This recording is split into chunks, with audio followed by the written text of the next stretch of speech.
Good evening, everybody. Um, Hello. I'm here. Sorry. Um, I'm not prepared. Uh, how is everybody doing? I started work at 7 a.m. this morning, so I was up at past 6. So I'm a little bit, almost like, not too tired to stream, but I'm definitely a little bit like... But anyway, I'm here. And I can see we've got quite a few people already. I will catch up on chat in a second, but before we do, I just want to kind of point out the obvious. You'll be able to see that we're in Shining Pearl, which was not really all that possible up until this point. So I'm going to start the game and I'm going to explain what happened off stream and on the last stream and things like that.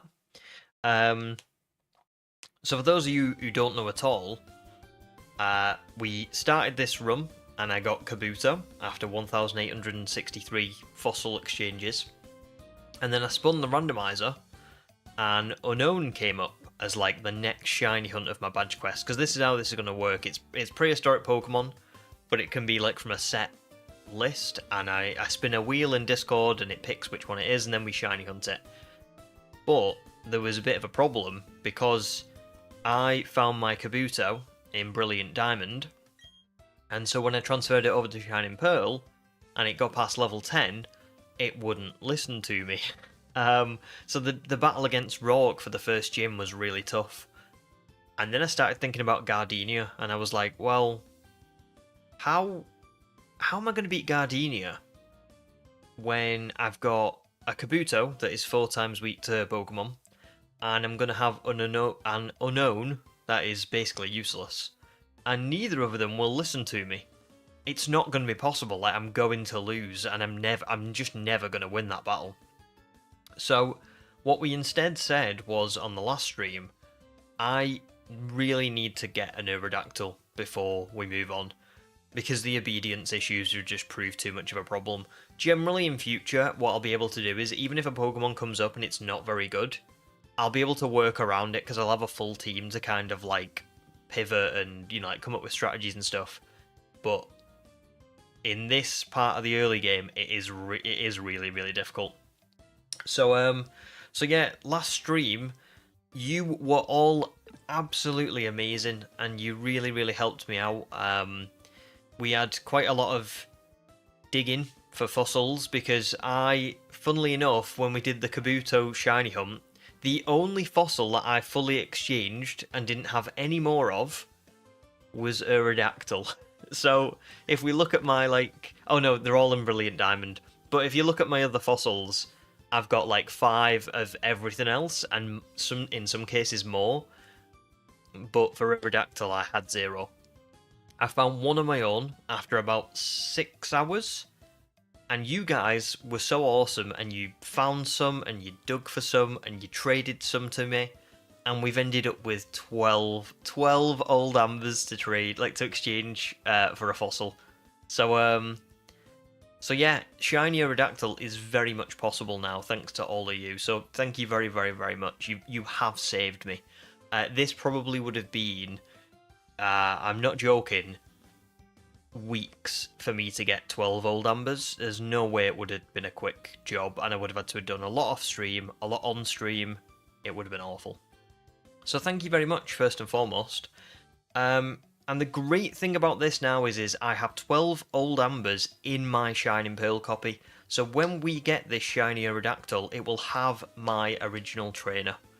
Oh, sorry, it'll have my OT. Is that what it means? Yeah, my original trainer, yeah. So, yeah, there won't be any obedience issues, and Gardenia should be beatable. And then we will go for Unown after that, because I did say I'm not gonna bin it off. As useless as Unown is, I have to do it. But I just wanted to make sure that, you know, I had the right stuff first. So that's that. But I can see we've got quite a few people in chat, so let me just say hello to everybody. Now I've done my explaining.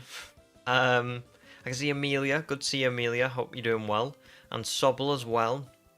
Humans here as well, but AFK because heading home from your mum's and playing Pokemon Go on the way home. Very nice. Cool. Well, good to see you. Crow as well, and Furret. Furret just found a shiny Alpha Duskull. Very nice. Very nice. Good shiny, that. Snorlax is new here. Welcome, Snorlax. Sobble was asking about, was it Snorlad? Because Snorlad is somebody who makes YouTube videos on Pokemon, and they're very often in these streams. So there you go. But welcome. Good to have you. And Jensen as well, and Riri. Jensen's got the third shiny and the Switch too. Very nice. Deanna as well, good to see you. Deanna says there should be an all of the above answer on the poll. Unfortunately, you can only have 4 options. And so I think it's better to say, you know, you've got to make a decision. You've got to pick one if you're going to vote in the poll, rather than give 3 options and then an all of the above. But that's fair. Capswick, good to see you as well. And yeah, I think that's more or less everybody. Oh no, Ace Trainer Adam, good to see you as well. Seeing you shiny on your runs, figured I'd hop in. Nice, well, good to have you. So yeah, that seems like it's everyone for now. I'm sure we'll pick up more people along the way. Aerodactyl has just joined as well. Hi, Aerodactyl. Now, did I have anything else to do? Yes, I did have one quick thing to do, because I've just realised, and this is the problem sometimes with making... I make the overlays, but sometimes I don't always quite get them right. So as an example, I've put the current hunt is Aerodactyl, but I've not put the second hunt as Aerodactyl with no kind of like number on there, because we don't know what encounters it is. So I'm just going to very quickly change that so that when we do find the shiny, the artwork is actually correct on screen. Otherwise, it's a pain to... Well, it's not too much of a pain to change, but I'd rather just do it now. So let me just sort this really quickly. So first and foremost, something that I did want to talk about today, because it honestly could not believe this yesterday. Like, when was it when I was playing this? Was it? It was earlier in the week anyway. I cannot believe, and I mean this with like, no, I'm not exaggerating, I'm not being dramatic. I cannot believe how good Scarlet and Violet is on the Switch 2. I'm not joking. It's unbelievable. And that does, I know that does sound dramatic, but I'm being dead serious now. It is just, it's like a new game. So yeah, what's your guys' opinions on this? Because I've got to imagine that there's 1 or 2 people in chat who have played it. I know last week Zeke was telling me about it, and a couple of other people were as well. Wookie was telling me about it, and it got me really excited. And to be honest, I was supposed to be having an evening playing Mario Kart, and I ended up kind of going, actually, I'm not going to play Mario Kart. I really want to see what the what it's like on the Switch too. So oh, I hear we've just got a new sub. I've just got the notification. Right, let me just swap this over real quick. Sorry about this, guys, because I should have had this ready, but it's just one of those things where, like, sometimes you don't see it until, like, you're in it, and then you go, oh, yeah, that's not right. Oh, and I have been doing, I'm not even joking, I have done a lot of, like, editing and stuff this week. Crazy. Crazy. Like, honestly, the Dynamax Adventures video is 33 minutes long at the moment. I've edited 23 minutes of it. And I did, like, 11 of that in one night. So, yeah. I'm a little bit...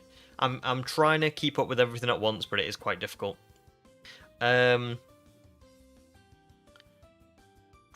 have a little look. So, or it says for real, it's like a new game as well. Iridescent's only interested in Legends EA and Tomodachi Life. I feel like I've heard of that, but I don't know what it is. Ace Trainer Adam says, it looks amazing. I don't have the Switch 2 yet, but you're really excited about it. Awesome, Adam. Well, honestly, when you do get it, I can promise you, I'm not saying it's necessarily worth it to buy a Switch 2 just for the Scarlet and Violet update. That's very subjective. For me, I actually think it might be. I really loved Scarlet and Violet, but the one thing I hated was the performance. And now that that's fixed, and I'm going to be honest, it is, like, fixed. It may really be worth it for you. But yeah, I think for me, I don't know. It's just so good. It's just so good. I can't comment on the story elements of it because I'll be honest. All I've done is play, like, I think I sat around for like 4 hours hunting like Porygon while the outbreaks were going on, like the event ones, and I did a little bit of I just kind of went, like, I went and like play tested a few areas. Like I went to areas that I remembered being laggy and were like would like ride around that area. And it's just,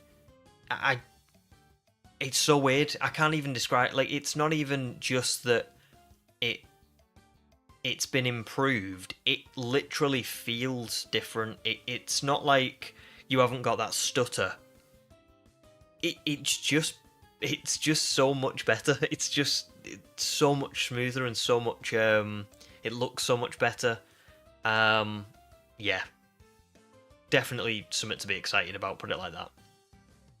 Oh, Wookie, welcome to stream. Good to see you. 12 old ambers. You did a couple of hours hunting on your way to and from your meeting, and you only got one. Oh, thanks so much, though. You didn't have to do any. That's so kind. Thank you very much. Well, there you go. Yeah, you guys really came through for me. You really came through for me. I mean, 12 old ambers. It's crazy, isn't it? So yeah. That's what we're going to be doing today. I am going to... Actually, I don't need to save just now. It's just the same as the last shiny hunt. We go in here, and we speak to this guy, and we give him one old amber, and he says, I'll extract that for you. You go outside. Now, not even now, sorry. Now I go back outside. Now I go back inside. Now, I don't speak to him just yet. Here's where I drop my soft reset save. So I save here. And then what happens is every time I soft reset, I take my first one back from him, and it just saves me one more trip. It's not much, but it's a little bit. So yeah. Before I do start exchanging, just because as soon as I start exchanging, it will be difficult for me to explain this. But I managed to get to it. If you remember at the end of last stream, I tried to exchange fossils here, and the guy was like, no, I can't do that yet. And it turned out that I had to get to Eterna to get the underground kit to get all the way back just to exchange fossils. So I took my Kabuto that wouldn't listen to me all the way to Eterna. I beat Mars at the Valley Wind Works, which was surprisingly easier than you would think. I taught Kabuto Rock Smash, and I got a critical hit, so I did get a little bit lucky, but it did work out. After I beat Mars, I went through Eterna Forest. What caused me the most trouble, genuinely, and it's really interesting when this shows kind of how difficult this has been, because 9 times out of 10 you'll play a game of Pokemon and you'll come across a trainer and you just won't, like, they're just not any trouble at all. You beat them, you move on, no problem. There was a double battle in Eterna Forest with a couple of psychic trainers. They both got Abra, and the Abra knows Energy Ball, both of them. So what I did was I would go in the double battle, I would knock one of them out if Kabuto listened to me on the first turn, but the other one would usually target me, and I would just lose straight away. Like, it would just knock me out and I'd like lose. And I battled them like 10 times and I just couldn't get past them. The way I had to do it was I had to battle them. Very lucky that you can do this, because I genuinely don't know if I would have been able to get past them otherwise. You can battle them one at a time, so even though it's a double battle, you can walk over to one of them, challenge them individually, Kabuto listens to me on the first turn. Hopefully, I knock it out, I win the battle, then I go and challenge the other one. But yeah, difficult. And yeah, and then I came all the way back to Eterna. So that is why my Kabuto is slightly higher leveled, but still under the level cap for the next gym, so that's good. And yeah, here we go. Wookie says first one shiny. Is it? Ooh, imagine. Oh, I forgot to turn off nicknames. That is... I'll have to remember that next time. I turned them off on Brilliant Diamond, but I did not turn them off here. Don't give nicknames. Center boxes manual. Yeah. I've got autosave off. Yeah. Okay, awesome. I think that should do us. I'll have to do that again when we soft reset. Let me just check that I'm in the right box as well. Right, there we go. Okay, so now the very long process begins. The other thing with this is, obviously, I was handing him 35 fossils per soft reset on the last one. Now it's dropped all the way to 12, which is still fantastic, but it is probably going to mean... I don't know how it's going to work, because the last fossil hunt we did on the Switch 1, and that is historically, obviously, like a slower system. So I think it's 12 seconds faster to soft reset on the Switch 2. But because I'm going to be soft resetting 3 times as much as what I was, it may not be quite as efficient as the last one. But we'll see. We'll see. For it is currently working on your full odds Violet badge quest. Nice. Good luck with that. Iridescent says, is there a game where you can get fossils all restored at the same time or no? I don't think so, no. I've never seen one where you can... Oh, I thought I just turned manual boxes manual on. Did I not? Oh, it was automatic and I changed it to manual. Hilarious.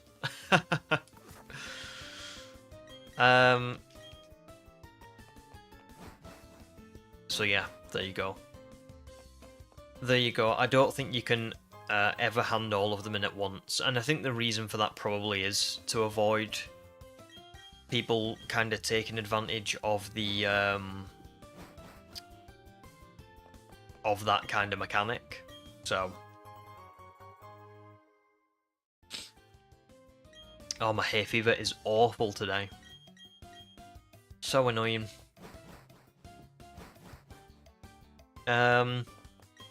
Capswick says 12 seconds. What? Apparently so. That's what I was told. It's not much, but it's, you know, if you are doing soft resetting, if you were soft resetting for like a legendary in this game, 12 seconds, you know, every 6 encounters you're saving yourself a minute, so it probably does stack up. But yeah. Oh, Demi, welcome to stream. Currently it works, you're on your mobile. Well, welcome. Good to see you. Last one, and then we get soft reset. Furic needs the luck because every hunt has gone over odds so far. Yikes.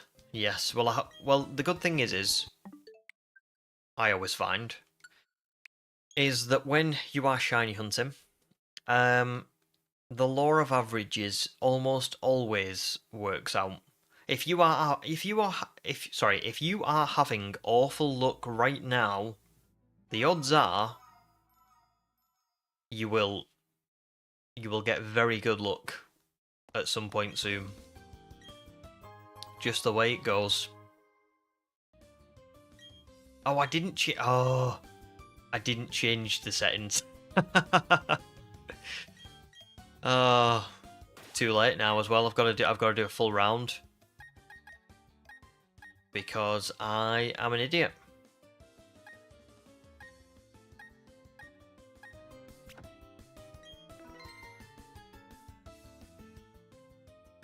It's okay. It's only one. I'm still not gonna save it or anything. We'll do it again next time, but oh well.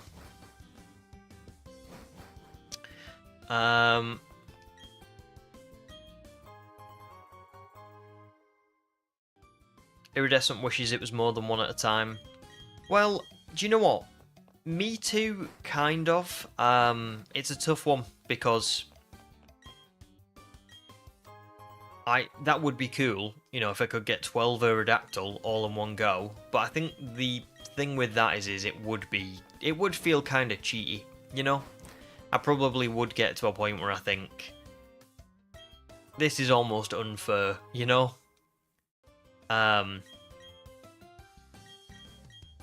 Yeah, it would be convenient, but I don't know if it would make the hunt actually trivial or not.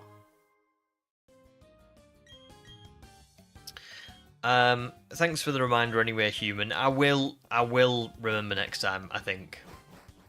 Oh, Jensen got a third shiny petal. Very nice. Congratulations. And for it, 5,000 for a Drowsy and 11,000 for a Nacli. That is horrific. Horrific.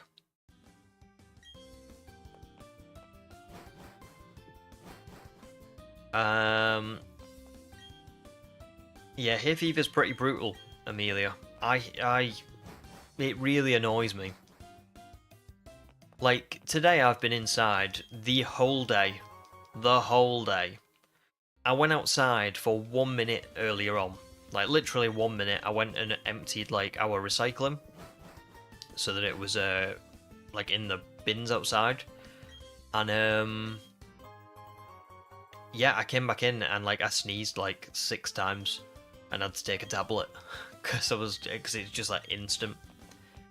So, every time summer comes around for me, I mean, it doesn't matter too much because I am kind of someone who sits inside a lot anyway. But, like, I actually do have to sit inside because otherwise it's just, like, it's just horrific. Capswick says, or you are calamari and you ignore the law of average. That is a very good point. He just does not care, does he? He does not care. He's just too good. Basically God.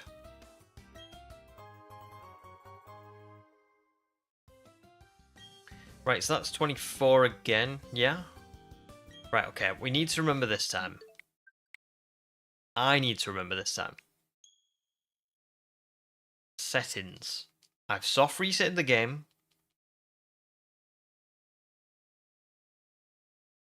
I need to remember when this starts up that I need to do my settings. Options. Don't give nicknames. Still, everything's all good. Save these settings. And then I also need to go to my boxes and go to this box so that it puts them in here. Save.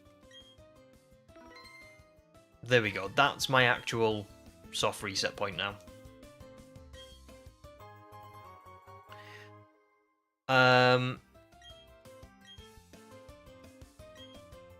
That's kind of it.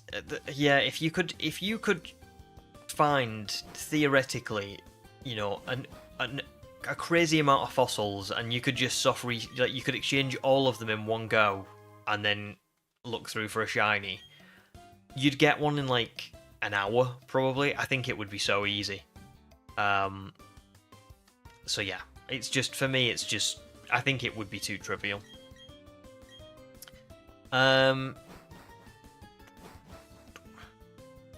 Demi says, "Why not see an allergist?" To be fair, I don't think I need to. I think it is just hay fever.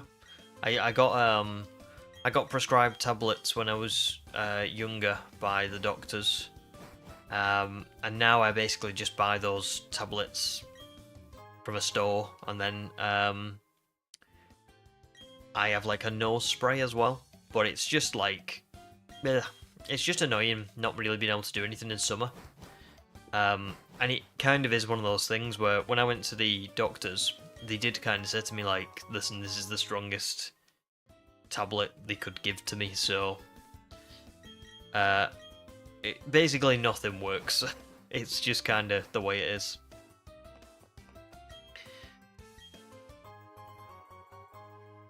Oh, Iridescent was somehow was lucky to find a loose card of Jolteon from the Prismatic Evolution set. Very nice. And it did, human. I finally remembered I actually did it off my own back for once. Amazing. Oh, Thomas, welcome to stream as well. Good to see you. I'm all good, thanks, dude. I am a bit tired. I can't lie to you. I was up early this morning, and I feel like I've not bounced back. But I'm sure I'll wake up a little bit as stream goes on. How about you? How are you doing? Oh, Zeke, welcome to stream. Good to see you, dude. How are you doing? Are you feeling any better? I hope so.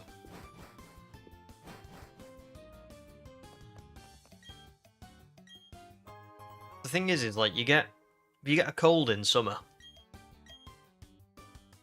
I think they're always so much worse because technically you get a cold. You're more susceptible to colds, aren't you, when your immune system is like when you are like cold, because when the weather is cold, it suppresses your immune system. So when you get one in summer, I feel like they're just like a bit of a superbug. Do you know what I mean? Yeah, Demi, it's not fun. It's not fun. I mean, like I say, oh, another 12. God, that was so quick. Yeah, luckily I'm a person who enjoys sitting in playing Pokemon, but it is annoying to like open the door. Like last week, right? My wife opened the back door to let Bucky out, and she just left it open for like a couple of minutes, like, you know, totally normal. And like literally, I was sitting up here, and I had this door open, and I like started sneezing. I was like, why am I sneezing? Where's this come from? And it was literally just because the back door was open. So it's just like when you're that bad with it, you're just like, yeah, I can't go out. I can't do anything. I can go to concrete jungles, but I can't go to anywhere nature related in summer. Oh, Lucas, welcome to stream. How are you? Your favourite prehistoric Pokemon is Aerodactyl? Well then, this is a good stream for you, isn't it? Because I'm going for a shiny one. Nice, Seek. Feeling much better. No voice at the moment, but you survive. Good. Very good. Losing your voice is difficult, isn't it? There's just no way to like I've had it before where I've lost my voice so much that I've had to like write stuff down on paper.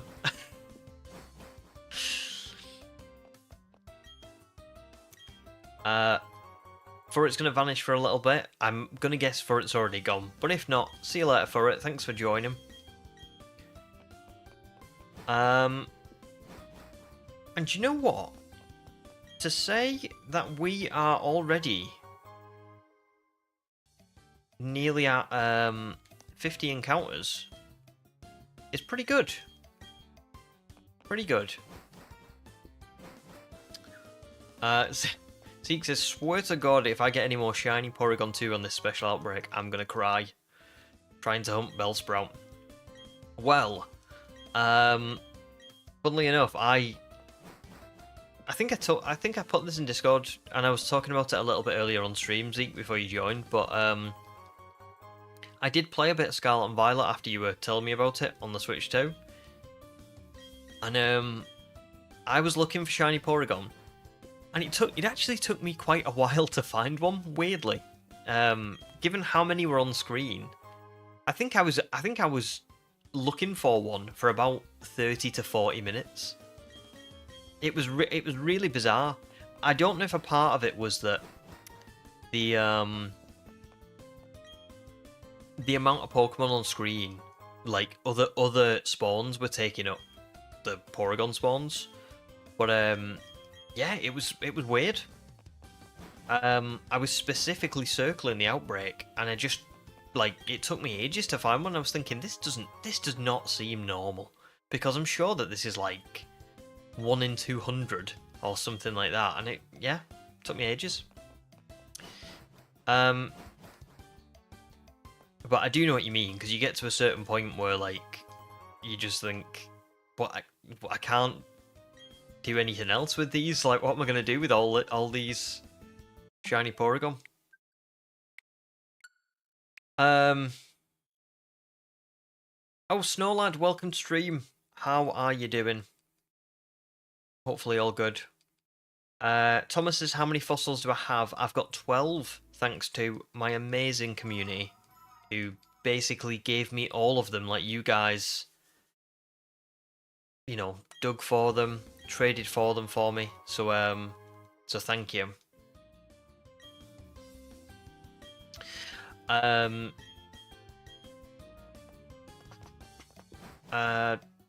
Zeke's not done any outbreaks and found 7. Wow, yeah.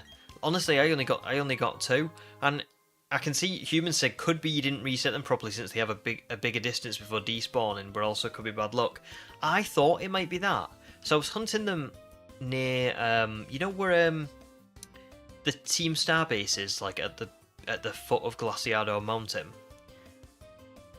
So what I started doing after about 5-10 minutes was I would travel back to the Pokemon Center, like I'd fast travel and then fly down again, because it was like such an easy and quick route.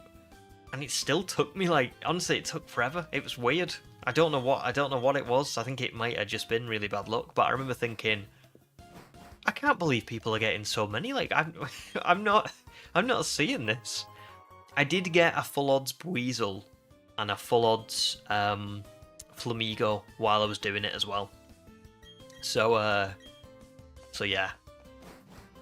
I'm not gonna lie, the shiny hunting in that game now is just crazy.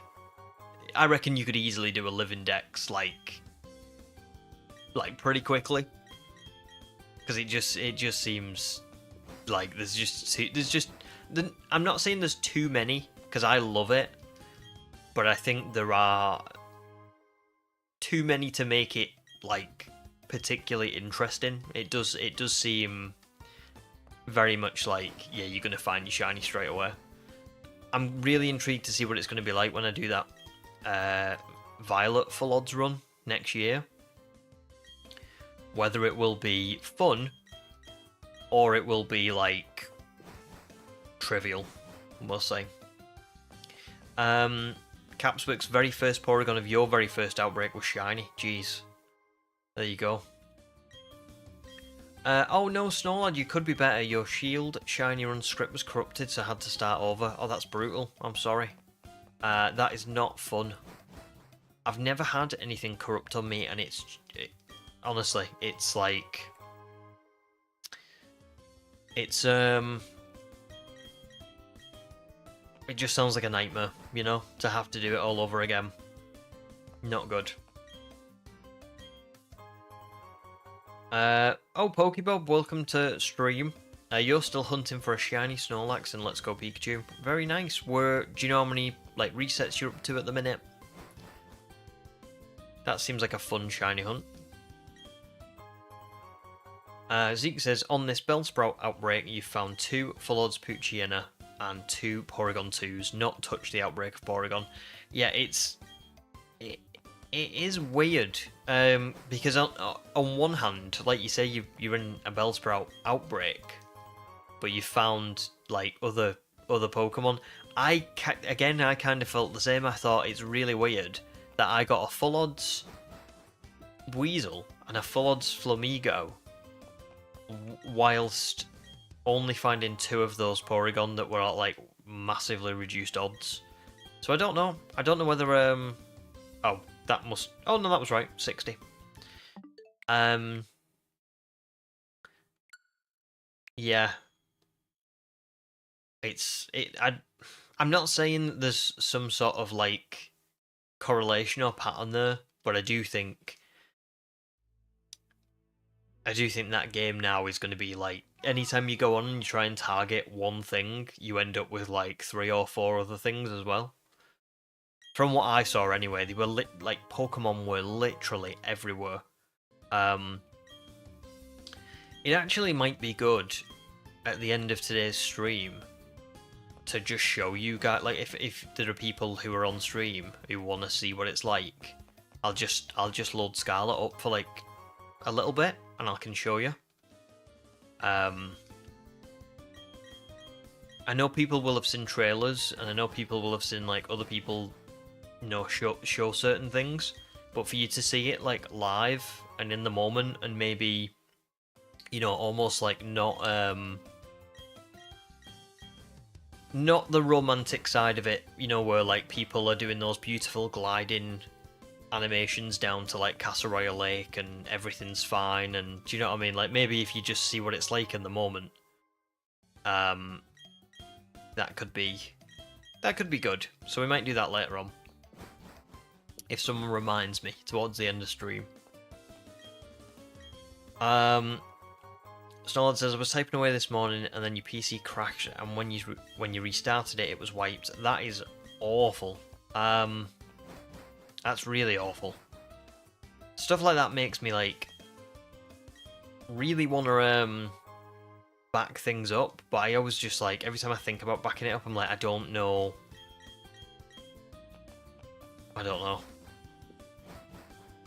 It sounds like a lot.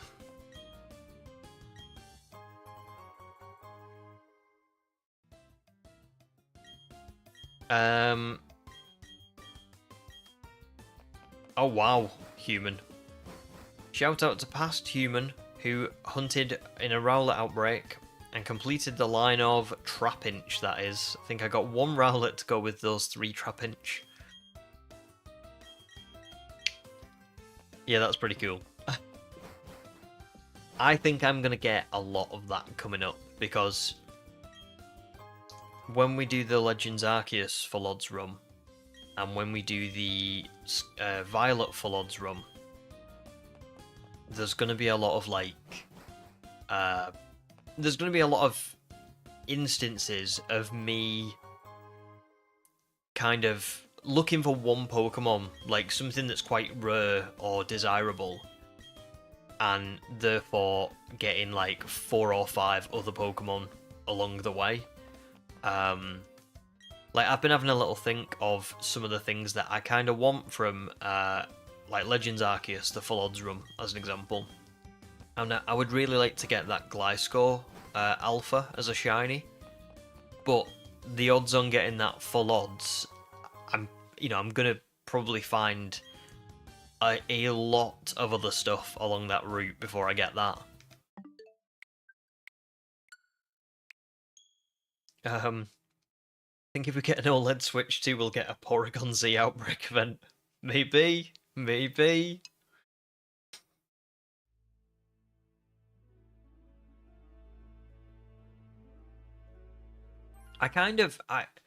I didn't want to do the last Porygon Outbreak event. A, because I haven't played the Indigo Disc, and I didn't want to spoil it off stream. But also, I kind of wanted to go for a Porygon when we do the Indigo Disc DLC. So yeah, I didn't go for them, but Porygon 2 was kind of just available in Paldea, so that's why I've gone and got a couple. And I feel like those event Pokemon they're cool, but they're kind of like they don't feel the same, do they?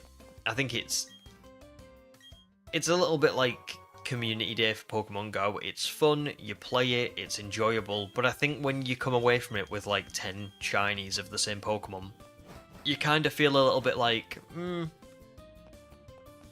I'm probably not going to use these, like I don't feel like any particular attachment to them.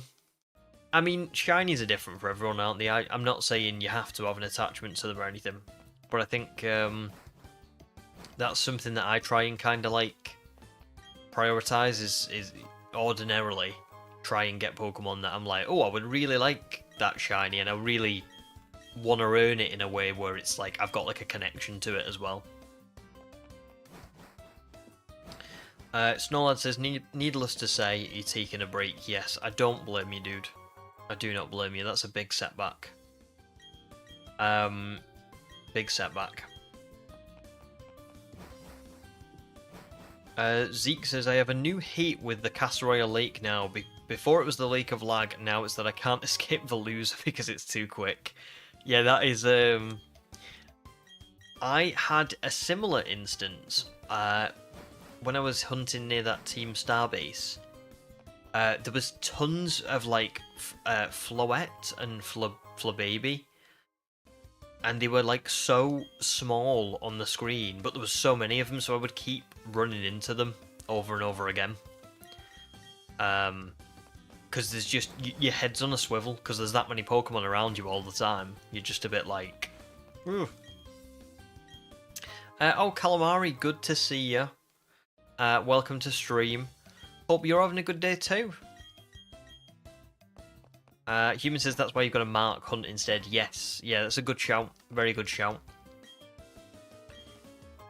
Anime Noob, welcome to stream. I'm guessing this is your first stream, to be fair, so yeah, nice to have you.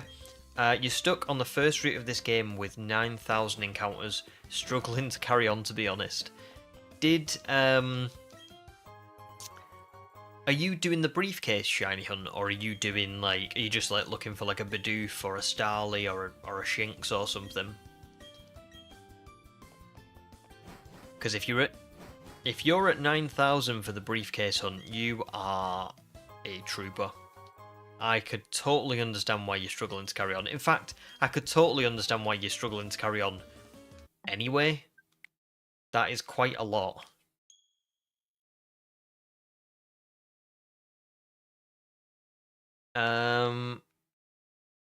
Snowlad says, on a brighter note, you did start your full odds Violet Badge quest. You found 5 shinies within 4 hours. Oh my days. Are you playing on the Switch too then? Jeez. Jeez, man. That is a lot. That's what I mean. I think when I start mine next year, it's going to be really interesting. I can't wait for it. But a part of me is a little bit like, how is it going to play out? Oh, ZJ, welcome to stream. We playing on the Switch too? Yes, we are. We are playing on the Switch too. To be fair, BDSP not making a huge difference for me. I'll be honest, it's kind of, it is what it is. But it's very good for Scarlet and Violet. We were talking about this just like literally moments ago. It's really good. And I think it'll be really good for ZA as well. So yeah, looking forward to that. Have you got a Switch too?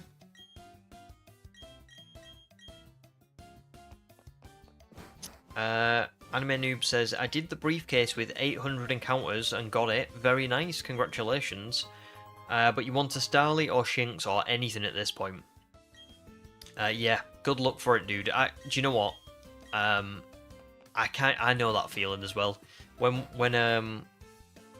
it's a bit of a running joke on my channel, but on the when I did the Sword and Shield shiny only run that I put like a video out for, I went 24,000 encounters for a shiny Vulpix, and I remember at that point was just like, I really wanted Vulpix, but I would have just took anything, you know? So yeah. But yeah, good luck for it. And you also love that I'm hunting the fossils because they're your favourite Pokemon. Very nice. Well,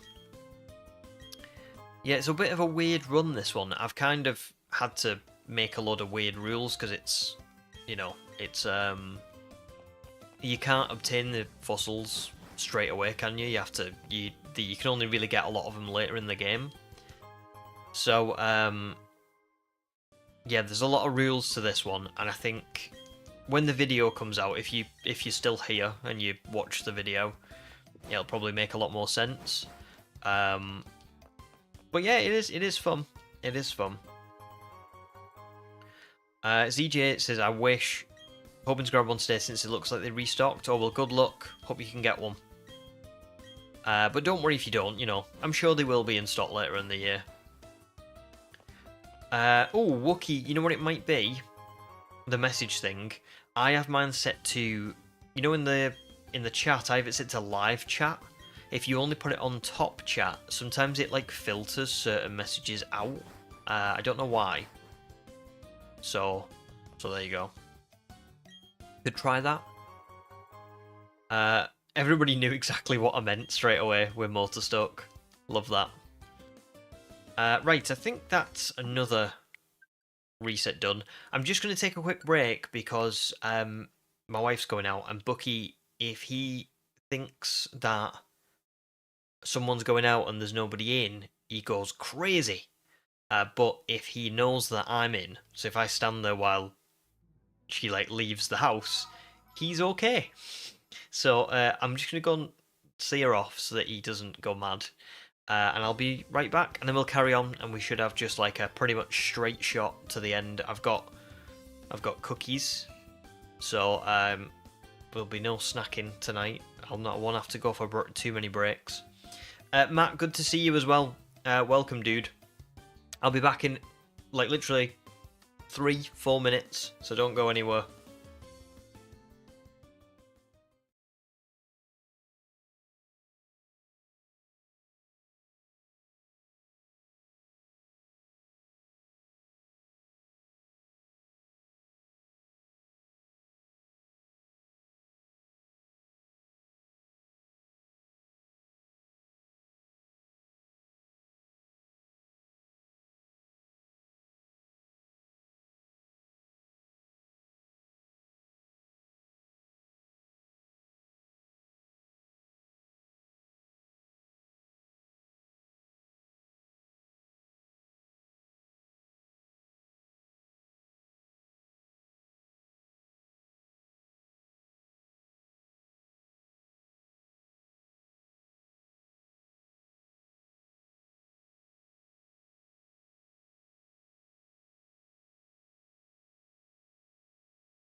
Right, I'm back.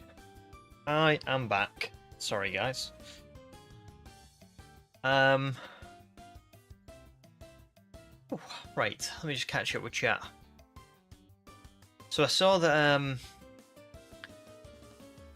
Snowlad found a backed up save for the shield script. That's great news. Really great news. Cubby, welcome stream as well. Just started shiny hunting in Pokemon Let's Go Pikachu. Very nice. Crow is back. Welcome back, Crow. Oh, Honeyduke, welcome. How are you? I hope your back's doing better.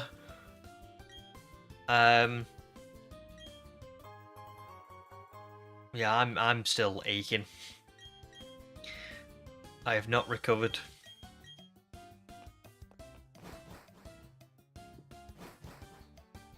I don't think I can. Well, I don't think I can give a peanut emoji. I'm going to be honest with you, because what you've got to remember is there's going to be a peanut emoji for non-members anyway. So I don't think there's a way to do that. So good suggestion, but I think I'm going to have to decline that one. And I don't even know where I would get one.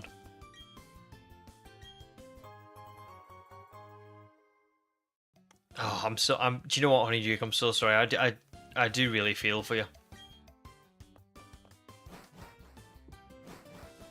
That does not sound very nice. I hope you feel better soon. Oops. Why can't I move the Oh, there we go.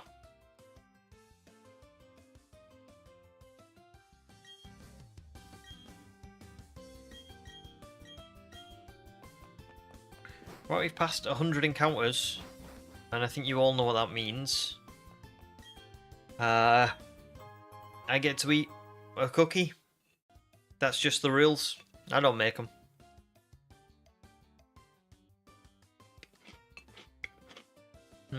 Good rule. Whoever came up with it. But it wasn't me.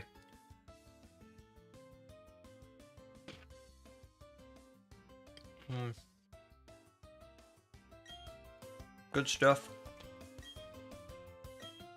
No. I promise you. I don't make the rules. I wish I did. But I don't.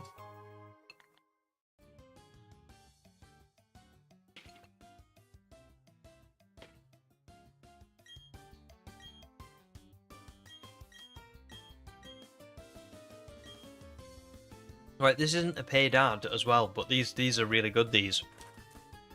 These are Galaxy Cookies Chocolate Chunk. They're absolutely delightful.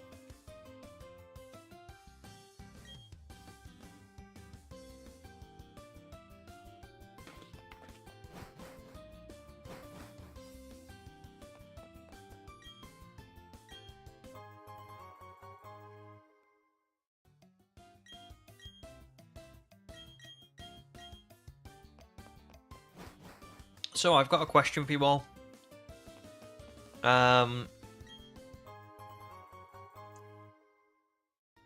It's a very random question, but it was one I was thinking about today, and I thought I've got to ask everyone on the stream when I do get on. So, trying to think of how to explain this. Can you give me names of places that you really love the how aesthetically pleasing the name sounds? So my example would be, today I was watching or I have been watching quite a lot of recently, like Pokemon VGC, and one of the places that they were at was Milwaukee.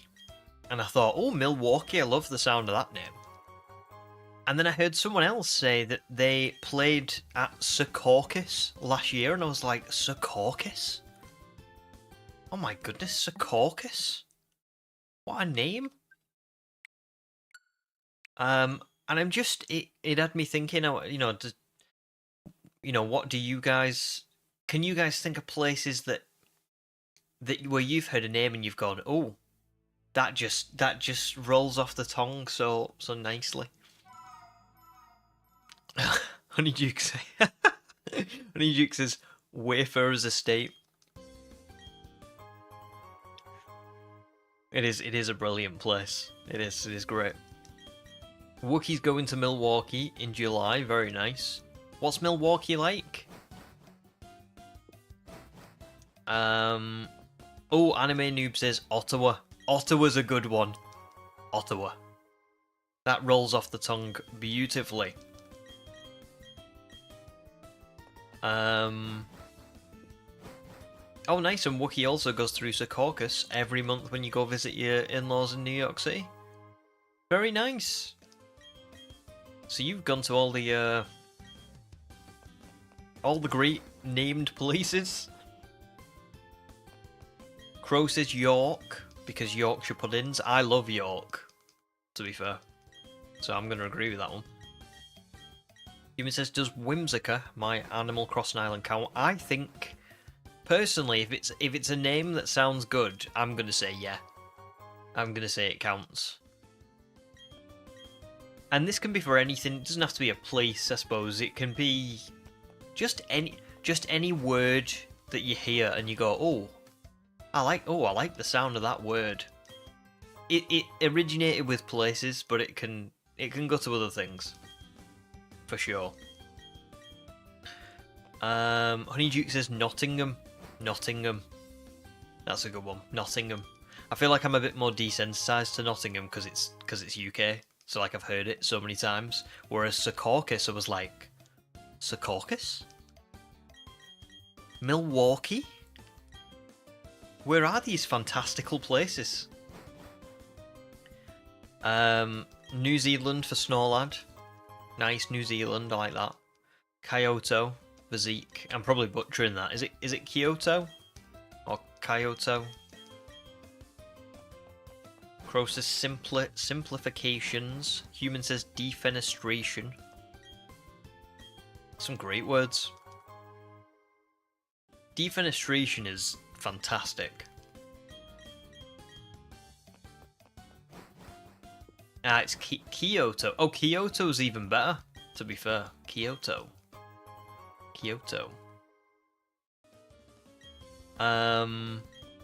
Aforementioned. Keto. These are all fantastic. Keep them coming.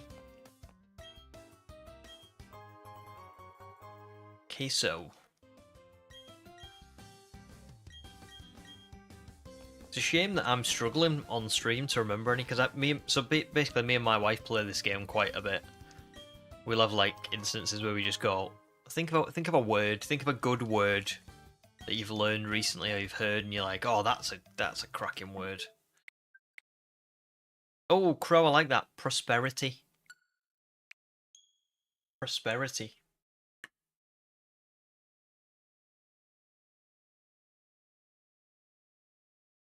Oh yeah, Sobble. I think in... Is it Pescatarium? Honeyduke says cromulent is your wife's favourite. Cromulent's great. What's cromulent mean? What does that mean? But that is fantastic. Oh, nice, Snorlad. Do you like the word tarnished? Because of Elden Ring. Tarnished.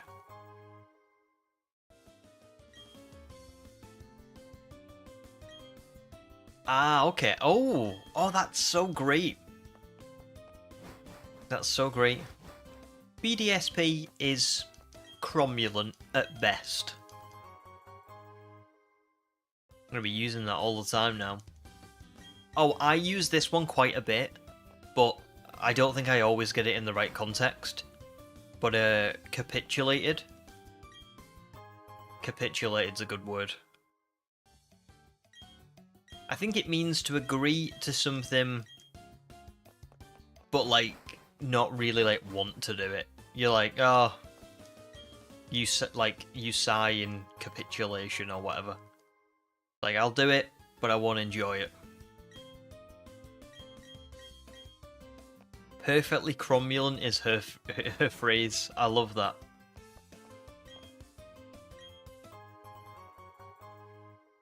Honeyduke, this dinner you've cooked is perfectly cromulent.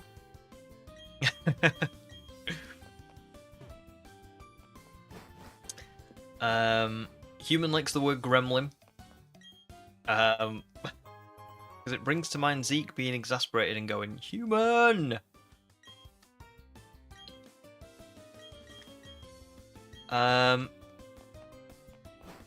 Oh, philosophical is another one Snorlad likes. Philosophical is good. Very good. Oh, or esoteric. Oh, esoteric's good. That's a good word. Esoteric.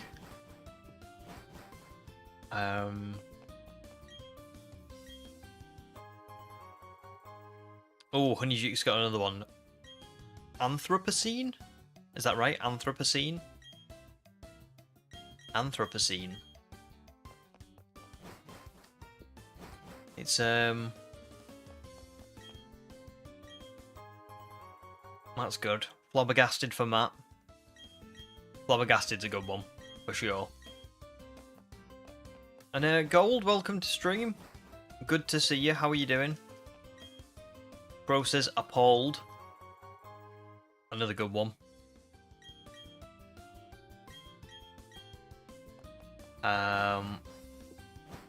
I don't think you were too far off, to be fair. Is appalled a double P A double L E D maybe?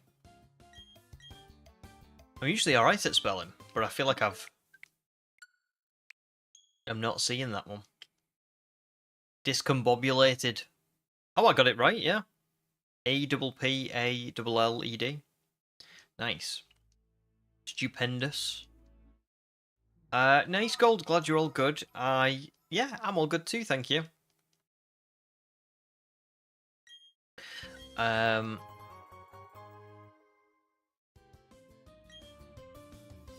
It's annoying me now because I'm trying to concentrate on the shiny hunt, but I'm also trying to think of words, and I'm usually quite good at this game, and I just can't do two things at once.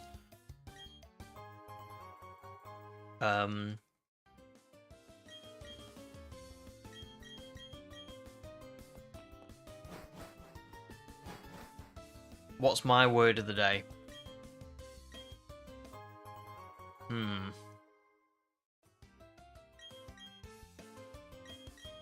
Let me think. I must be able to come up with one.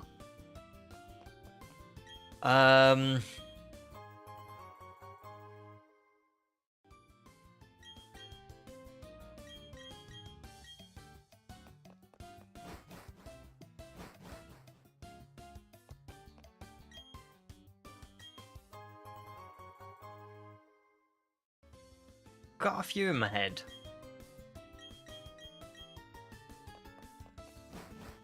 Oh, acronym. Acronym's a good word. Esquire.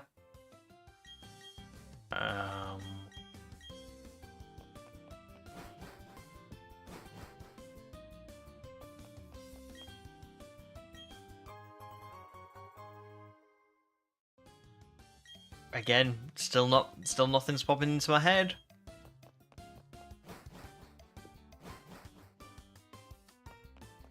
I don't think I am today, Snowlad.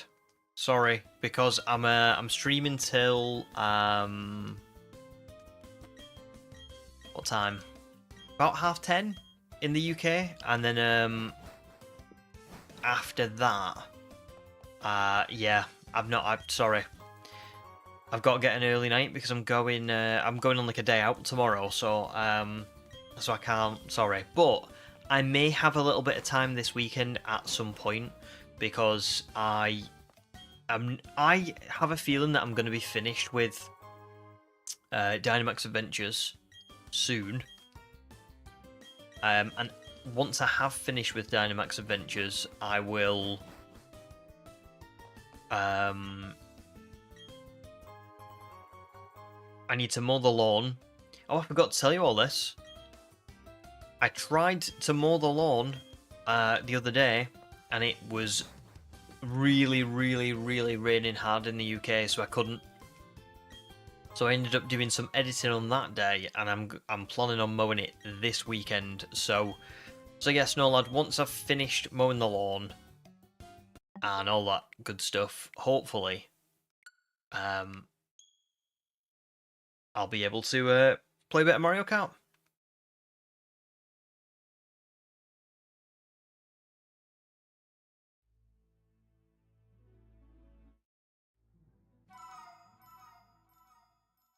Oh, that's a good one, Wookie.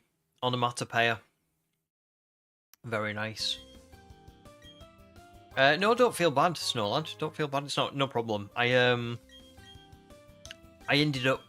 I played a little bit of Mario Kart, but I was playing on handheld mode, like, in bed, and I got to a point where I kind of just thought, oh, it was a bit too big to, like, play properly, so, I gave up and I played Scarlet and Violet then instead, and it was fantastic, so don't feel bad at all. Jake says, sorry when I'm late, been caught up in your playthrough of Scarlet and lots of track time. Do not worry, dude. No need to apologise at all. But it's good to see you. Had some nice shinies too at full odds. What was your favourite one, do you think? Honeyjuke says, doesn't the estate come with greenkeepers?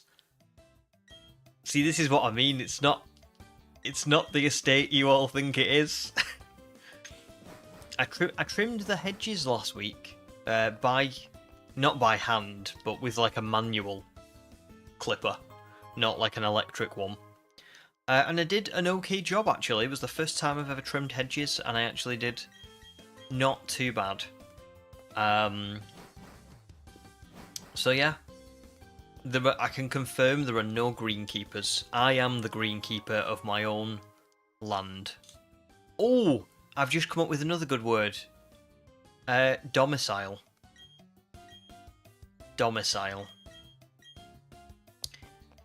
And if anybody's watched Breaking Bad, you will know the famous line, "This is my own private domicile and I will not be harassed." And then the B word.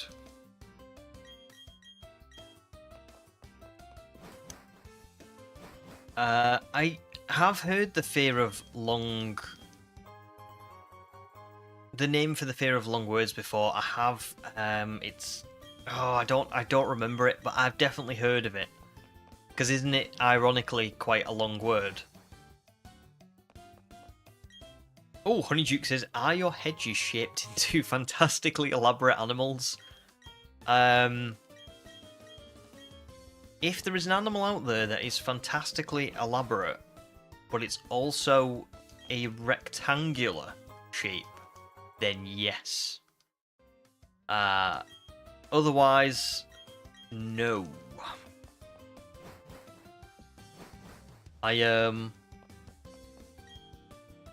Yeah. I did alright, to be fair. But it was it's a bit stressful trimming the hedges. Because you're like, oh, if I mess this up, everyone's going to see it. Everyone on the street's going to be like, look at that idiot who couldn't trim his hedges properly. So yeah, that wasn't great. I keep missing loads of fossils. I was 3 off them. I don't know how I missed 3 counts, but I did. So yeah, and now and then this weekend, I'm hoping that it will be sunny so I can mow the lawn. However, I am dreading doing it because of my hay fever. Like I said earlier on, literally at the minute I open the door and my hay fever is just like shocking. So to be quite honest, my wife might come home from work on Saturday and she might just find me like face down in the grass, long dead, because it's not going to go well, is it, if I've got bad hay fever and I'm mowing the lawn. So yeah. Jake says, first one you found was a Marie, then Mankey, and also found Wooper, and also Corvisquire. Wow, bloody hell, that's quite a lot. Just trying to get some eggs for your starter for Coco. To be fair, I was talking about this earlier on. I was looking for Porygon 2 and just kind of testing out Scarlet and Violet. And I found a full odds Buizel and a full odds Flamiga. Just like within about like an hour. Zuzu, welcome stream. Can't stay longer today, but just wanted to say hi. Well, hello. Good to see you. I hope you're doing all good. And don't worry, just thanks for stopping by. Crow says make sure to trim your hedges. Oh no, trim your hedges incorrectly. It creates little hidey holes for the crows. Interesting. Well, to be fair, I would be surprised if there was any crows in ours, because they're not very big. They're not like them. Think of the massive hedges. They're not really like that. They're quite like small. I would say that they're probably like about the width of like a standard PC monitor, and then like the height is obviously a bit more. But like they're not. I'd be surprised if there was any birds nesting in them, because they're just not big enough. So don't worry. Oh, Julius, welcome to stream. Currently Pokemon BDSP. Loved the shiny challenge video. It's one of your favourites. Oh, thanks. That's so kind. Well, I'm glad you enjoyed them. Oh, you're currently playing Pokemon BDSP. Sorry, got you.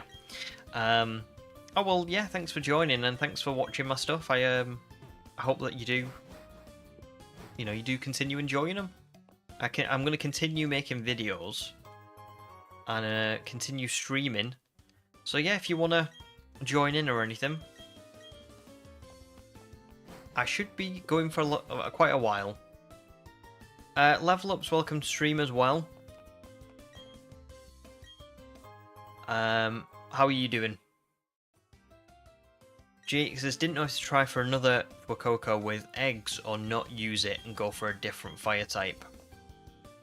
I'm trying to think what fire types there are.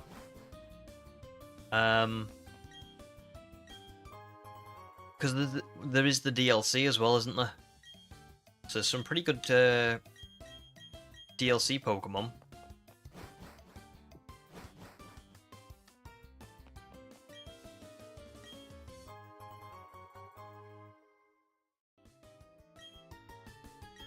No probs, Crow. Calamari says, the crows here in where you are live in palm trees because you don't have hedges like in a fancy estate. Listen, I promise you, this estate is not as fancy as you all think it is.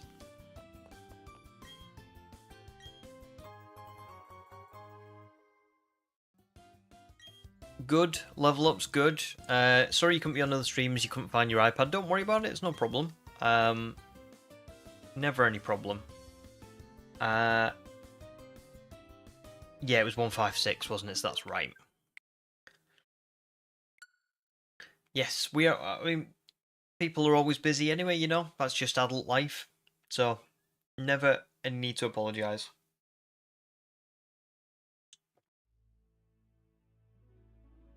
Jeek thought about Shiny Charcadet. You know the Shiny's not the best, but it's one of your favourites. To be fair, me too, actually. I really like Armarouge and Ceruledge. I think I prefer Armarouge. And that's the thing, isn't it? Even if the Shiny isn't great, I don't know. I think it's still a nice one to get. So I would understand if you were like, you know, that's what I want to go for. It might be something I try and go for as well next year. So Julius has just started shiny hunting for Piplup a couple of days ago with the Masuda method. Followed my tip from the video where I got Apom. Very nice. Turtwig and Chimchar have been a breeze shiny hunting. Oh, brilliant. Well, I'm glad that it helped. It's Masuda's not very fun in BDSP. It is quite a drag, especially compared to like Sword and Shield. But it is, you know, it's still a lot easier than hunting at the full odds, for sure.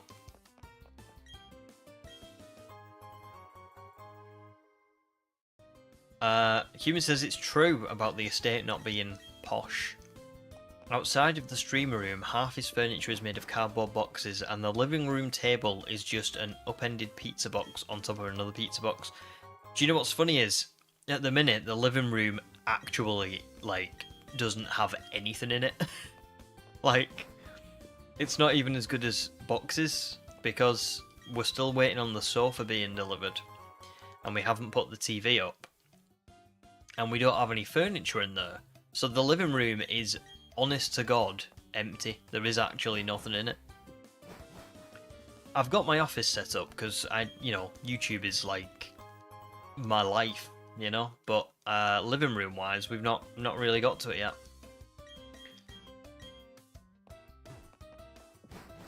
Oh, gutted Jake. All your teams in Premier Balls too, and if you hatch another Fuecoco, it'll be in a Pokeball. You've come across my dilemma, where it's like, I want them all to match for the Poke Center, but I can't get the team that I want if I do that. It's tough. My advice would be, if you could, I don't know what other Pokemon you're going to go for, but you try and get your final team to be a mix of, like, if you're going to go for Fuecoco, 3 Premier Balls and 3 Pokeballs, so then they will always look like, you know, somewhat matching. They won't look perfect, obviously, but they'll look like there's a thought process there.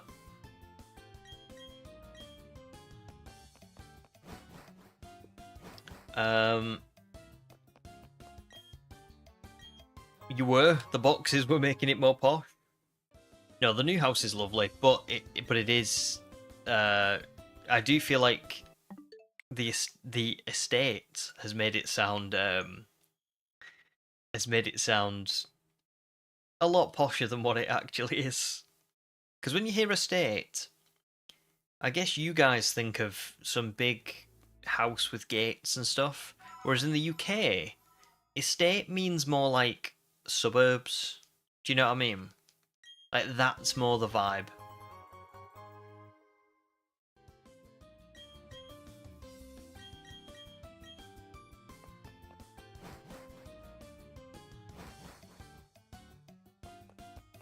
That is also a good shout. Yeah, try looking for Premier Ball Fuecoco on the GTS. It's possible.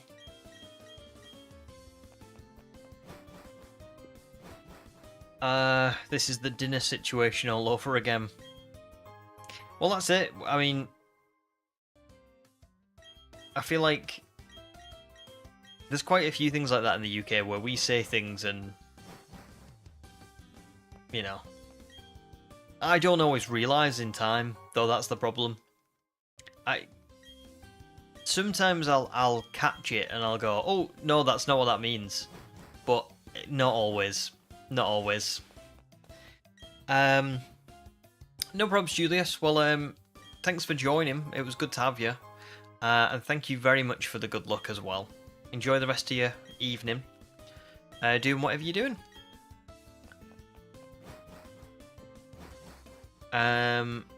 Wookie says, more experimenting in where you can't see some of the chat. You can't see some of the chats on your desktop, but you can see them on mobile, and there's some people you can't see on either unless you signed out. That is really weird. I've never heard of that. Yeah, sorry, because I thought the live chat thing would have solved it for you. I wonder why that is. Maybe it's just one of those things.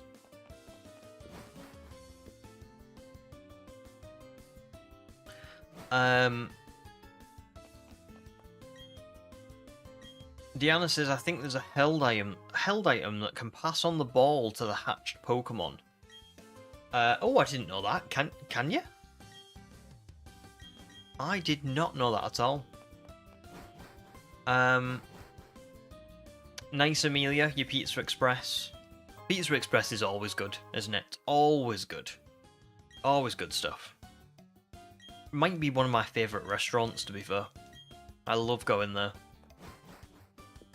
And there was, once upon a time, like a moment in time where the only thing I knew of Pizza Express was the ones that they sell in supermarkets.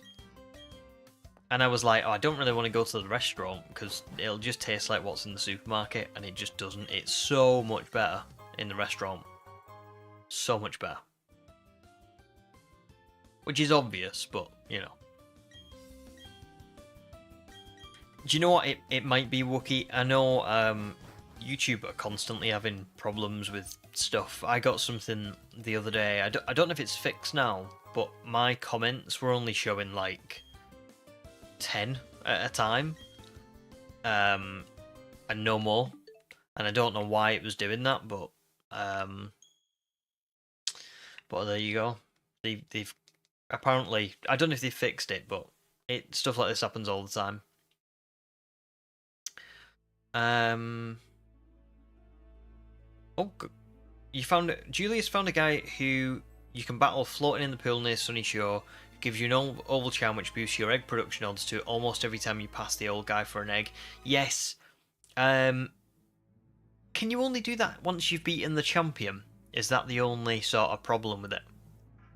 But yeah, that's pretty cool. Helped a lot in Sword and Shield, that as well. But yeah, very good tip. Very good tip. The oval charm is awesome. Oh, Ham, welcome to stream, dude. How are you doing?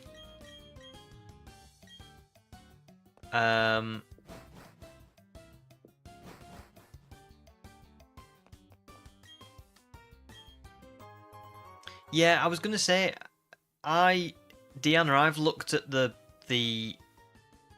Destiny Knot, the Destiny Knot and the Everstone pass on like I think Everstone passes on nature, and Destiny Knot passes on at least 4 guaranteed IVs, which is how you breed for competitive Pokemon.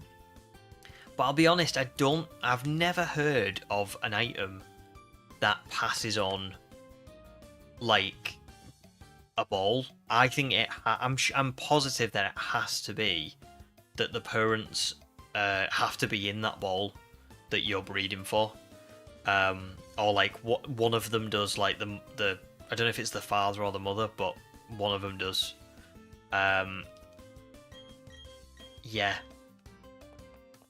I mean, we can see if anybody else knows any more, but I feel like I've never heard of that.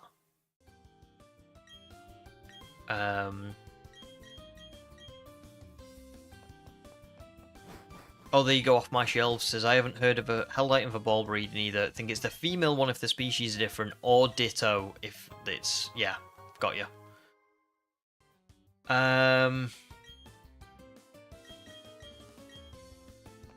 Oh, Beck, welcome to stream.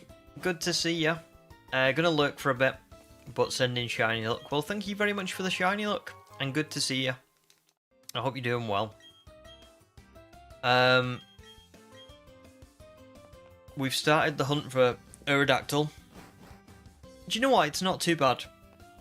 It's still quite quick, even though we're not handing in as many fossils as what we were. 195, we're coming up to 200 in about an hour.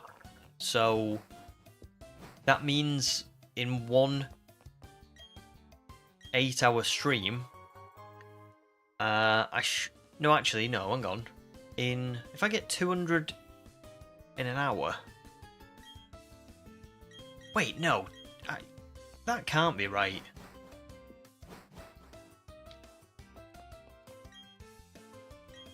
Because I was only handing in, like... Last time when I was handing in 35, I was getting between, like, 150 to 180 per hour. So have I beaten that? or equaled it. That doesn't add up because I've been soft resetting, so I should be slower. I should only be finding like maybe 150 max. That's a bit odd. I don't know what's going on there. Has anybody got any like theories on that?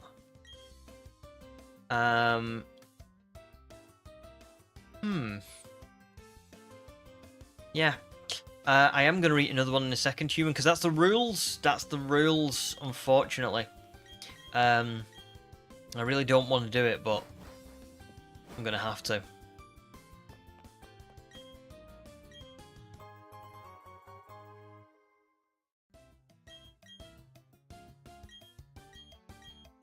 So after this reset, I'll have to go again.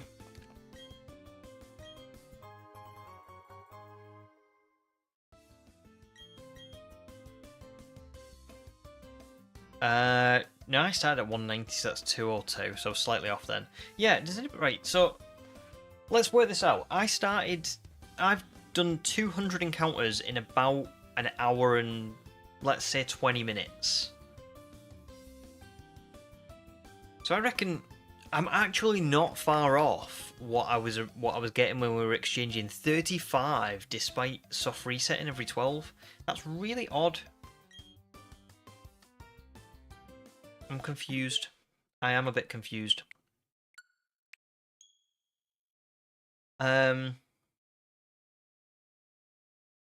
Yes, Beck, I would agree. Aerodactyl is such a good shiny. Plus resets and checking fossils is a good stream hunt. At least you don't have to concentrate too much. 100%. It is. I've gotten more used to it now. When I first started it, I was a little bit like I'd struggled with it, but I feel like I have gotten better at it now. Right, remember 200 encounters. Every 100 encounters is a cookie. I don't make the rules, but I am going to follow them.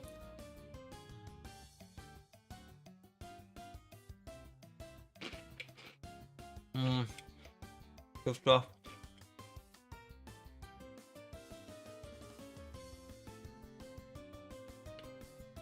See you later, Demi. Thank you for joining.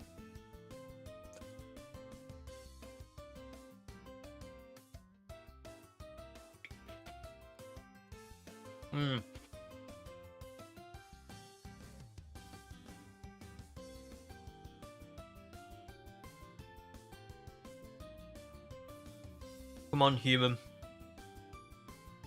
Eat cookies. They're great.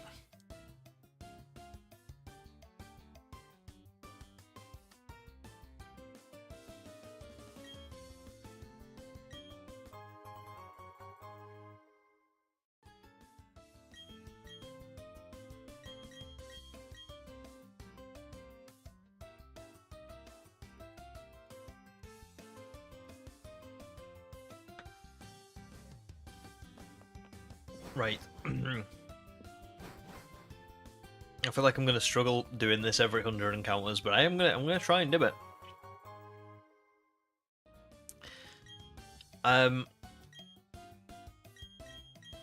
Oh, human's gonna have a cinnamon roll. Cinnamon rolls are great. I'm gonna get a Cinnabon tomorrow when I go out for my day out. Can't wait for it.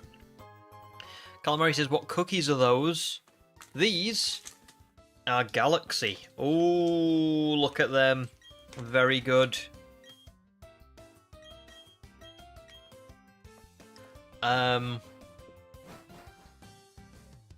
Julius is looking for a Caterpie to complete the national dex. Any tips? I think Caterpie appears in like any of like the grassland kind of ones in the Grand Underground. However, I would say if you're unsure, use Cerebi. It's really good Cerebi. It's got all the info on the Grand Underground. It tells you exactly where you can catch the Pokemon, when you can catch them, all that kind of stuff. Yeah, Matt says, hope you got 20 cookies. Well, this is it. 1 every 100 encounters.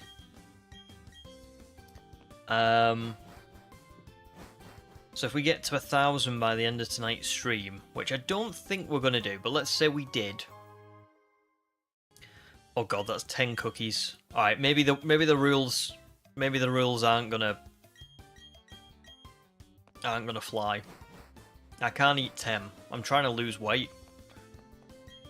I can't be eating 10.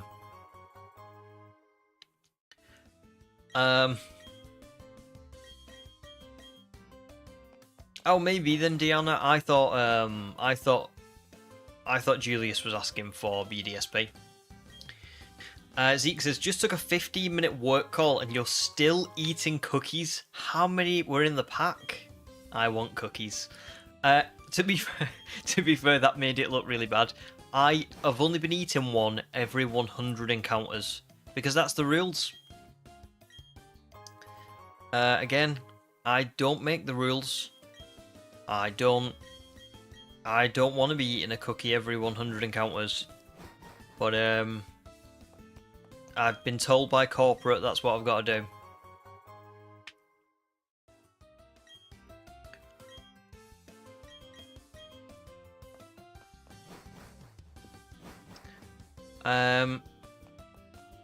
No probs, Wookie. Enjoy your lunch, dude.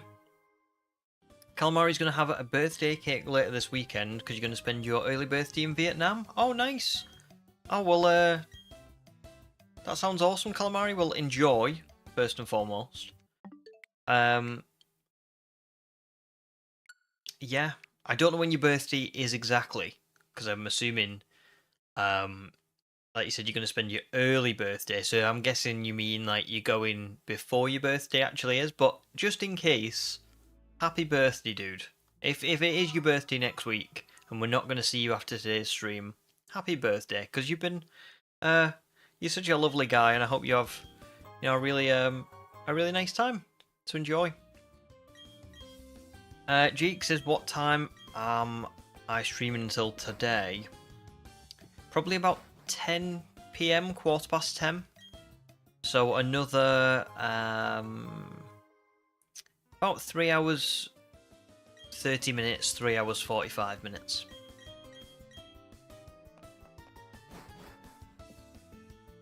No problems, Julius.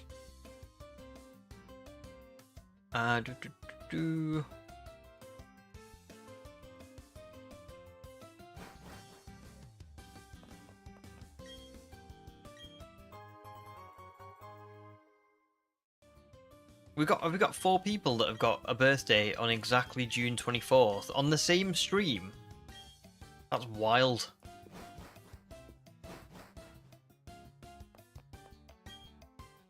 That is wild.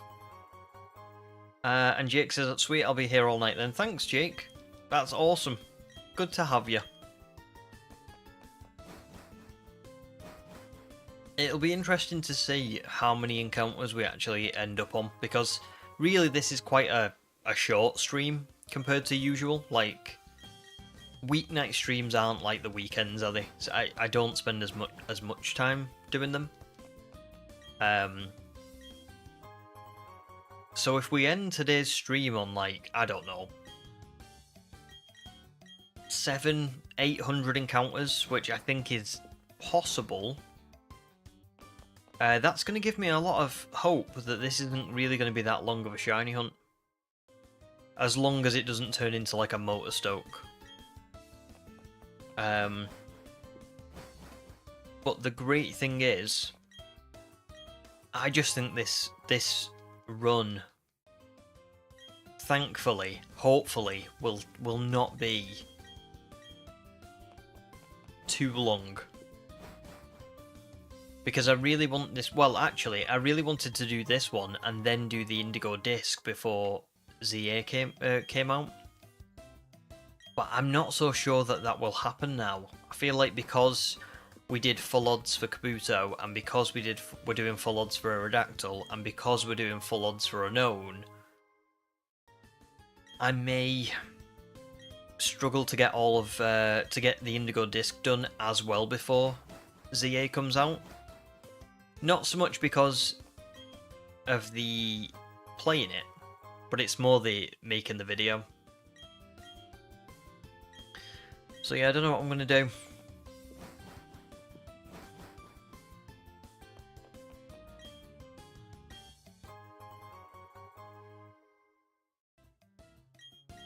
Oh, nice, Zeke. You can get a white basculin outbreak in Kitakami.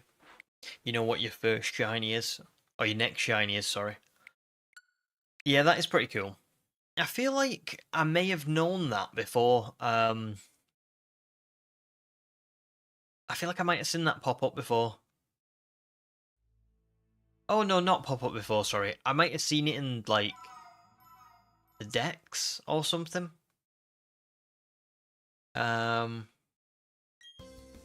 Yeah, I'm sure when I completed the decks, it would have been there, wouldn't it?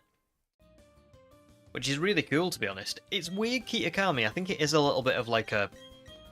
It's almost like an ode to Hisui. You know what I mean?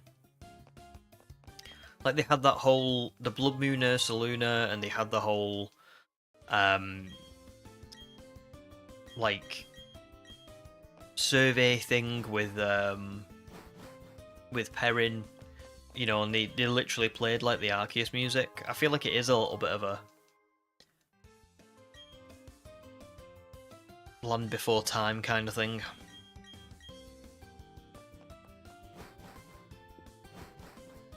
Human says it's one of the rarest outbreaks. Oh, well, good luck for it. Calamari says, speaking of Unown, you went past an alphabet soup can earlier when shopping, so that might be a sign. Ooh. Let's hope so. Let's hope it's not too far away.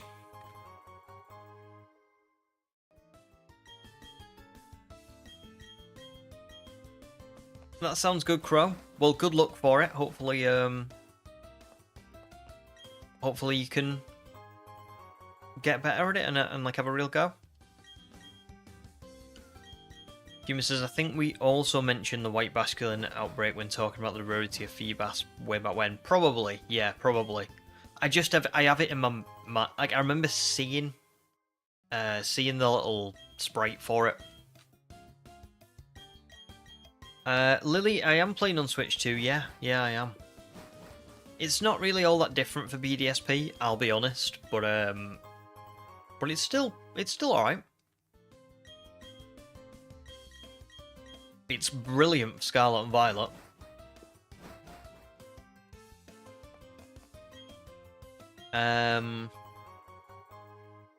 Crow's guess for the shiny, thanks to Ham, is 2657. Sobble's going 2658. Human's going 2659. Oh, Felicity, welcome to stream. Lucky number 728 is your guess. Nice, I like that. I like that a lot. Calamari's is 1479. I wonder why it's 1479. I guess we'll never know. Zeke says, not being able to shiny hunt or evolve my Ursaring into Ursaluna is a crime. Yeah, you would think they would put that in there, to be honest. Like, Ursaluna probably should have been in Kitakami as some sort of, like... Then again, they probably wanted you to buy Legends Arceus to get those versions. Those sneaky sneakers. So, yeah.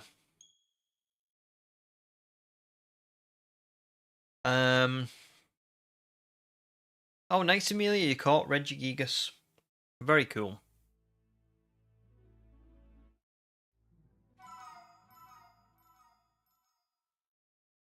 Lily is guessing 2555.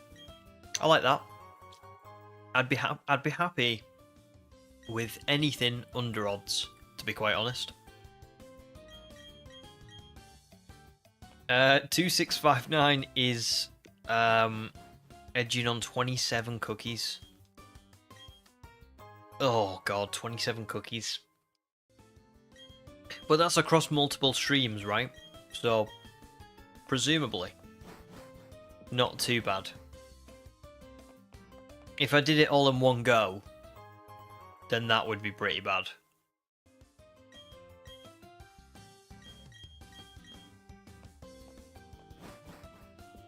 I'm kind of tempted now to to actually keep the bit going and have a cookie every 100 encounters. Oh my god, what if it was Motorstoke? How many cookies is that? How many cookies is Motorstoke? That might be one of the most unhinged things I think I've ever said in my entire life.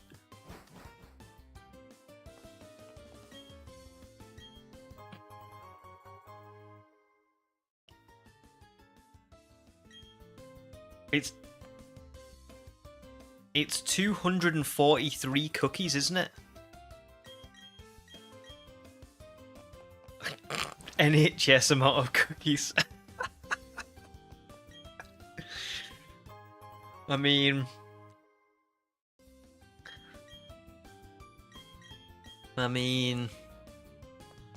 damn! I wish I hadn't made the joke now that was the rule.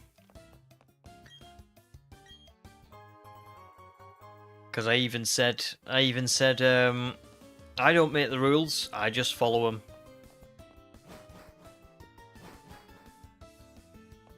I feel like the kid from Matilda. Well. No probs, Crow. I hope you feel better soon. That's not good to hear. But thank you very much for joining. And yeah, hopefully we'll see you again soon. You would need a cookie sponsorship. Literally. Sponsored by Galaxy. And then maybe sponsored by some sort of funeral planning company. You know, like when you watch him TV on like a Tuesday morning or something, and they have all like they're trying to like target people who are a bit older, and they do like the funeral planning and the life insurance and stuff.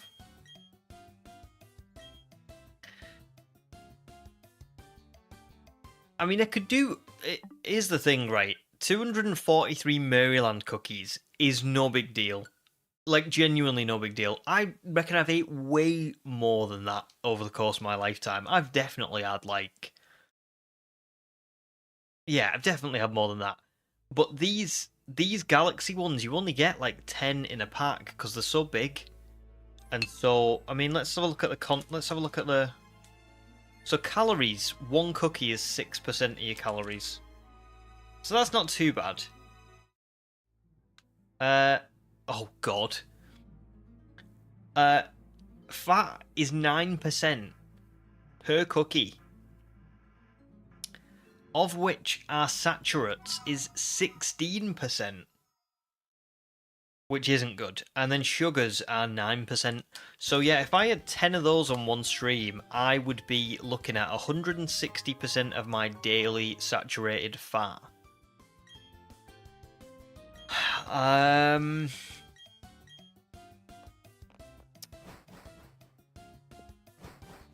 they are good. They are good. No, I'm not even gonna entertain this. I don't even think I've got enough. I've got 2 left in the pack, and I've got 1 on my plate. So it's not even logistically possible right now. Do you know what I mean?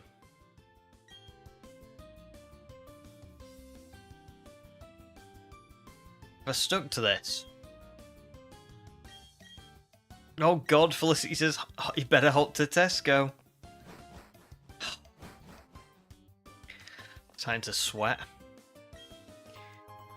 Soon I will be considered prehistoric because I will perish.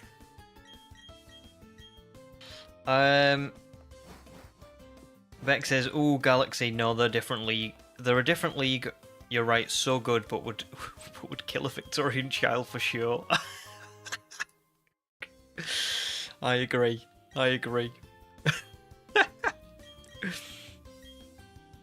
Cooper Trooper, welcome to stream, dude.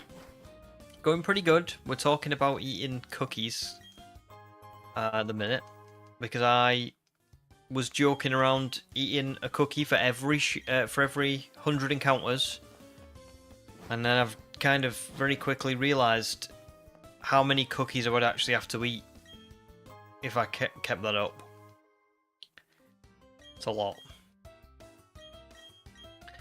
Are there any cookie-themed Pokemon we can force you to shiny hunt every 100 hours encounters? Oh, there's no way.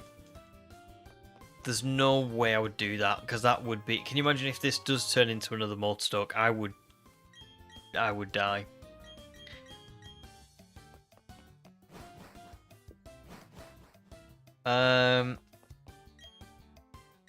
Shiny Unown that spell out cookies. Listen, I'm not even gonna entertain this, okay?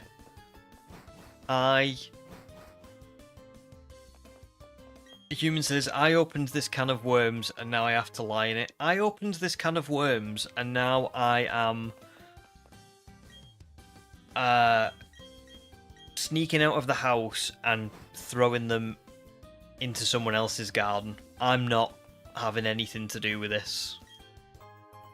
I am not going to eat 160% of my daily saturated fat in one stream. That would be irresponsible. There's your way for a word of the day. Irresponsible. Even if it would be good.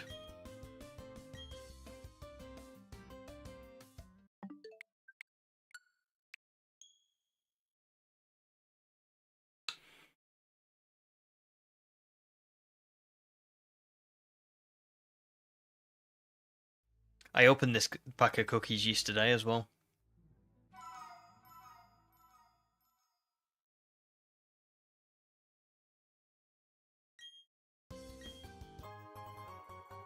Do you know, if it was genuinely, if it was Maryland, I would stick to that, because Maryland's not a problem. 10 Marylands in a stream, that's now.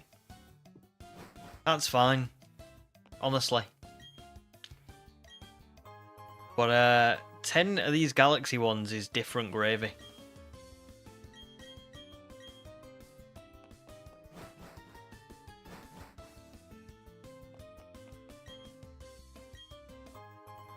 I'll get Marylands for next stream.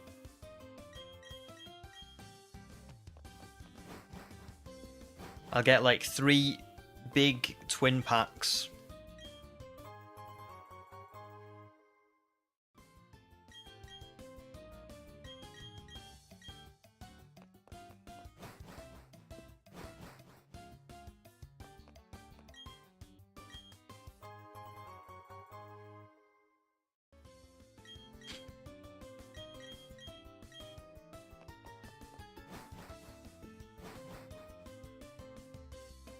I found the person who doesn't like cookies.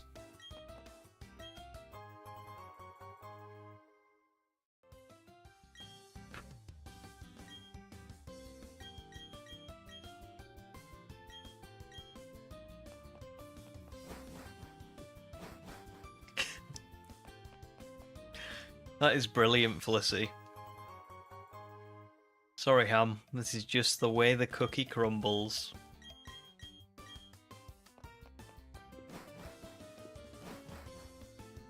It is funny though, because whenever I do dig these holes myself, I never actually end up following through them. I just kind of, I just kind of pass the buck, really. Just pass responsibility on to someone else, or just leave it in the past. I always get away with it, always.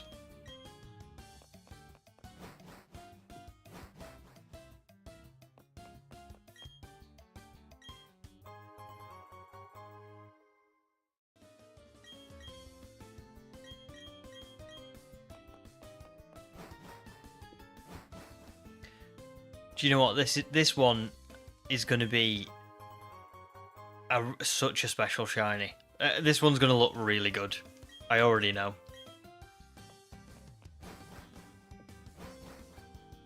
Like, I think the colours are going to really like pop in this game.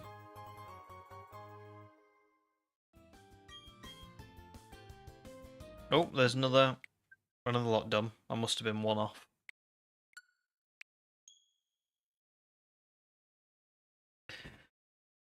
Oh.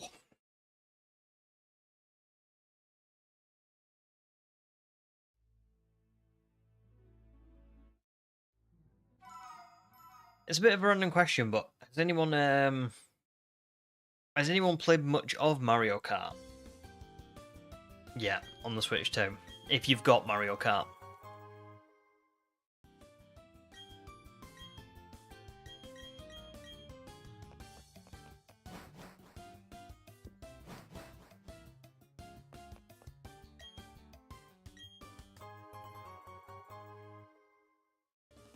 Do you know what, Felicity? I kind of like. I don't hate it either. It's not my problem with BDSP. Never really was about the art style or the way it looks. Like that just doesn't bother me at all. I think it looks quite nice, to be fair. Especially like the battle backgrounds and stuff.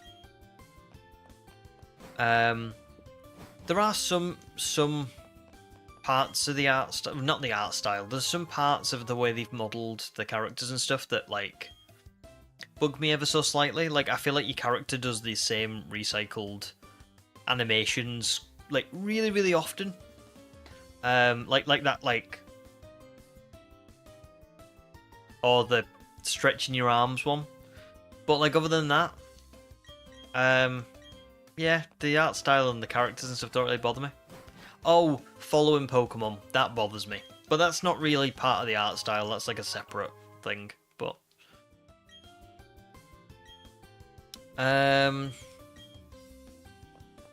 Jake's not played Mario Kart yet. Felicity's not got it. But he was thinking about it until you found out that Pauline has only 2 outfits. Sacrilege. I'll be honest, I can't even think. I don't even know who Pauline is. Another cancellation for me. Yeah, Felicity, the battle backgrounds are really cool, aren't they? They're really awesome. Congrats, Amelia. Found a Helix fossil. Ham's not played Mario Kart, but it doesn't look better than 8 Deluxe. To be honest, I didn't play much of 8, but I must admit it doesn't feel very different to it in the way that it looks. I was just interested, that was all, because I considered myself, when I was younger, like pretty good at Mario Kart, and I like logged onto it the other day and played a few games, and I haven't played in a while, but like I got absolutely battered, and I just thought, am I missing something? Like, is there like, I don't know. I think maybe I'm missing like shortcuts and new mechanics. Like I saw that you can glide on like rails and stuff now. So yeah, I need to practice a little bit. Oh, Ariel, welcome to stream. How are you doing?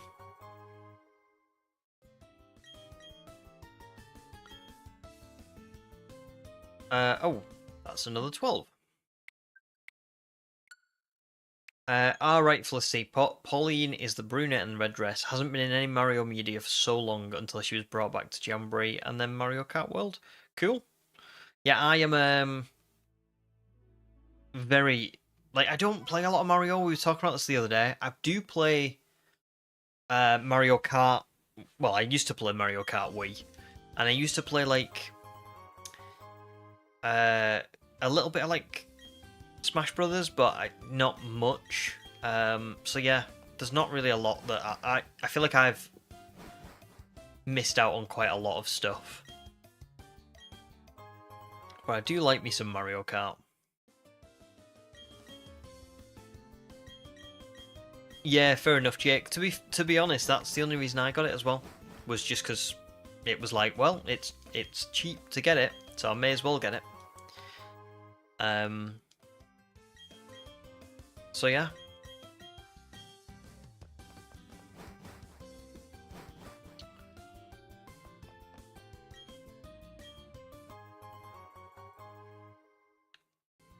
Ariel, how good are the cookies in question? Pretty good. The Galaxy. Galaxy thick chocolate chunk cookies. Which is why I'm saying I'm not eating anymore, because they're too much. Ham says, in all fairness, Mario Kart Wii is the best Mario Kart. It was so awesome. I mean, like I say, I haven't played a lot of the other ones, like the DS version, and I played a little bit of Mario Kart 8 on the Switch, but I just didn't find it to be as good as the Wii. But yeah, I was just wondering if it was like. I guess I was wondering if there was lots of new mechanics and stuff that maybe I was missing. I should probably play some single player first, I guess.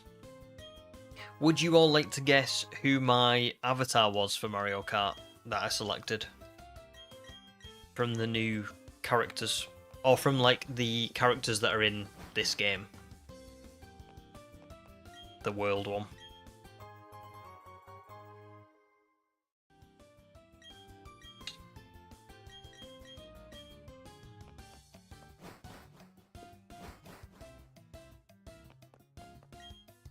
I'm going to let some guesses come in.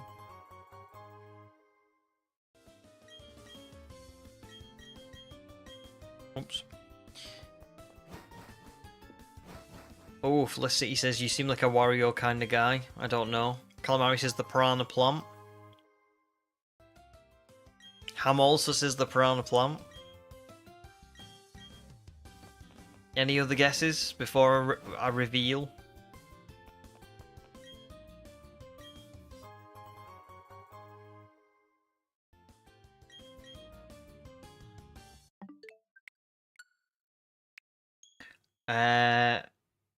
It was not Kabu. Amelia says Bowser, Luigi, or Mario. It wasn't those. Calamari says cow. It wasn't that. Calamari and Ham were correct. You got it spot on. It's the piranha plant, yeah. I couldn't not. I saw the piranha plant was in the game and I was like, oh my god.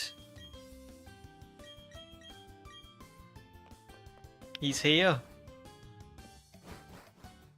Got it spot on. Gotta be on brand, haven't I? What is your prize? I will give you my everlasting respect. Does that mean much to you? A cookie? I wish I could pass you a cookie.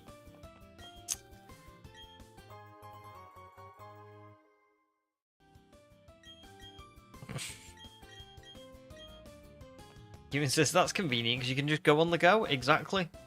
Exactly.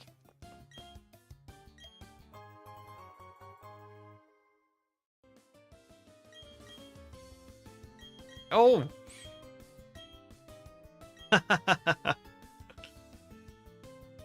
Zeke, thanks so much, dude. How many cookies does this buy? That buys a lot of cookies. A lot of cookies, especially if it's Maryland. Let's work this out. Let's work this out. Because I actually have the Tesco app on my phone. So we can do this right now. We're gonna math it up. Maryland Twin Pack, that's the one we want, because you get the most value for money then. Okay. Let's have a look at the read more. Oh, it's in grams, it doesn't tell you how many individual cookies.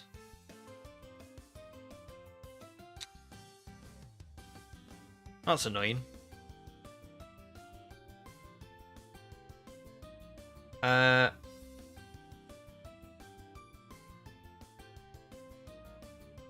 Hang on, I might be able to work this out. So Per 100 grams, it's 22 kilograms of fat. Not kilograms. It's 22 grams of fat in 100 grams of cookies. 2 cookies is 4.4 grams, so how many times does 4.4 go into 22? Let's have a look. 22 divided by 4.4. 5 cookies is in 100 grams.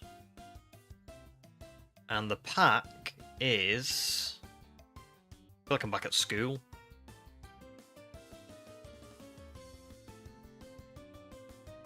No, that can't be right. I've worked this out wrong, I think. This is why I was never very good at math. This can't be right, because it says the twin pack is 2 times 200 grams. But there's way more than 5 cookies in one pack, so that's not right. But I feel like I have worked that out right when I'm looking at it. Well, anyway. It would get me, so let's have a look. It's £1.90 for 400 grams. So it would get me 1,000 grams of cookies. Pretty good. Pretty good. So, thanks. Thanks, Zeke.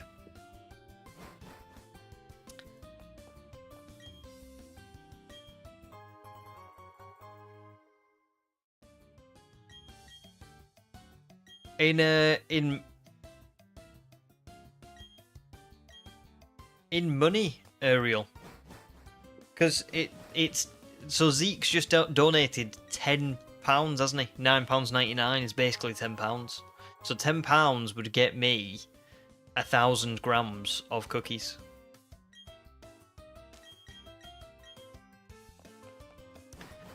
So there you go. Yes. No, actually no. I've got that wrong. Hang on. It was 2 times 200, so actually it's 2,000 grams of cookies. Oh my god. That's a lot. That's a lot of cookies.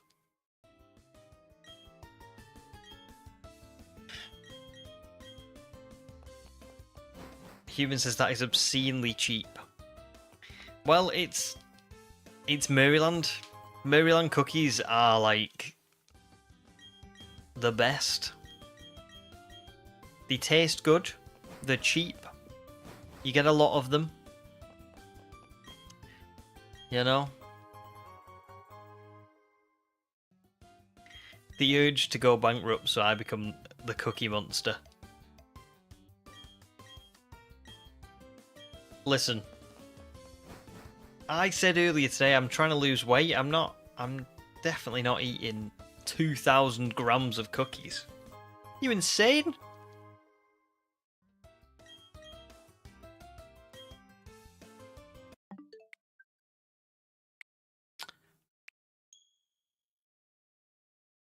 Do you know what? I have no idea. Felicity says it's roughly 68 cookies per pack, but 68 seems too much for Maryland.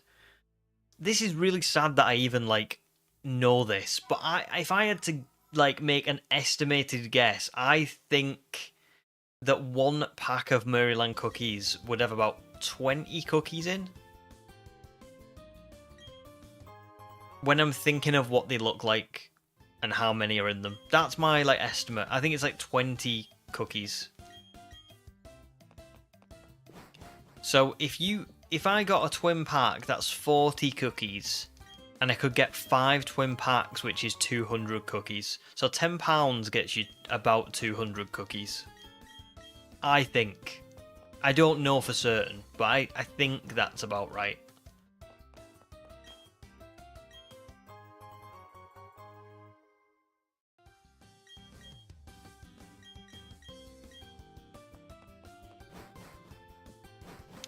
Oh,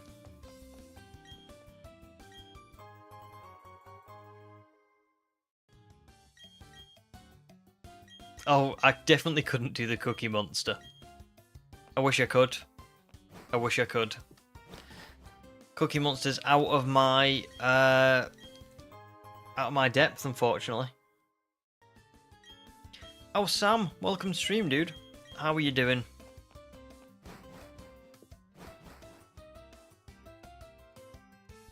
But yeah, thanks again, Zeke. I really, really appreciate that. Very kind.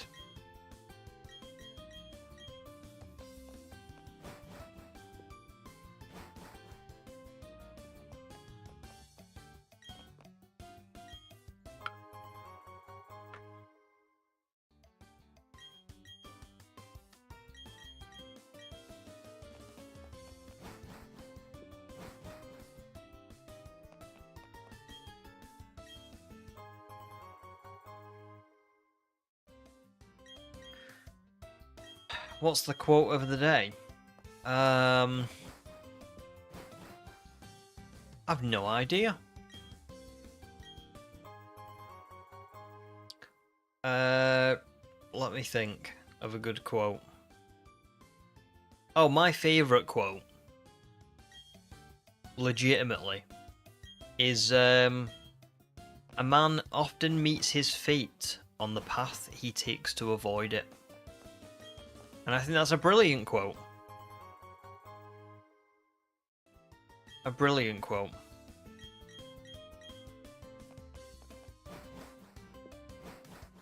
Has anyone else got any?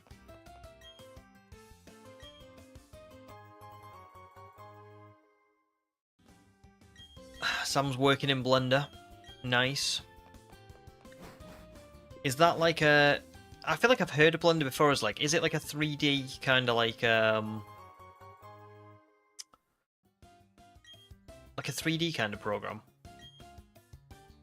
Oh. All done. Felicity says, who said it though? I'll be honest, I have no idea. Do you know where I got that quote from? Genuinely. Genuinely. I got that quote from Kung Fu Panda.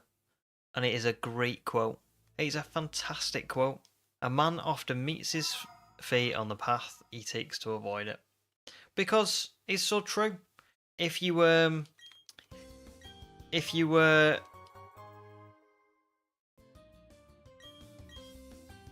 someone who tries to like get out of doing something or tries to like dodge this by doing this or whatever, you know, it always comes around to bite you in the end. You shouldn't be trying to avoid a certain fate. You should just be living your life and letting things happen. And I love that. I just think it's true. Zeke's got one that you use at work from Kung Fu Panda. It's great, great film. I tell you what, right now, if you ever like, if anybody has any like kids or anything, Kung Fu Panda is the film to show them. There's so many good life lessons in Kung Fu Panda. It's a fantastic film. Oh, Final Strike, welcome to stream. What's full odds in this game? It is 1 in 4,096. Yeah. Zeke says, yesterday is history, tomorrow is a mystery, but today is a gift, and that is why it's called the present. Again, another Master Uguay quote. It's brilliant. That is a great quote. Another good one. Another great one. The thing with Kung Fu Panda that's like absolutely fantastic is it shows kids that they are enough as they are. Like you being the person that you are, you enjoying the things that you enjoy, you being, you know, your appearance, all that kind of stuff is enough. You know, you don't need like... That's the whole message of the film, isn't it? Paul spends his whole the whole film like trying to get the scroll And then he gets the scroll and he realises that it was just him all along. It's brilliant.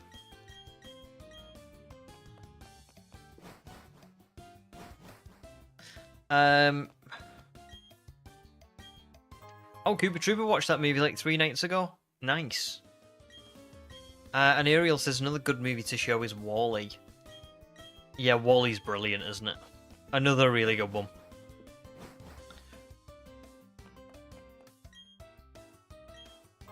In fact, WALL-E might be one of my favourite ones ever. Oh, nice. Someone from Bavaria. Welcome to stream. You are currently hunting shiny Aaron. Greetings from Germany. Well, greetings back to you from the UK. It's good to have you. And Aaron is a fantastic shiny. I love Aaron so much. And Aggron as well. I've never had a shiny Aaron, Luron, or Aggron, and I really want one. So yeah. Good luck for it. Cracking shinies. Oh, I like that. You only live once, but if you do it right, once is enough. Great quote, Ham. Great quote. Very wise. Zeke's now picturing the part where Poe does acrobatics to get in the cookie jar, but this time it's me. Oh god, it's so true. It's so true. Food motivates me like really nothing else does, to be honest.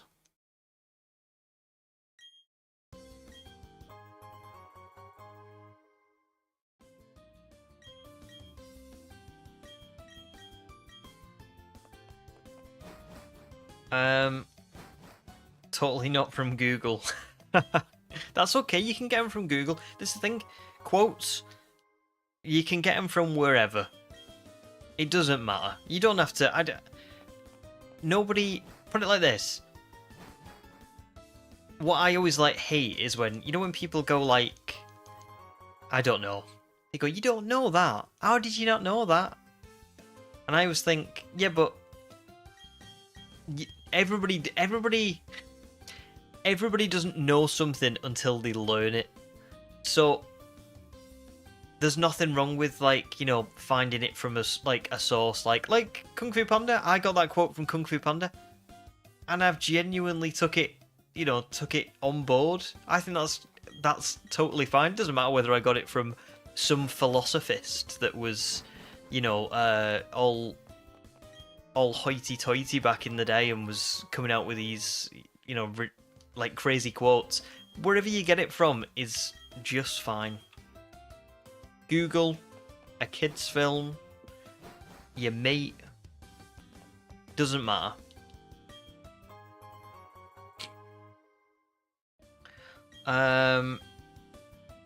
Bavaria says, my favourite shiny and legendary is Giratina, so you're quite sad there is no Platinum remake.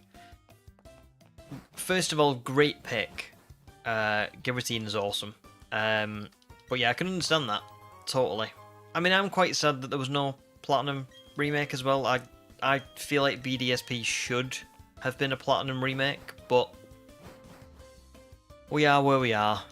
You can get Giratina in these games at least, so that's good, and you can shiny hunt it in these games as well. But I would probably suggest Dynamax Adventures is probably your best way to get that. If you've not already got it.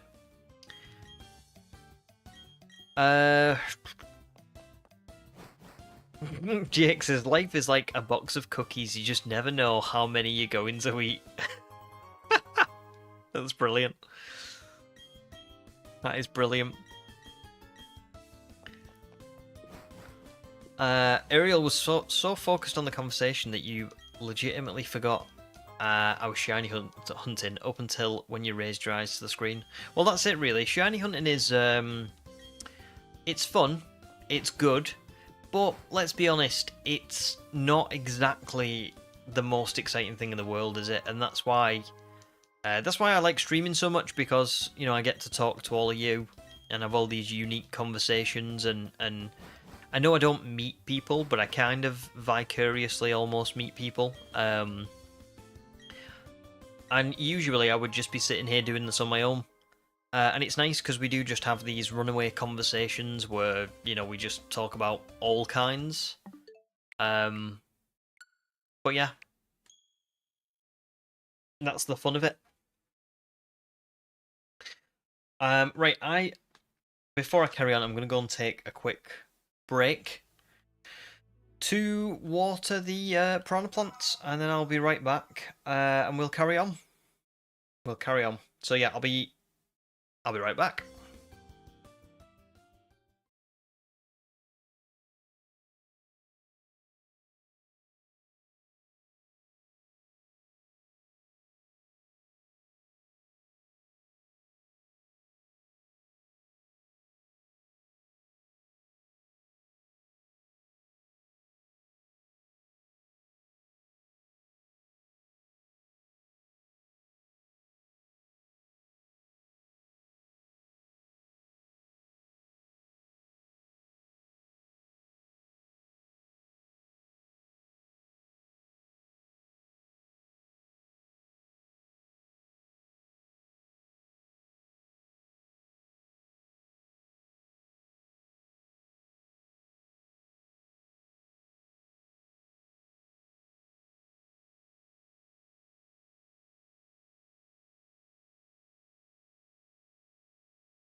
Right, I am back.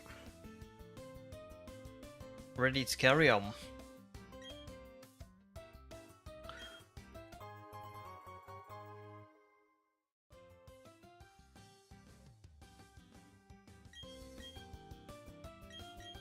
I wonder how many viewers we'll get when I start going for Unown. I wonder if people will like... It's interesting to see, because obviously we get new people all the time for like Dynamax Adventures, because people love that. For the fossil hunt, we got new people. But I'm a little bit like, oh, I wonder how it's going to go with Unown, because it's such a like... It's not really... Well, it is a popular Pokemon, but I don't think it's popular... I don't know. I'm just going to be intrigued. I feel like it's one of those where I could either get way less viewers or like more than we've ever had. Is there a lateral hunt for Unown? Good question, Calamari. Very good question. So the way the Solaceum Ruins works, from what I've gathered on Cerebi, is that there are like 3 or 4 rooms where you get a 100% spawn rate of a specific letter for Unown. So I think like N is one of them, and then there's like a couple of others. And then there's also a few rooms in the Solaceum Ruins where like 20 of the Unowns 20 of the Unowns appear at like a 5% encounter rate each, which adds up to the 100%.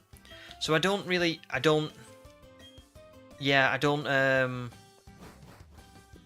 which one to do. Let me have a quick look. Felicity's going to dip and cook dinner as well, but you'll be back? Maybe. We'll leave the stream up while you cook and eat. Awesome. Well, thanks for joining, Felicity. And hopefully we will see you soon, but enjoy your tea. Well, let me have a little look, and then I can show you, because... Oh, I can explain. Because it is a little bit weird. I can see Deanna says something about... Unown's very tricky. I think only 2 can be shiny based on the algorithm in the games. Thankfully, humans said that's in the old games, because I was about to say I didn't know that, and I am not going to do a shiny hunt for it if it is, like, weird and it's glitched in the game. But as long as it's the old games, we're all good. Doesn't matter. Because hunting it at full odds is bad enough. But yeah, if it's going to be weird. Ah, here we go. This is what it is. So, hang on, sorry. I have got it, but it's... I'm trying to find the specific page where it explains it to you. So basically, throughout the Solaceum ruins, there are 5 letters of Unown that you can directly target, and they spell out the word friend. So there's F, R, I, E, N, and D. They appear via random encounters at all times of day at a 100% rarity in the specific room between the level of 14 and 25. Then there's some other kind of rooms that are like just totally separate ones where you can find 20 different Unowns at a 5% rate. So you can get like let me have a little look. Well, it'll be the FRIND. That's what it is. Sorry, that's what it is. So it's... You can target those 6 specifically at a 100% encounter rate, or you can target the other 20 at a 5% encounter rate each. So that's my choice, is either I go 100% on a specific one, like F, R, I, E, N, or D, or I just opt for a random one. I think I'm going to go random, because I just think that makes more sense, you know? That just is more fun to me. So yeah.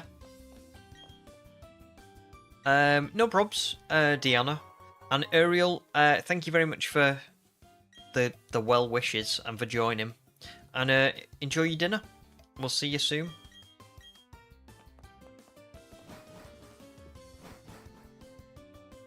Human says, instead of cookies, you're going to have yourself some tacos with cheese and only cheese. That sounds great. Enjoy. I'm not going to have any more cookies. I think I might have a pizza when stream finishes. Just for ease, because it'll be like 10 o'clock at night, so I'm going to have something, but I don't know what I want to have. Yeah, probably.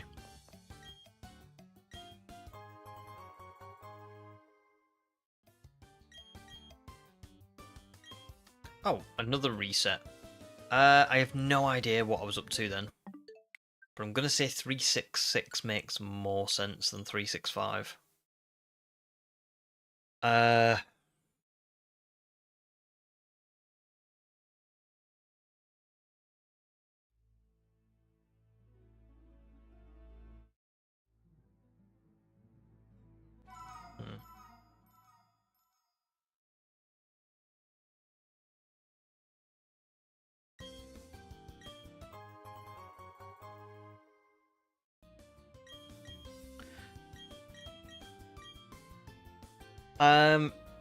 Yeah, no, I know I'll always end in even numbers. I said that wrong, I guess. Not that it was going to be 365, more that... I think 366 more than... I should have said more than 364. Oops. I keep miscounting. And I've just done... What I'm trying to work out is...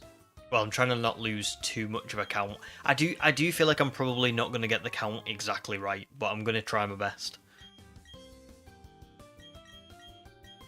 I just need like a foot pedal or something, because it's the fact that I'm holding the controller and then I'm like pressing the button on the keyboard. which I know doesn't sound, like, complicated at all, but if in my head I could separate it to, like, I press the foot pedal when I see the Pokemon, I would never get it wrong. It's more... yeah, it's more that, taking my hand off the controller is like I get distracted and I don't always do it, or I don't even remember if I've done it. So yeah, there you go.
Oh, there's another one. Right, I got it right that time as well, because I remember 366 and I got 378, so...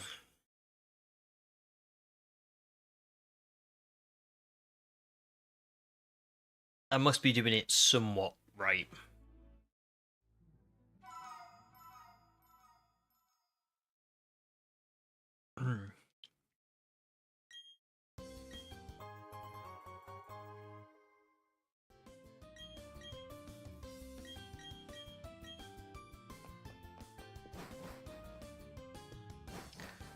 Has anyone who's watching ever been to ever been to like a Pokemon VGC like tournament, like a live one? In the audience on the day, doesn't have to be like Worlds. It could be like a regional or something.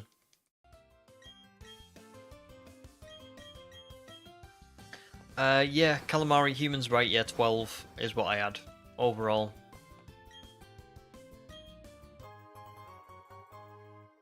Or what I have, even. Because I did have 11, I think, and then James traded me an extra one off stream during the week. Because he'd found another one. So yeah, now I've got 12. If we do get any more, I'll definitely like happily take them, but I don't really like need any more now. You know, like it's not like a... It's not a need, it's more just like, oh, if anybody does have any extra. Every little helps sort of thing, but... I almost wouldn't want to take any more off anyone, because it's like, I don't... It's quite quick, isn't it? We've seen how fast it is, so I almost don't want to take one off people. No problem, Zeke. Gonna have to shoot off for now. Best of luck. Thank you very much for the good luck. Don't forget the cookie after 16 encounters. I didn't eat one at 300. But enjoy your evening, dude, and I hope your voice returns soon. I hope you feel like fully back to normal soon. And thanks very much for the donation as well. You're a star.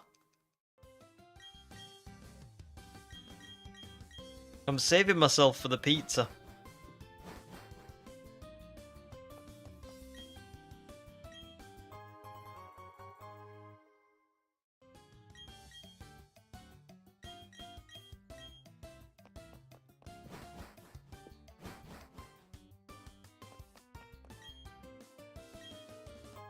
I feel like I skip meals a lot.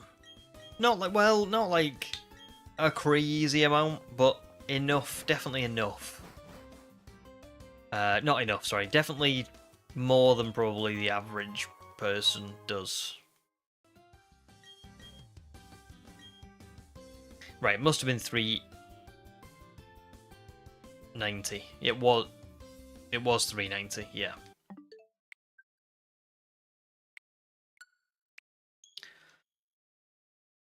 So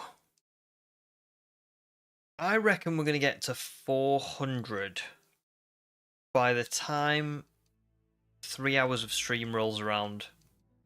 So 400 in probably under 3 hours, because I spent about 10 minutes talking at the beginning. So not bad. Oh, Wookie, welcome back. Back in time, just in time to see the shiny. Oh, let's hope so, dude. Let's hope you like my lucky charm.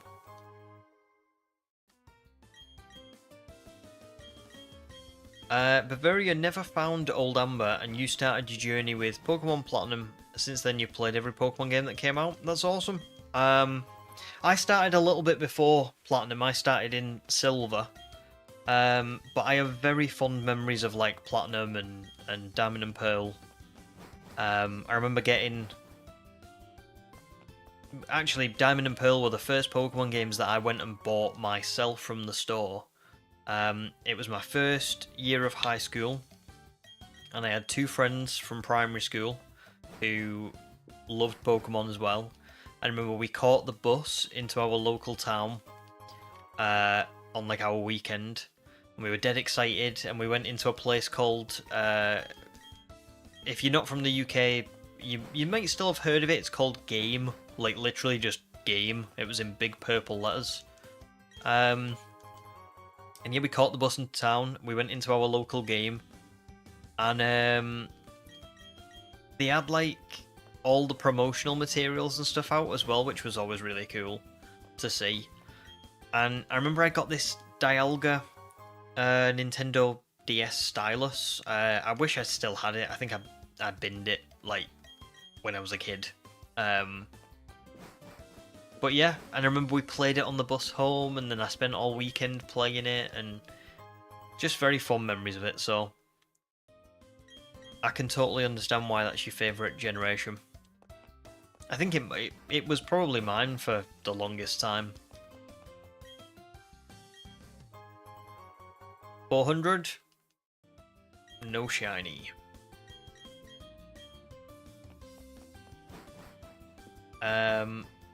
But yeah, I don't know how Old Amber worked back in Diamond Pearl Platinum, but it's a the fossils in this game are quite weird. In the sense that they're unlocked just before you beat the 8th gym. For the National Dex fossils, I mean. So you actually don't have to complete the game to get Omanyte, Kabuto, Aerodactyl, Lileep, and Anorith. You can get them, yeah, quite early on. It's kind of weird.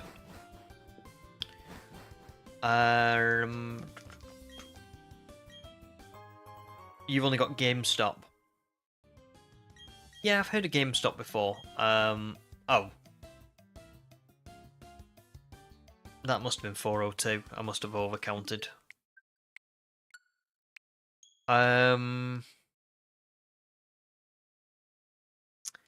Yeah, we've not got GameStop. We've got Game. But Game now is. Has anybody heard of Sports Direct? Anybody know what that is? If you don't, it is a UK company that does, like, as you can imagine, loads of sports stuff. They sell football boots, they sell rugby stuff, tennis stuff, golf stuff, like. But then they also sell clothes as well. So it's a bit of a weird kind of place. Wookie's heard of it. There you go. Wookie's heard of Sports Direct. Yeah, it is a weird place. Sports Direct bought Game. So now, like in my local town, there is a Sports Direct, which sells all the sports equipment, hiking stuff if you want to go for a hike. It sells gym clothing. It sells regular clothing, shoes, all that kind of stuff. And then right in the back is a game. It's really weird. It's really weird. What else have we got? We've got CEX as well. I said that very carefully for a reason. Got anything else? We used to have Game Station as well, but Game Station's gone now. That's not a thing anymore. And we used to have something called Granger Games as well, I think, or something like that. But yeah, there you go. Not too many left now. Calamari says the fossils are too grindy for you to hunt for them in BDSP. They are quite a lot, aren't they? They do take a considerable amount of time to find. I mean, you all saw me the other day on stream. I spent, what, 5 hours, 6 hours searching for Old Amber, and I found 2. And I'd done 4 hours the night before. So, they are kind of crazy. Bavaria says you also collect Pokemon cards. Your best pulls are Team Rocket's Mewtwo. Oh, very nice. And Charizard, EX, Altart, and a few more Altarts. Very nice. Well, excuse me. Got some stuck then, probably Cookie. Yeah, I have got quite a few cards now. I've only started collecting this year, really. Haven't got any of the... Is it Destined Rivals? I haven't got any of those yet. But I have my eye on them. I might get them at some point. In Germany it's called Decathlon. Ah, right, okay. We've got Decathlon here in the UK, but I didn't realise it was anything to do with Sports Direct.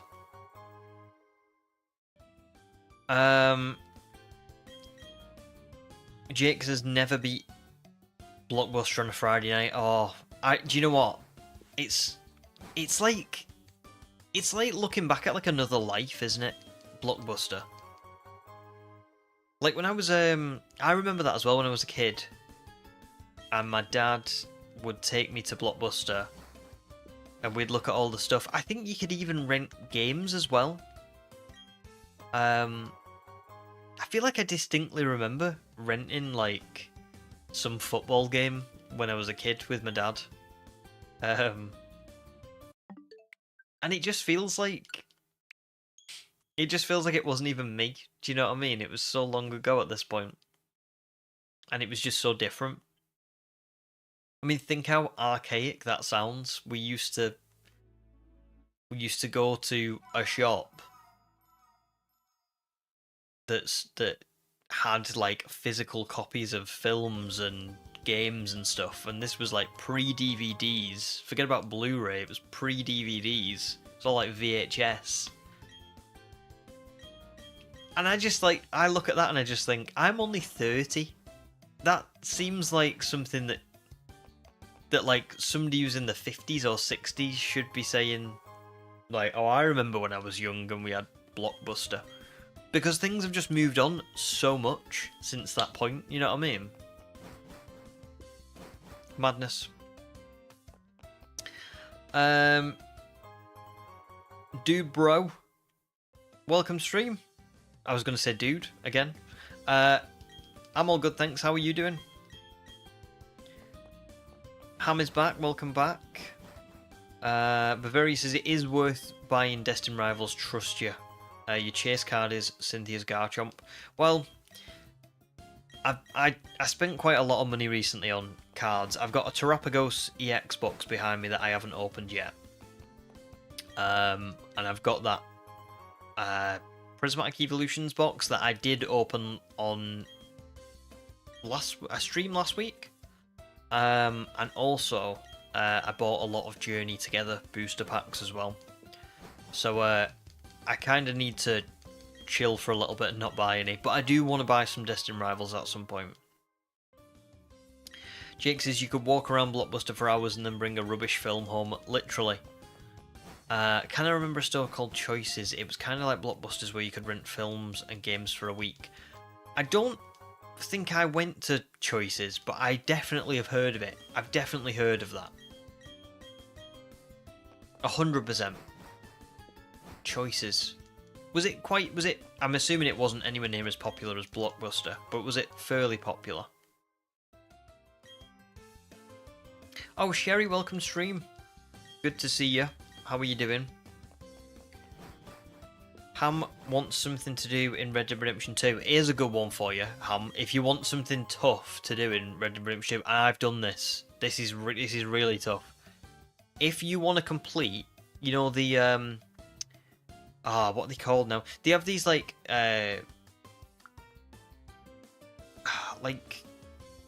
collectionist kind of like mission things called like Sharpshooter, Explorer, all those things, and it's like you've got to complete 10 challenges. Those are really difficult, and if you can do them as Arthur, they're even more difficult because some of them you have to go into Mexico to do them.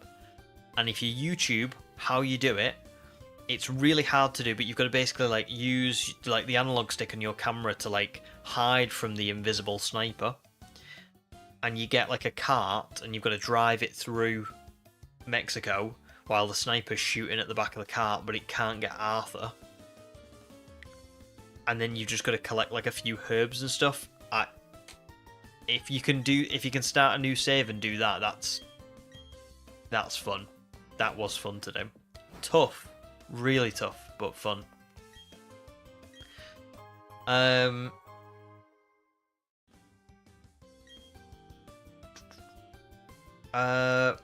Choices was good for you as it was local. It's now a Greg's. Oh, everything's a bloody Greg's nowadays, isn't it? Greg's is literally everywhere. Like in my town, I swear there's like 3, all quite close to one another.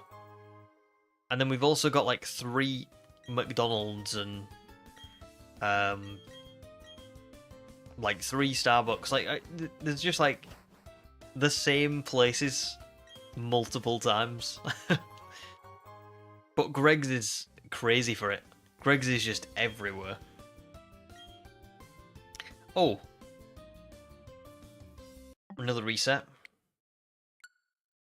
Bavaria is still hunting for the Giratina alt art in Lost Origin, but it's getting hard to find packs. How long ago was Lost Origin out? Because I've only started this year, so I don't know. Ham, you're playing as John. You could still do those challenges as John. They are still difficult. They are still enjoyable to do because when you complete them, you get like rewards like clothing and stuff for them, but it's more just the actual doing them. It's very like, do you know what? It's actually a little bit like shiny hunting, weirdly, because there is quite a bit of like with collecting the herbs and like the rare stuff. There's just like a lot of waiting around and a lot of like, I don't know, collecting and like finding these really rare things. So yeah, I would recommend it for sure. I got quite a lot of the way through them. I think I did like 7 of them in full. And then I started the sword, not the sword, I started the shield shiny only run. Oh, Probs Gaming, welcome back to stream. How are you doing? No luck yet. No luck yet. The shiny is like, it's kind of like a I would describe it as like a pink almost. It's not the white colour for sure. I think the wings stay kind of a similar colour, but the white turns to like a darker pink, I would say.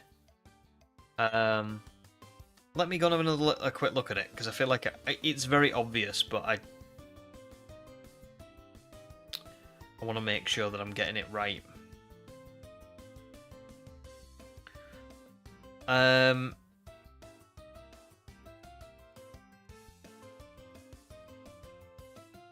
never mind, it's not loading properly. But yeah, there you go. And it is full odds, yeah. I've got it at... I'll be getting it at 1 in 4,096. So yeah, we are very early into this shiny hunt, you know? Assuming it doesn't go over odds, we're still nowhere near.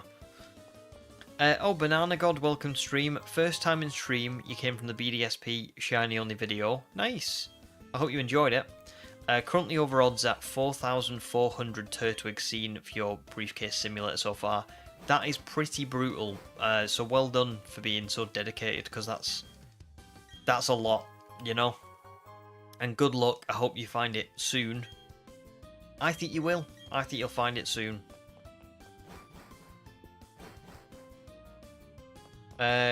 Congrats, Jake. Lechonk's a pretty good shiny to get.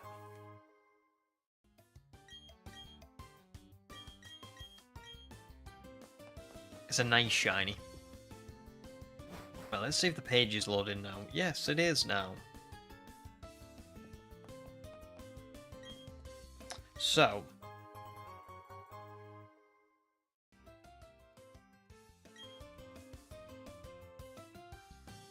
Yeah, so the wings go a blue colour. I would describe the actual like body as more of a pink, personally. Yeah. Not like a really bright pink though, it's more like a dull pink.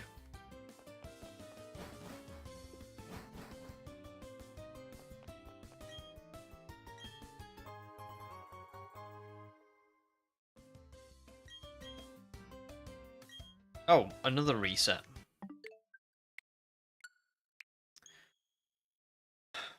Oh, nice. Probs Gaming, you're in a Let's Go Pikachu run right now. No luck so far. Have you got any, like, target, or are you just going randomly?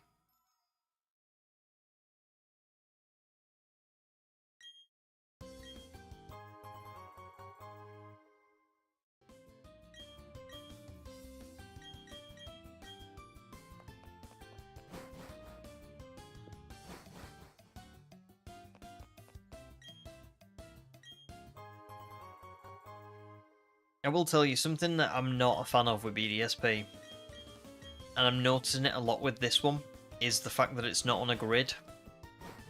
Like, you can go on a grid, but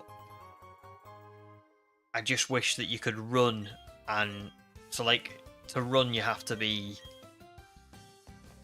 the analog stick, but then that means that sometimes you go too far to one way, whereas you can use the arrows and the B button to stay on the grid, but it's like, it's not great.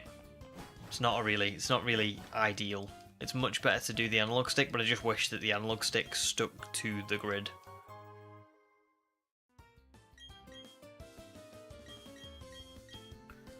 Oh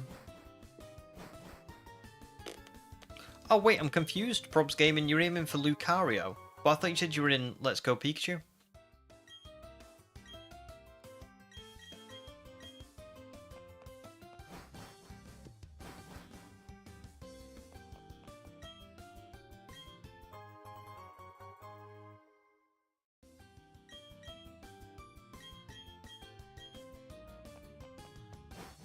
What's the best Switch Pokemon game? Well, I'm biased, but I would say I love Legends Arceus. That's my that's my favourite.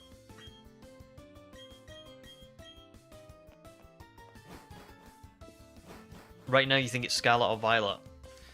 Good shout, to be fair. At the minute, they've got a huge boost with what they've done with the Switch 2. So it could... I think no, I don't think I'll I don't think my favourite will change, because I think Legends Arceus for me is more about like the music and the atmosphere and the, you know, all that kind of stuff. It's not so much about the game itself. I mean, Legends Arceus is a fun game, but I think if I was being honest, it's not like a particularly amazing game. You know, like it's got a lot of like filler in the story. There's not many battles, you know, stuff like that. But I just think that it's the I think it's all the other stuff that makes Legends Arceus so good. It's the music, it's the atmosphere, the mechanics of the game, like the fact that you can run around and catch Pokemon like with your own hands and not like by pressing like a button to say throw the Pokeball. You can just throw the Pokeball yourself. So yeah.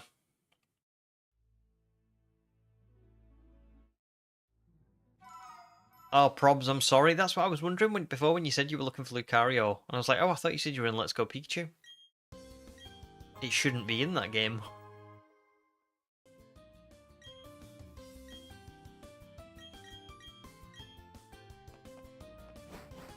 I wonder how many soft resets I've done at this point. Let me work this out. So 10 soft resets is 120. 20 is 240. So 40 would be 280. Sorry, 40 would be 480. So we're coming up on 40 soft resets. We're not too far away. But even that's great. You know what I mean? That's 40 soft resets for this many encounters. It's still pretty good, considering how many you would have to do for, like, if you were actually soft resetting one at a time for like a specific Pokemon.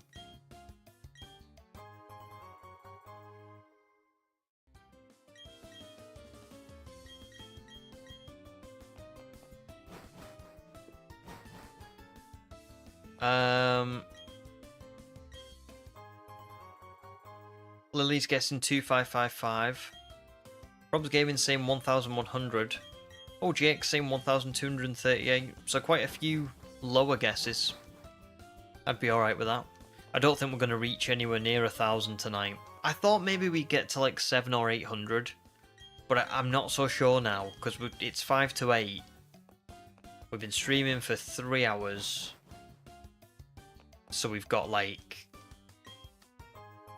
We've got 2 hours left of stream. We've literally just this second passed 3 hours. I don't know.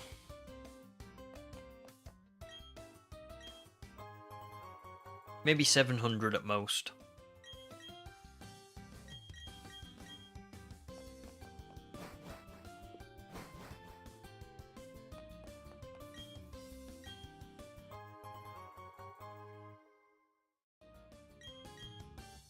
Bavaria's guessing 1280.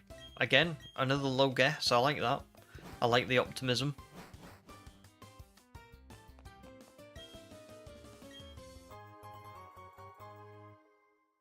Sherry, you would say your favourite Pokemon Switch games would have to be Legends Arceus and BDSP. Good picks. Good picks. And they tie in nicely together, don't they, with the whole Sinnoh vibe. Prob says my look's been pretty good in a few past vids. Yeah, I have been pretty good. Sorry, I have got pretty good luck. For the most part.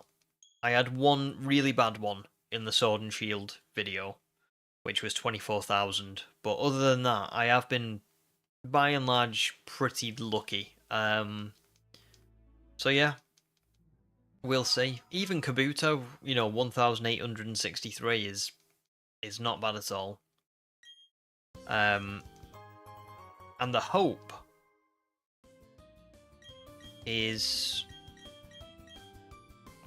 that once I get past this one and I get past Unown, a lot of the rest of the run should be Masuda or maybe one more fossil. We'll see, but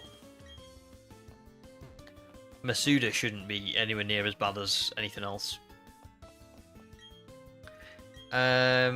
Sherry, you were a Sword and Shield defender when it was announced. Do you know what? To be fair, when Sword and Shield released, I remember everyone was complaining, and I was like, I don't get what everyone's complaining about. I actually really like this.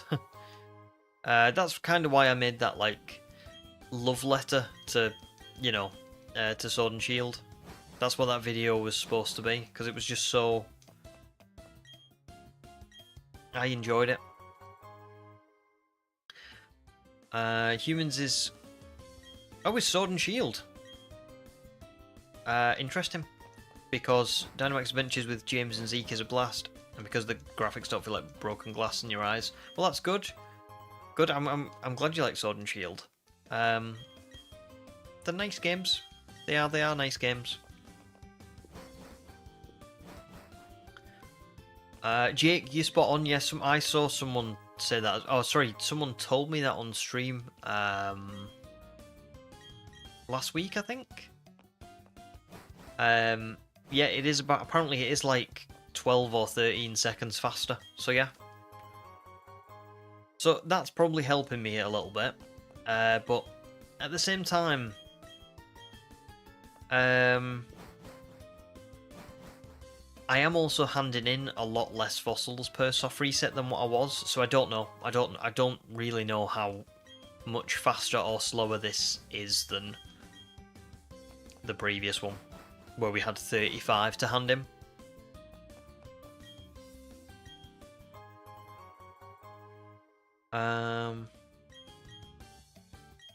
Oh yeah, me too, Sherry. It would be great, wouldn't it, if it got the Unova treatment. Probs has only played Sword. That's fair. I mean, there's not a massive difference between Sword and Shield, really. It is one of those games that's like, I think one of the gym leaders, no, two of the gym leaders change. Obviously Box Legendary and a few version exclusives, but for the most part, it's not massive. Rob says, I don't know, your mask's evolution is trash in Sword and Shield. It is annoying. Some of the I don't love some of the new evolution like types. I love Runerigus. I think it's a great Pokemon, but the way it evolves is a bit annoying. Because I don't think you should have to look up how to evolve a Pokemon. Like, for me, that's just a little bit weird.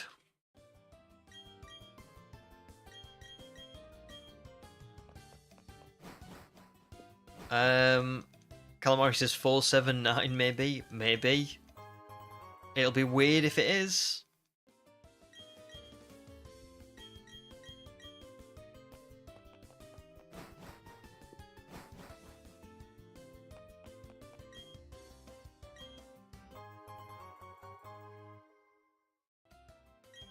I think Sword and Shield is one of them games that would. I know there's a lot of. Oh, see you later, Riri. I hope the boring stuff isn't too boring for you. Yeah, I think Sword and Shield's one of them games that would probably benefit greatly. And I know you could say this about a lot of the generations, but I think specifically Sword and Shield would be great for a Legends game.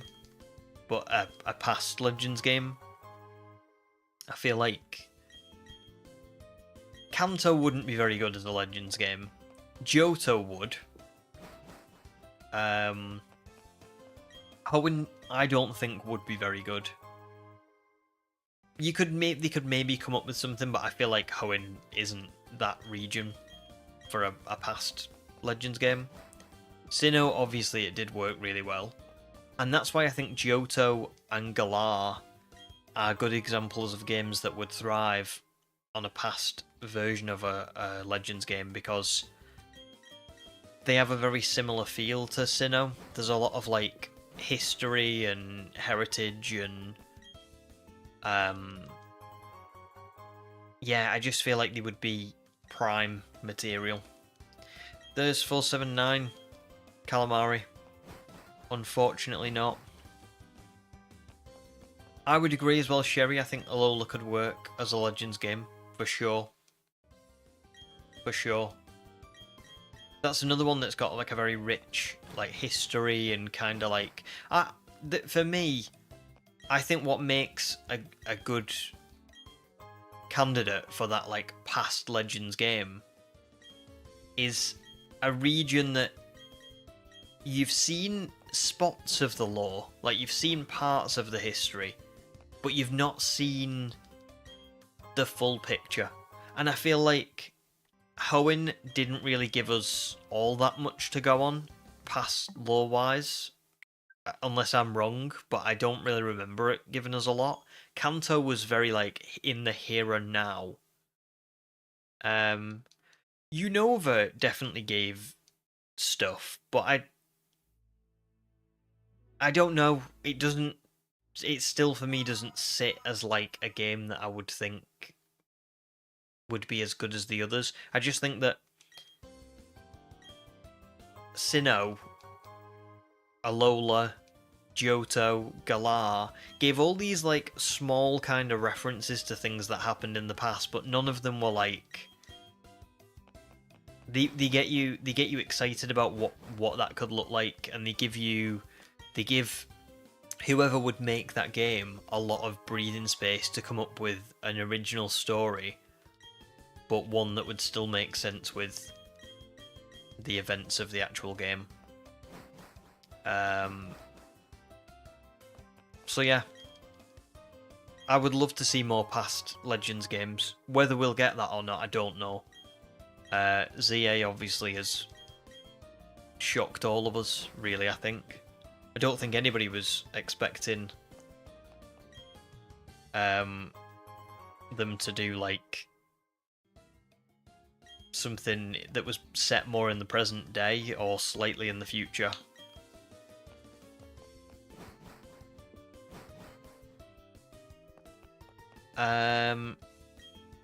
Yeah, Amelia, that would be great, wouldn't it? Legends, Zacian, and Zamazenta.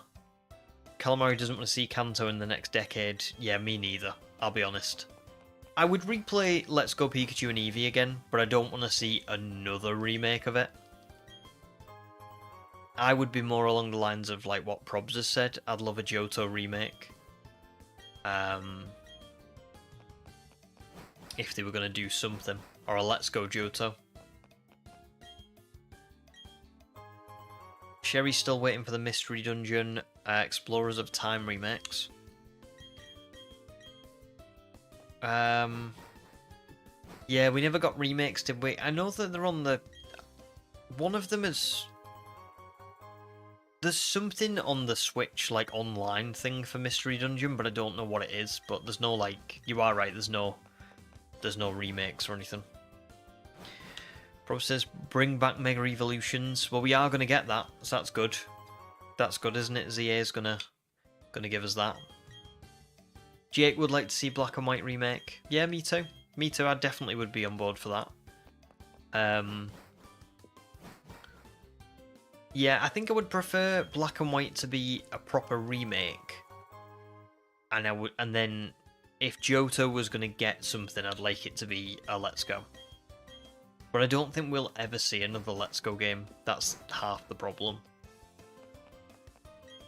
Oscarden, welcome to stream, dude. Good evening to you too. How are you doing?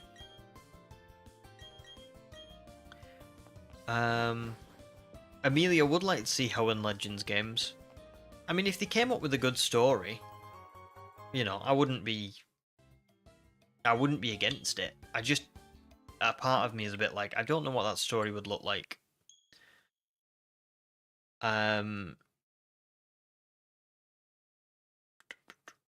Sherry says Sinnoh is like a home away from home. That is sort of weirdly what I feel like. I think that's why I like Legends Arceus so much.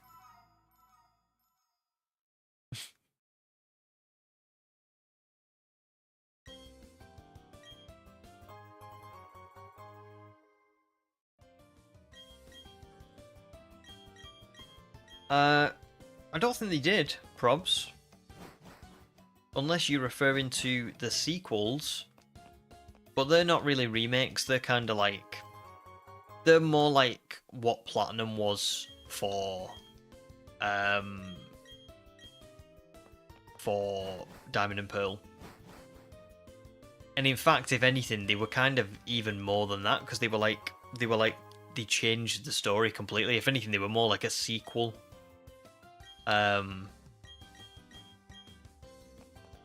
Yeah, like a weird mix of like a sequel and a third version. But they've not made like how we got BDSP.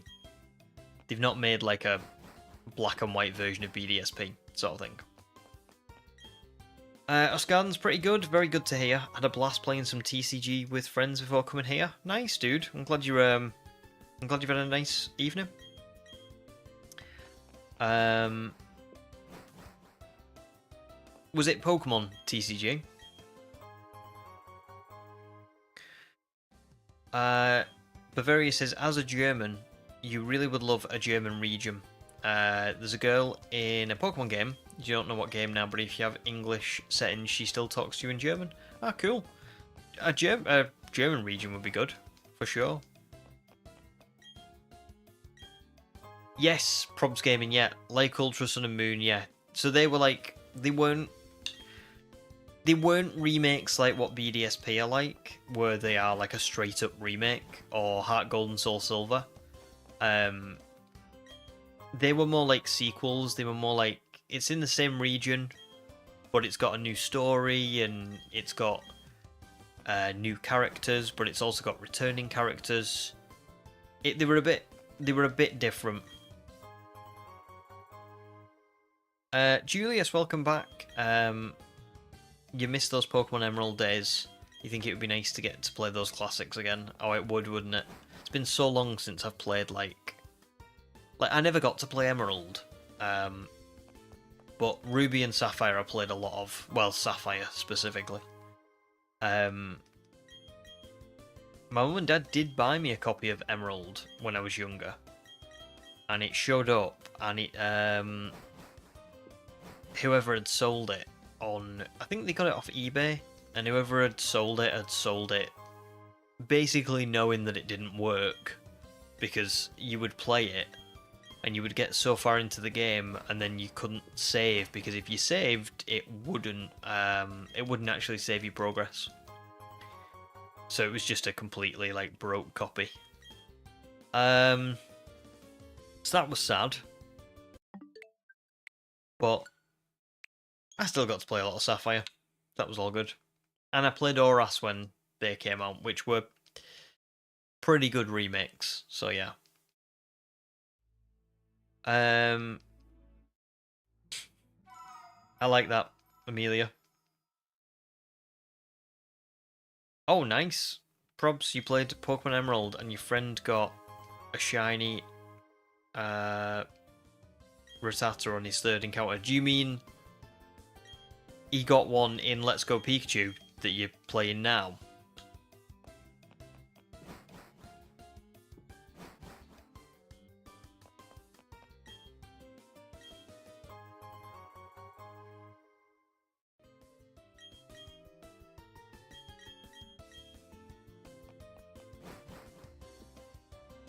I mean, to be fair, I didn't think we were going to get...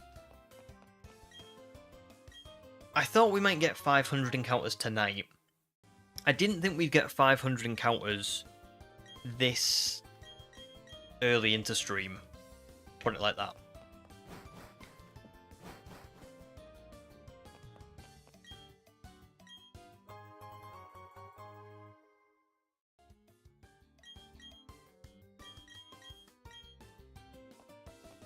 Oh, Scarden's excited that you're going to see a pink dragon this stream. Oh, I hope you do. I hope we all do. That would be great. I don't think we are. I think I'd be surprised, very surprised, if it showed up this quickly. But you never know. You just never know. Oh, Sam, welcome to stream, dude. doing all good here. How about you? How are you doing?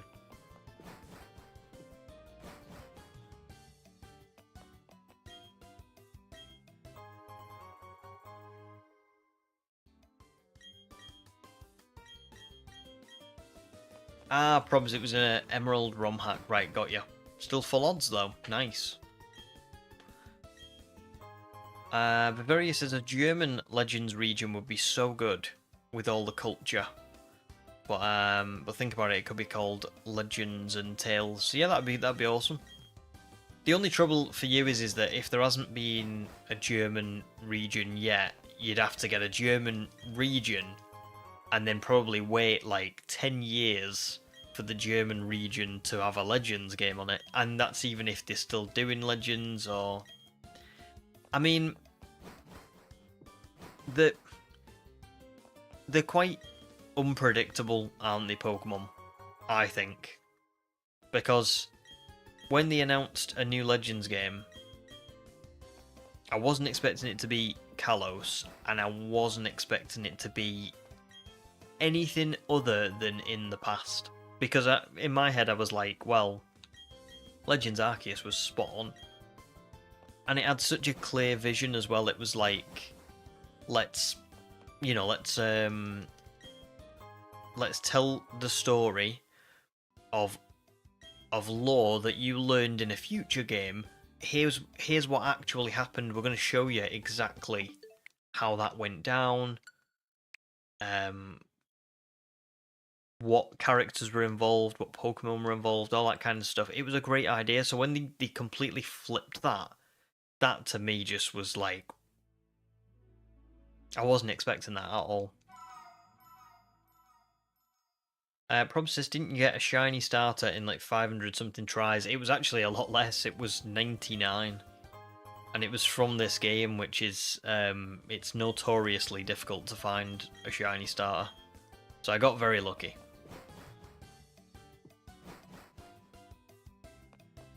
I don't know, to be fair, Ham. I can't say I'm well up on sort of German culture and stuff. Maybe Bavaria would be the best person to say.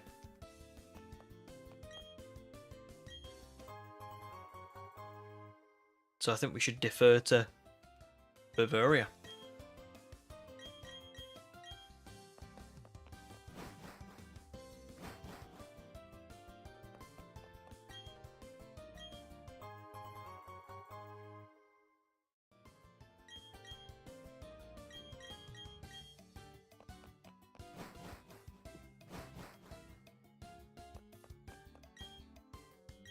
Do you know what you've just reminded me, because you were talking about the shiny starter appearing almost instantly. It's such a shame that I wasn't streaming back then, because can you imagine that 99 soft reset Chimchar on stream? That would have been unbelievable. I really hope that we get another moment like that on stream at some point. I don't know when it'll be, but I would love to have, like, just... like, maybe in this challenge, if we're doing Masuda, something that appears in the first, like, 10 eggs. So, yeah. Oh, Sam, that's honestly... that's heartbreaking. I'm so sorry. Yeah, that's awful. I'm glad that you made it. But yeah, that's really sad. I'm so sorry. And I hope that your girlfriend's all good, because that's awful. And such a like you know, to have to rush there as well.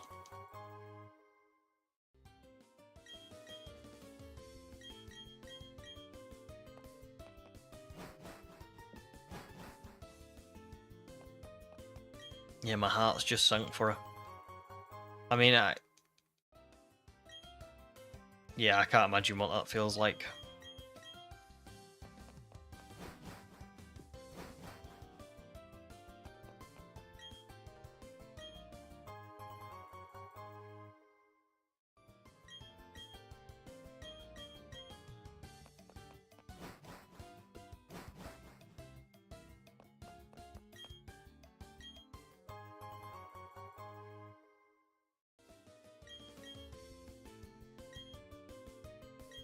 Oh.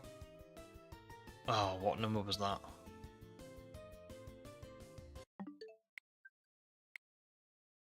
I'm gonna guess 534.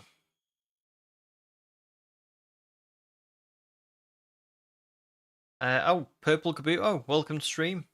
That's good timing really, with my first shiny being Kabuto. I don't know if this is your first stream, but yeah, welcome. It is a pretty cool Pokemon.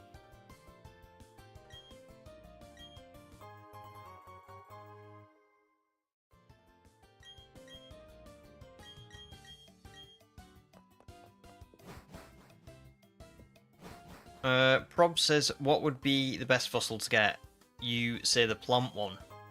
Forgot the name. Yeah, Cradily and Lileep are the two. Or Lileep and Cradily. Lileep evolves into Cradily. Do you know what? That is probably my favourite as well.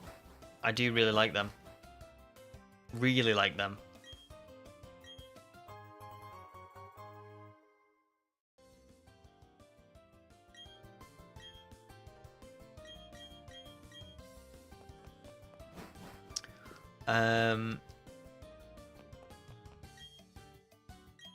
Sounds good, Bavaria. Sounds good. What game are you hunting the Aaron in? Because if it is BDS, was it BDSP? If it is, you'd probably be here a while like me. And no, not at all, Sam. I just you haven't brought the tone down at all. I don't know. I without getting too deep, I still have my nan, but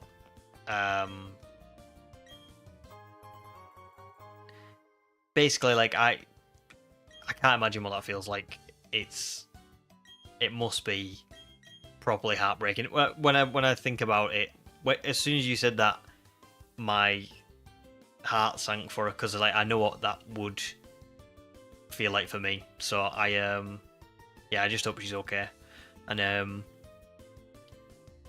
that's a great way to look at it, isn't it? Looking on the bright side, celebrating a wonderful 99 years life. Yeah, that's it. It's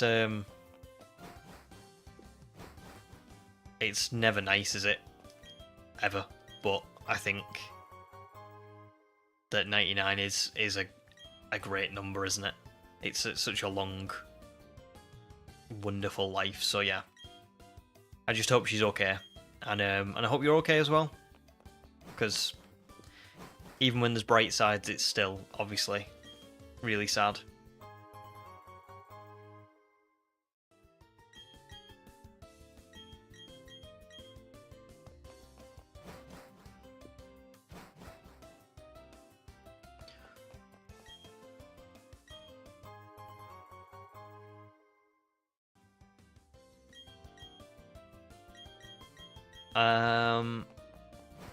Yeah, Bavaria, you'll be there a while then, if you're looking in Brilliant Diamond. Same as me.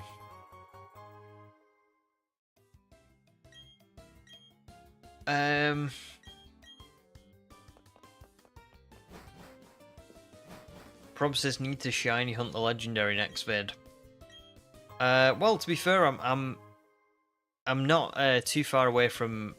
We just did 100 hours in Dynamax Adventures. We did like 19 streams for that. So I actually have got a video coming out like really soon. Oh, 5-4. It was 5-3-4, so it's 5-4-6. Yeah, I have got a video coming out very soon, to be fair, probably by the end of this month. That'll be shiny hunting legendaries and Dynamax Adventures. So that should be fun. And obviously we're already a little bit of the way into this this shiny only run as well. So even when that video comes out, you guys will, well, you'll still have a while to wait for the next video, but I'll be streaming, and yeah, hopefully it'll be slightly less time because I've already started on this one while I've been editing the last one, which is something that I don't usually do. Usually if I've got a video coming out, it's virtually impossible for me to stretch any further than what I am doing, because I still work. YouTube isn't my full-time job. I have a full-time job. So streaming like 2 or 3 nights a week and editing at the same time is just like literally impossible. So because Dynamax Adventures was like a shorter video, it's only going to be like 35 minutes long at most. I thought for this one that I would stream at the same time as editing. I'll just do like 1 day of streaming, 2 days of streaming, and 1 or 2 days of editing a week. But once when we finish this challenge, I probably am not going to stream until the video like comes out. So yeah. Nice, I'm glad that you love new videos and you're a little new to the channel, so you take what you can. Of course. True, yeah. Yeah, it's only your second, isn't it? But it's good to have you. And yeah. To be fair, I probably will.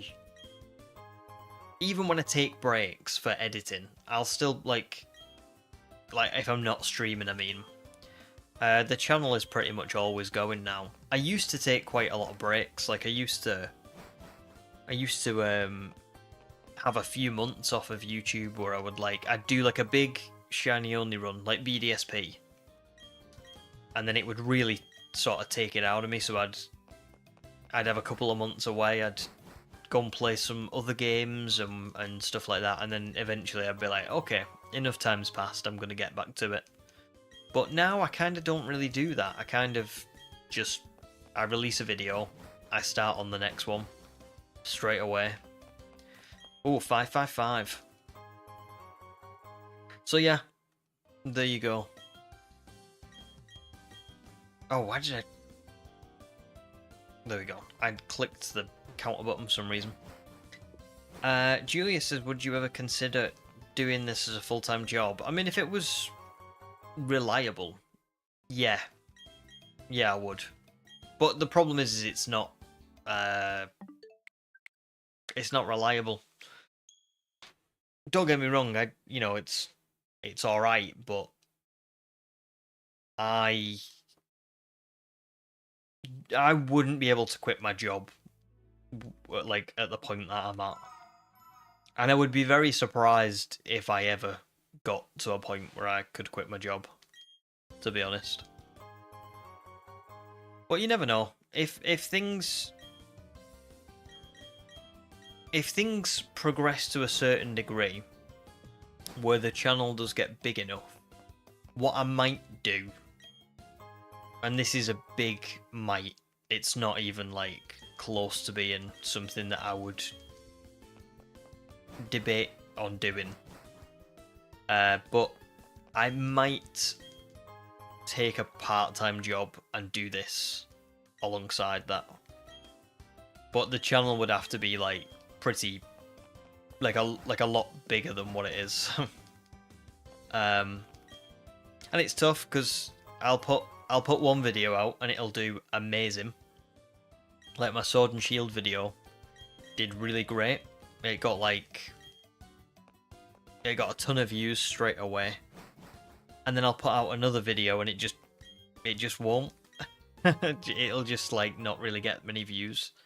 And I don't mind that because I'm doing this for enjoyment, but I think if I was doing it for a job, then I'd be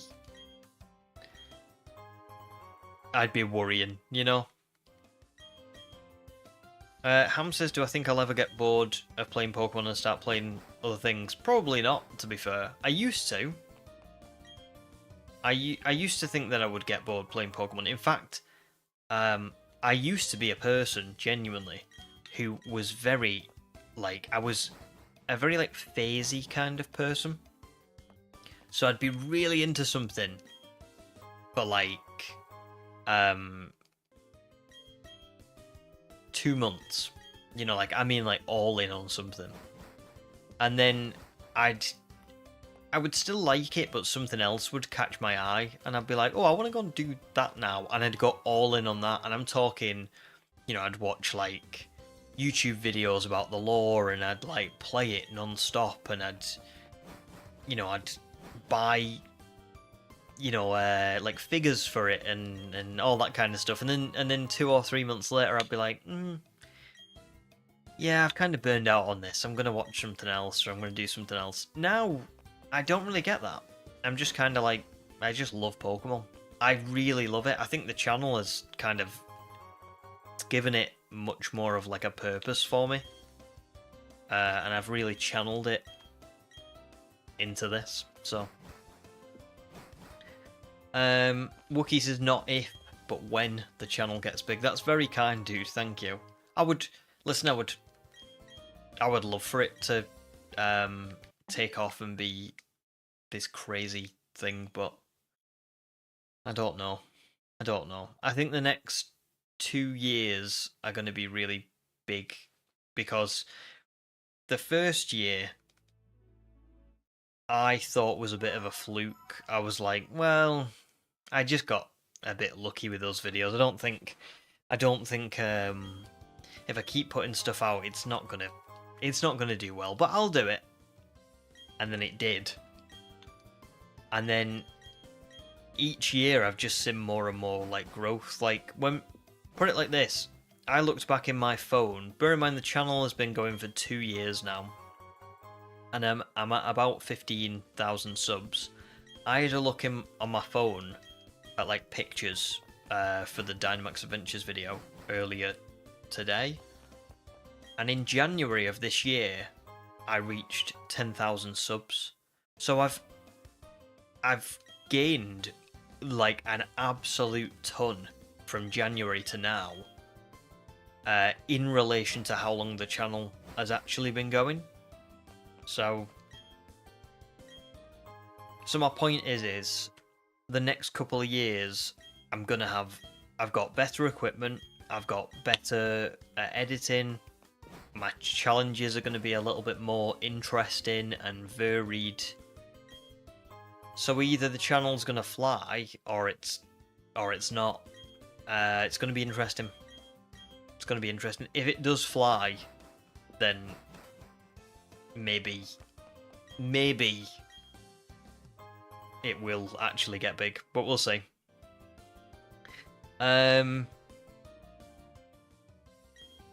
No probs, Sam. Well, yeah, definitely. Good to take tomorrow off for sure. And in better news, you got 2 shiny Phalanx on Pokemon Go this morning. Well, congrats for those. Phalanx is a great one, isn't it? A really great one to get. Such a gorgeous shiny. I've wanted one for a while, but never really... oh, I did the counter then. Never really had like the opportunity to get one.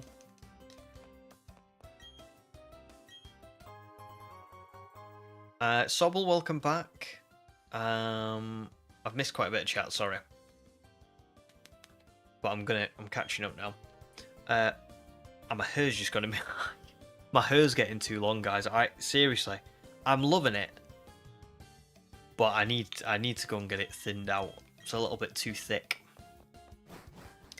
Oh well, thanks Wookie. That's really gorgeous. I really appreciate that. And and same for Calamari and Jake as well. Thank you. That's really lovely. Well, you got the thing is you guys make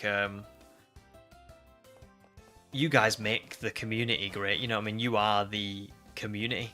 So it's you guys that make it great, not me. But I would like to think that the videos are alright at least. So yeah, I appreciate that. And we'll see. I'm hoping that, you know, there's certain things that, like if I do a Violet Full Odds run, if I do go back and play Pokemon Colosseum, if I do get time to do like all these different video ideas that I've got and all these different stream ideas and stuff that I've got, I'm hoping that people will kind of flock to it a bit more, because it will be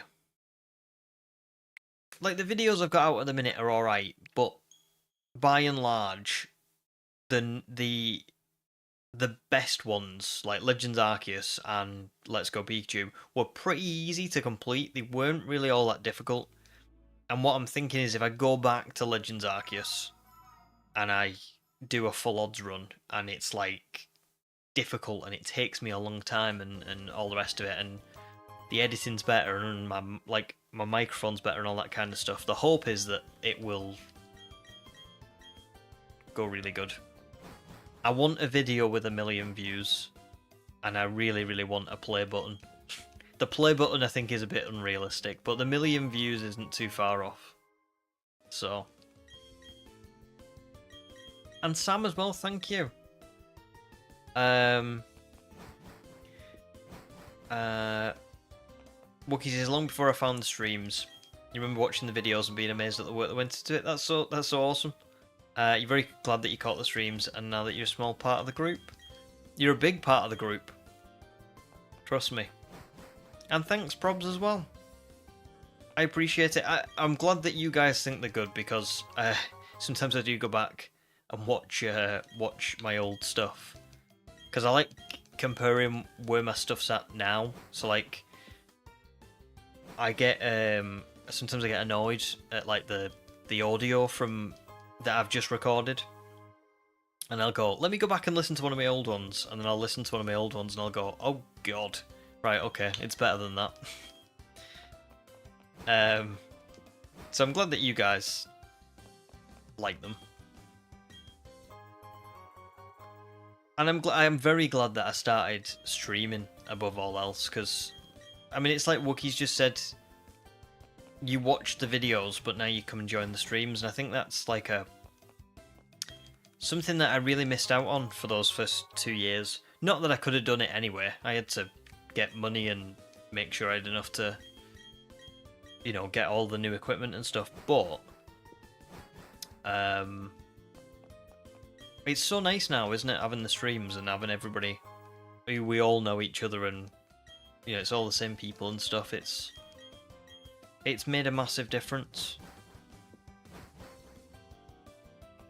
And like I always say, it helps me a lot, because I just, like, can you imagine doing this in a room on your own for hours at a time? It just gets a bit boring.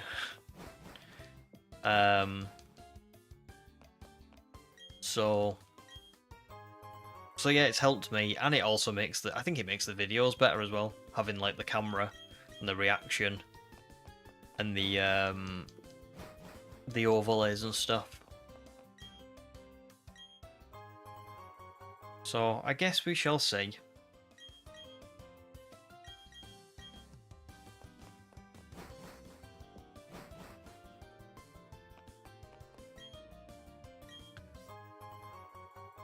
Keep the controversies to a minimum, and the sky's the limit. Do you know what? Nowadays, I think the controversies are what's fueling the views, the algorithm.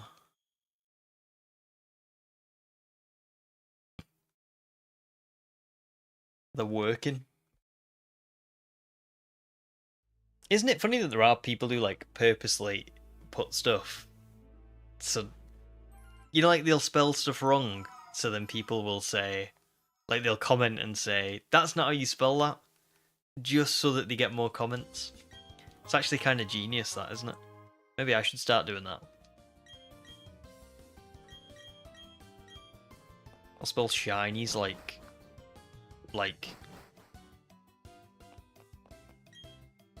shins. Pokemon Shining Pearl, but I can only use shins. And just watch how triggered people get. Do you know what? Actually, I have actually had a legitimate, unlegitimate moment of that, because I mean, we've talked about this before. English doesn't make sense. Does it, like, at all? And when I did the Legends Arceus run, I thought that Mochi was Mocky, because you look at the English.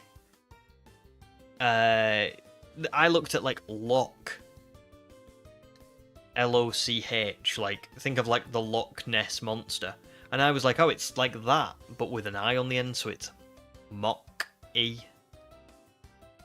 And I got a lot of comments about that. And that was an unintentional one as well.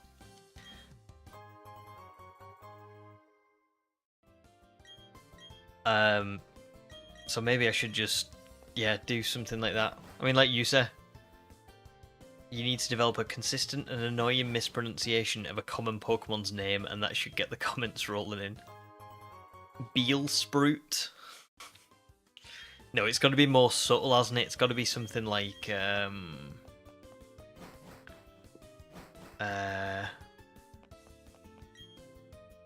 like Aerodactyl. Aerodactyl. That's it. Welcome stream, guys. We're shiny hunting for a lovely pink Aerodactyl today.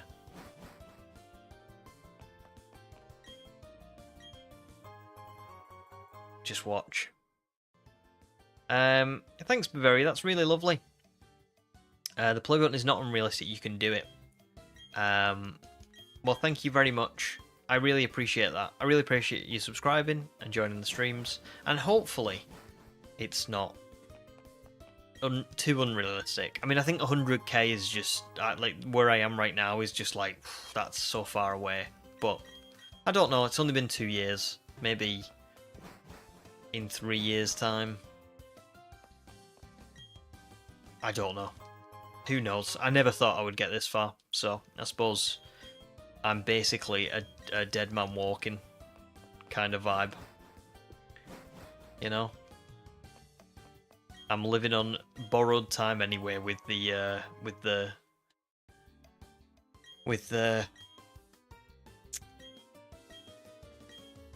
channel, if that makes sense, because I never expected to get this far. So it's kind of like, oh well, if I stopped getting views tomorrow, I'd still be like, hey, I still did all right. That's fine with me. But fingers crossed, that won't happen. Thanks, Human. Yeah, if you are enjoying, yeah, consider leaving a like because it does help. Oh, I love that Wookiee. Charmander, Charmeleon, Charizard.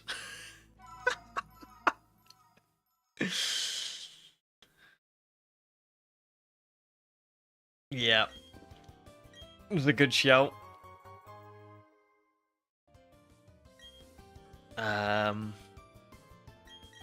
The problem is everyone that I think of is like so obviously wrong that I feel like people will get that it's rage bait.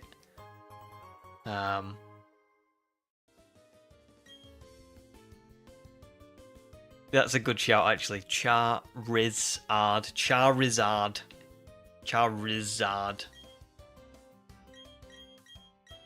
Excellent. Arceus.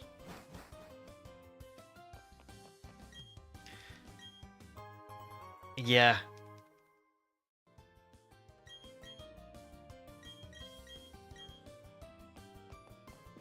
You do get some funny people. I remember I once got someone who was actually another like YouTuber. Not like anyone like I would say is like particularly well known or anything, but commented and asked, well, didn't ask, was saying to me that it's Arceus, not Arceus. And I was like, well, they said it was Arceus in that like one film, so that's just what I like say.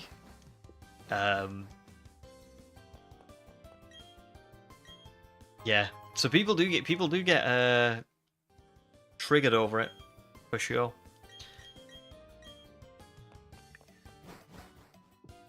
Oh my god, there's some great ones here. Shinies. Yveltal. Cheer Wizard. Yemask. Yemask is a great one. Dust Skull. Sam says it Arceus, and you're not willing to change that. Yeah, I think I say Arceus, but I think that Arceus is also right. I don't think there's... But also, it's like... We've talked about this before on stream, haven't we? But it's like... It's a Pokemon name. They're all made up. Like, I know all words are made up anyway, but let's be honest. Of all the made up words in the world, Pokemon names are up there as the most made up names of them all. Like, the pronunciation literally doesn't matter because they're not real. Do you know what I mean?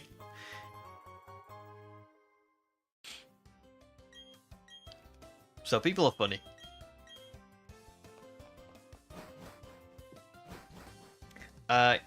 You could even mention Ray... Do you know what? That's another one. Rayquaza. I think I go back and forward between Rayquaza and Rayquaza. I don't think I actually say one or the... I say both of them at different times.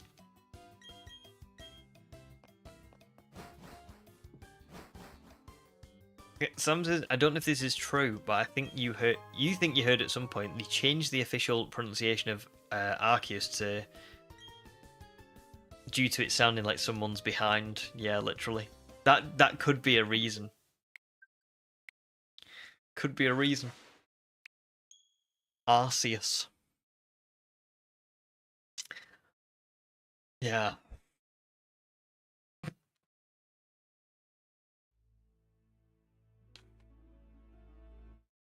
I wonder if there's any others. Well, there'll be tons. There'll be tons that we could say wrong.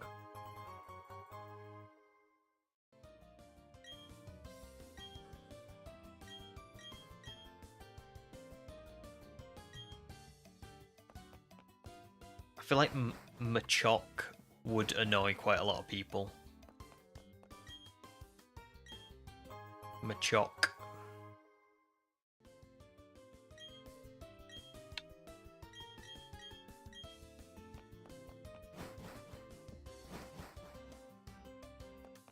Machump. Oh god, Machump. That's a great one. Machump.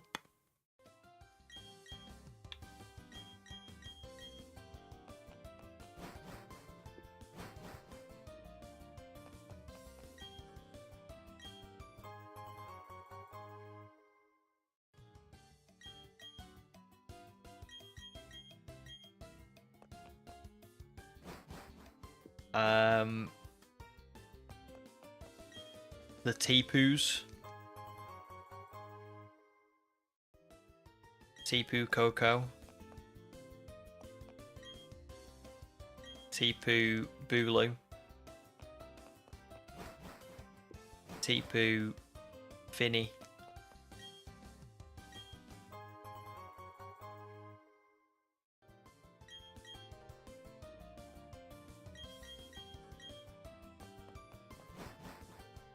Oh, good shout, Bavaria. What is your favourite not legendary Pokemon? Yours are Empoleon and Milotic. Good picks. Good picks. Probs Gaming's gonna go with Alakazam. I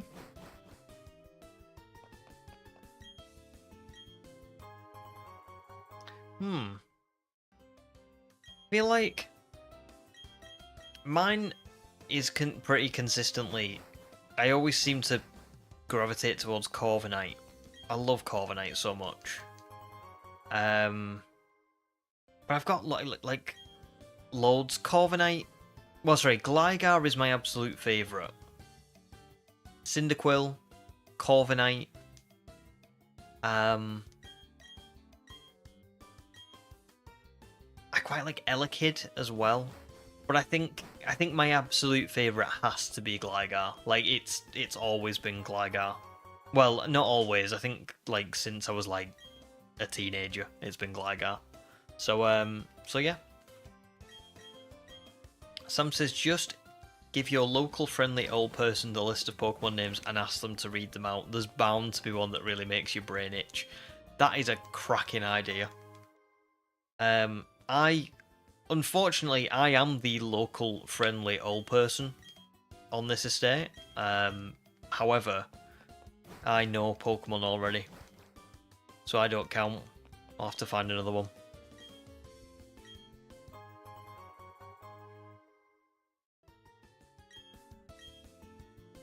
Wookie's favourite Pokemon is Hawlucha. Hawlucha's great.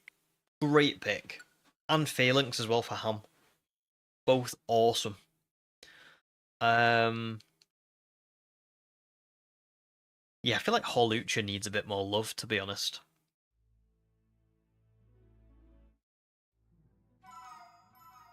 Do you know what, actually? When I think about it, in general, Kalos has, like, some really good Pokemon. Like, that is a really good generation of, like, new Pokemon. I think there's, like, a lot of good picks in there.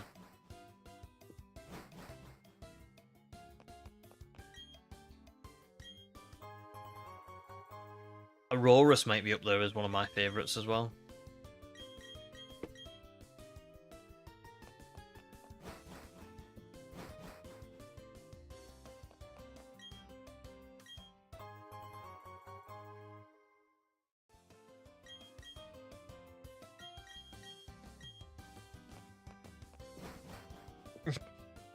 Jake says, what about making a video where you walk around the estate asking people what names they think each Pokemon looks like?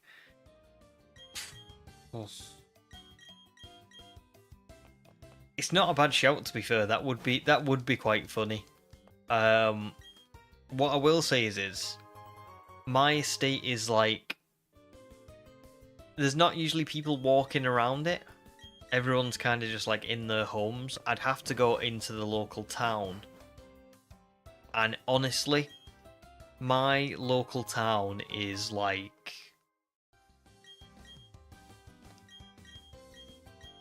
pretty rough, is what I would say.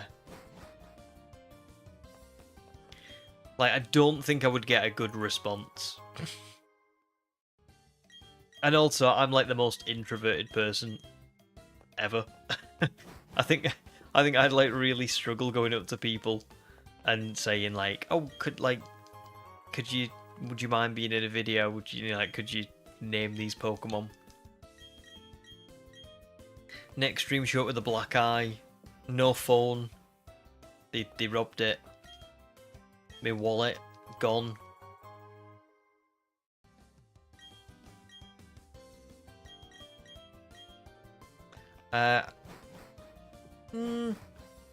I would say yes and no, but more no. Like, I think my wife would know the odd name of Pokemon. You know, like maybe like your Generation 1s, your Generation 2s, maybe a little bit of 3, but I don't think she'd know a lot of like the newer stuff. But I could play the game with her of like showing her some Pokemon and saying, you know, what do you think this is called? She knows the odd one because I've shown her, like, obviously because we've got Bucky, I've shown her like Daxbun and said like, look, isn't that like it's literally Bucky. What else?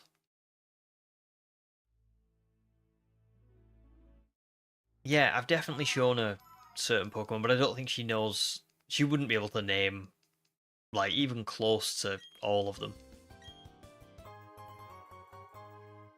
But maybe I'll play that game of, what do you think this one's called?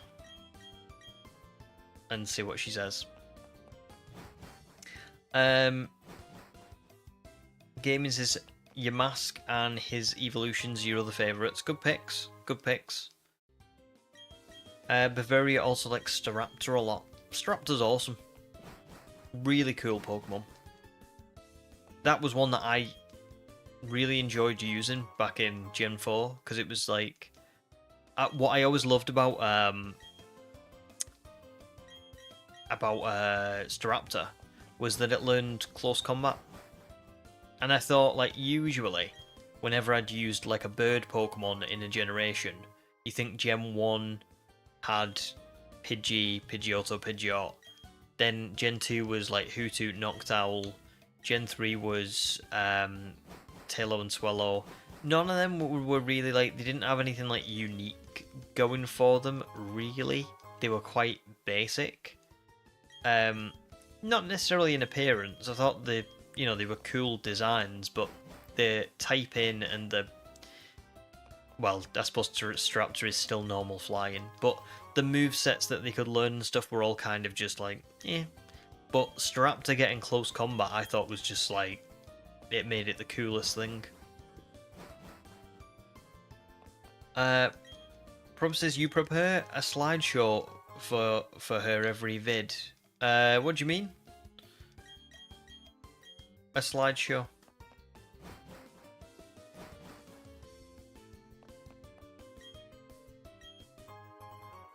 Do you mean do I like take her through my videos and like show her what I did, or like show her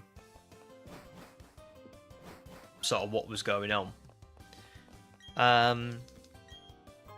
Because not really, but she does watch them. She does watch the videos. So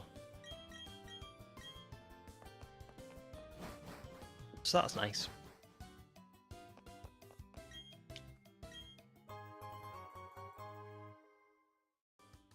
But then I feel like probably my videos don't really talk. My videos don't really talk to people like they don't know what Pokemon is. Do you know what I mean? They kind of like assume that you know what this is and what that is and why it's good or whatever. So yeah. Oh yeah, she knows what's going on. Like, she knows all of the like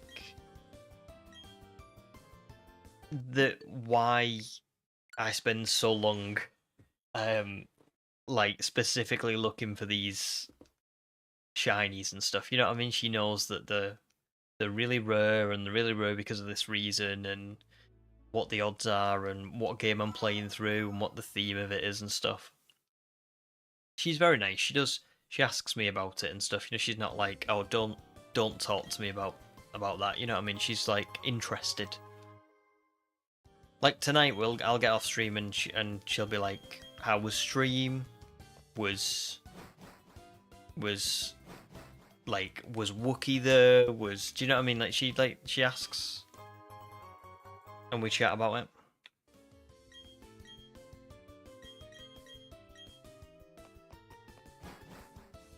And likewise, you know, I'm watching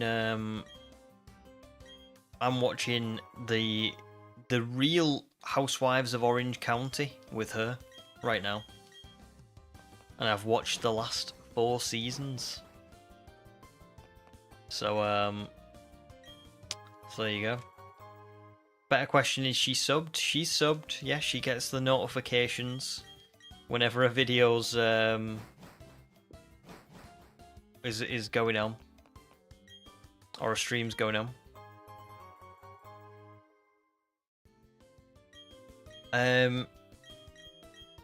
Thanks, Wookie. Yeah, she is. She's really lovely. My wife's the best. Like I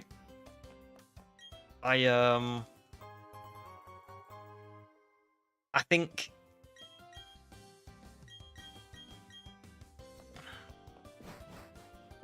how do I put this? I think when when I was younger, without getting too deep, you don't really know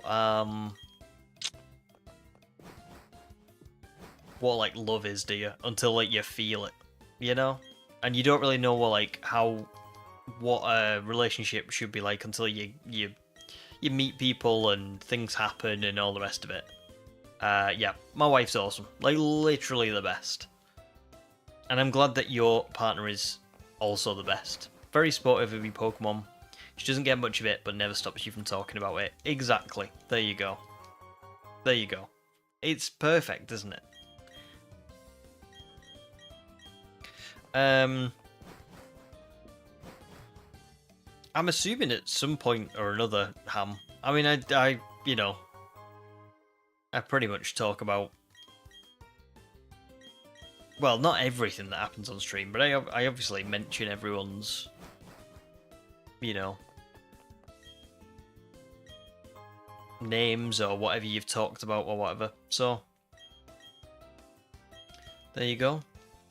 Slim, welcome to stream, dude. Good to see ya. How are you doing? Bavaria, when is next stream going to be? You're going to have to get off. No probs. Next stream, I'm going to be honest, I do not have an answer for you right now because I don't know what's going on. I don't know what's going on next week because it's only Wednesday, isn't it? So I probably will schedule them on like Saturday and Sunday, but I don't know if you're in the Discord. I schedule them in Discord and I schedule them in on YouTube as well. So just join like just look at either YouTube or like Discord like later in the week maybe like Sunday night, and it'll show you when the next one is.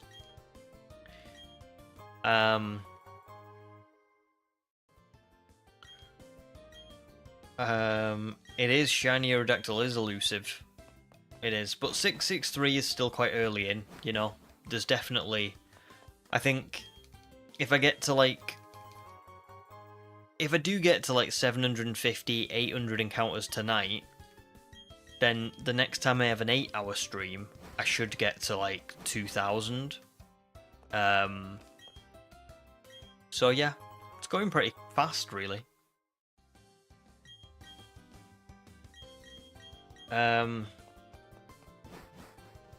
Sweet Bavaria, well thanks for joining, and good luck with your Aaron hunt. And yeah, just enjoy the rest of your week. I'll see you next week maybe. Nice, Slim, all good. Doing some soft resets for Trico or Torchic. Nice. Well, good luck. I mean, both of them are good shinies, to be fair. A lot of people don't like Blaziken, but I think Blaziken's got a great shiny. Like, really good. It's just like a dark... It's a bit like Glaceon, where it's just like a darker shade of what is already there. But it's not so subtle that you can't tell. Like, I really like it. So good luck for it. And yeah, I'm all good, dude. I'm all good. I'm tired, because I woke up very early this morning for work.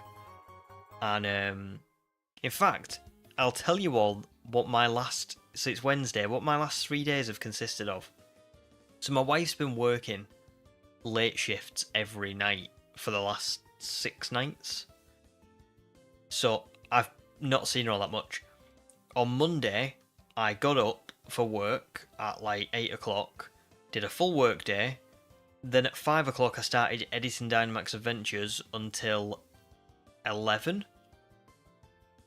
Tuesday, I got up at past 6, went into the office for work, came home at 3, logged back on till 5:30, then immediately started editing Dynamax Adventures until 11:30.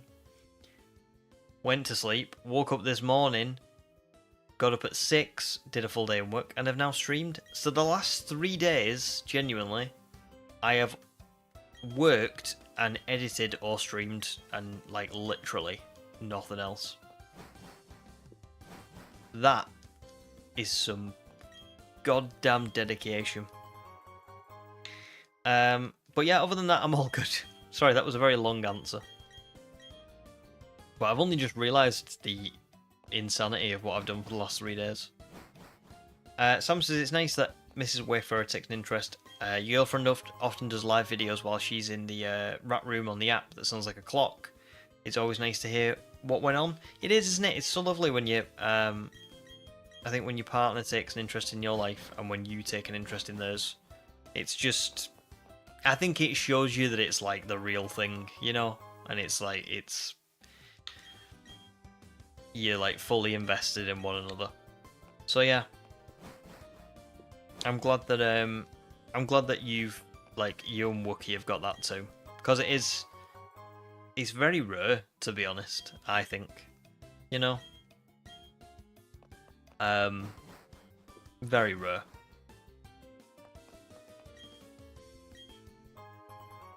Nice, Slim. Yeah, those are really good choices, for sure. Really good choices.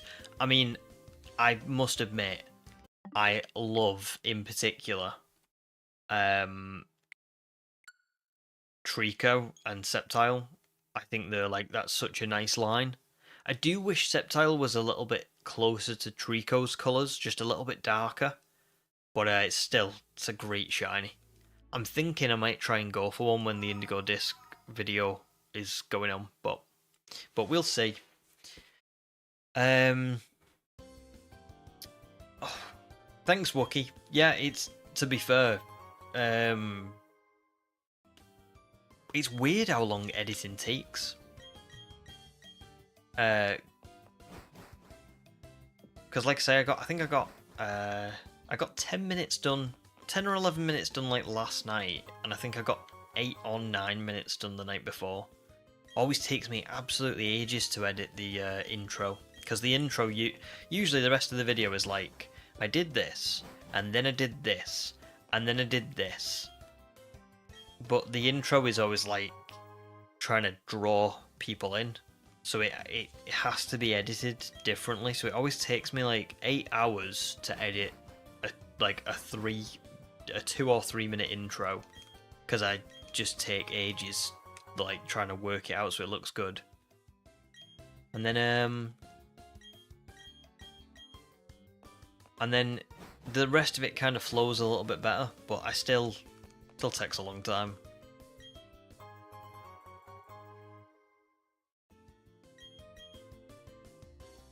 But yeah, I hope it's worth it when it does come out. We shall see.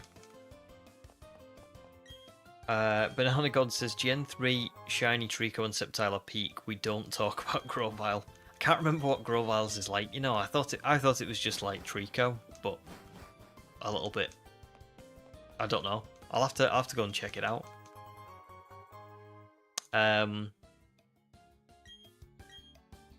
Wookie says, I don't do video editing, but we do a lot of editing when writing research papers. Oh, interesting. And you've learned that having to do a lot of editing means you've got a lot of good material. It's much worse to not have all that much stuff to edit. Yes, I would agree. It's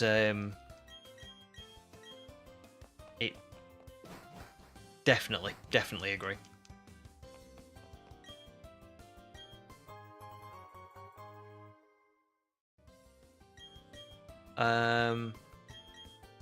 Okay, Banana God. Well, I'll try and find that.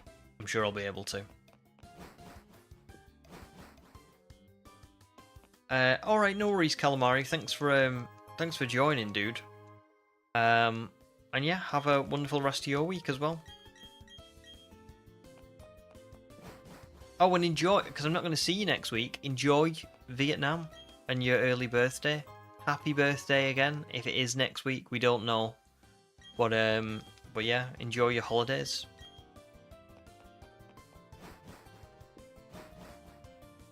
Ham is amazed by how fast the loading screens are in Legends.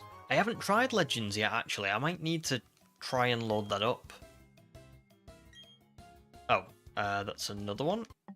Done.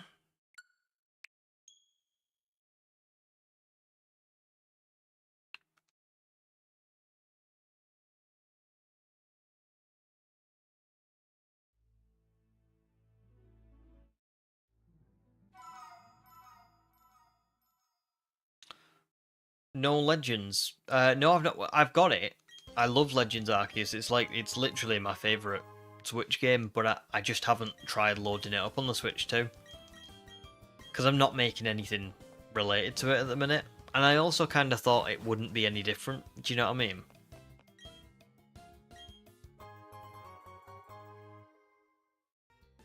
But I might try and load it up soon and see what it's like.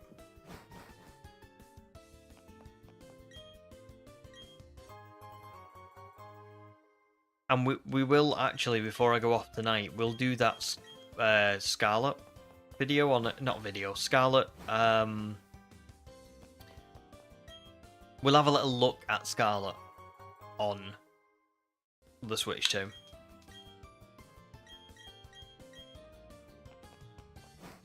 Oh, sorry, Ham. I thought you. I just automatically thought you meant on the Switch too.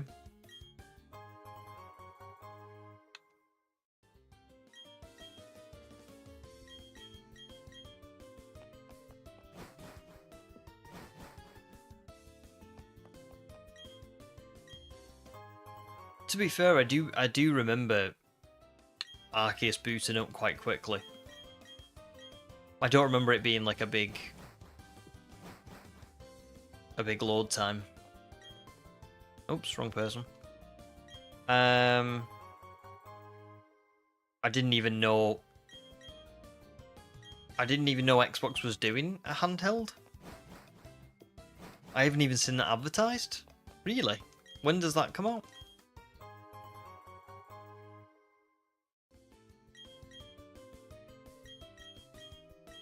Interesting.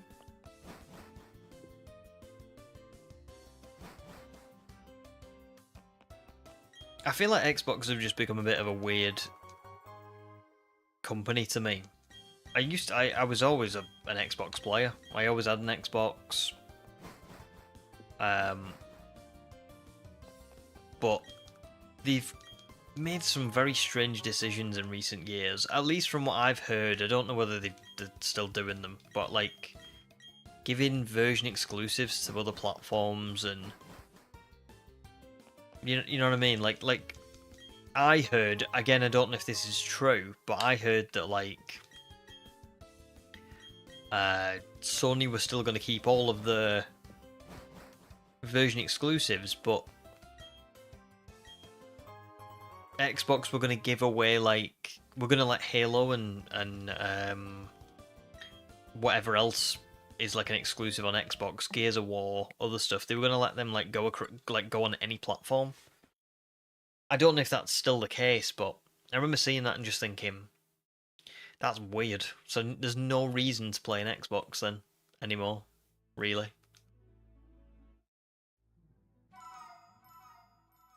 Wookie says that's coming out end of 2025, got announced a few days ago. Zero promo. You totally missed it until you saw a little report about it. Interesting, yeah. Another interesting decision. I don't know. Films have gone a lot like that as well, you know. The amount of films that have come out recently, and I've seen, like, I'm talking no marketing for them at all. And some of them are really surprising. There was that Borderlands movie.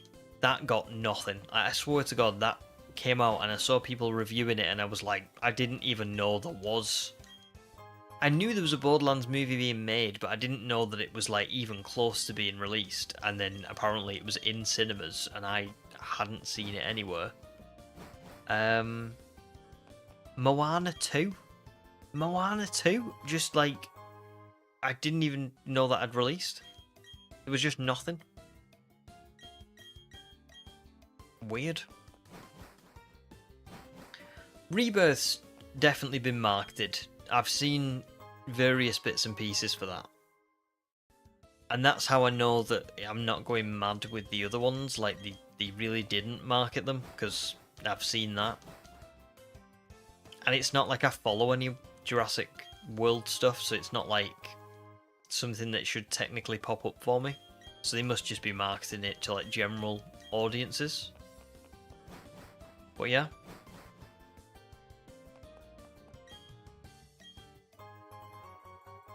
Oh, Probs, you're watching the stream on your second Switch. That's cool.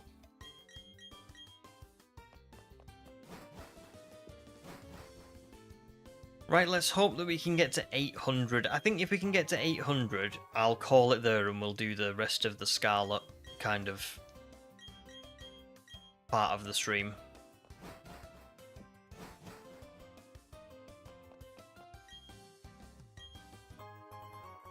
Ham, are you going to get Jurassic World Evolution 3 like straight off the bat?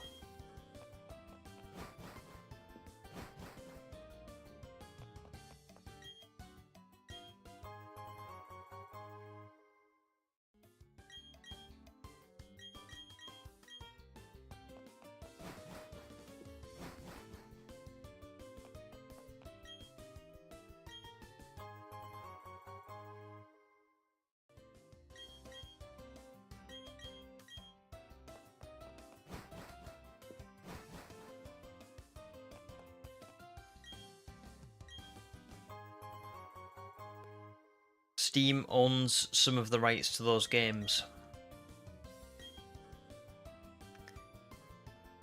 Well, that's...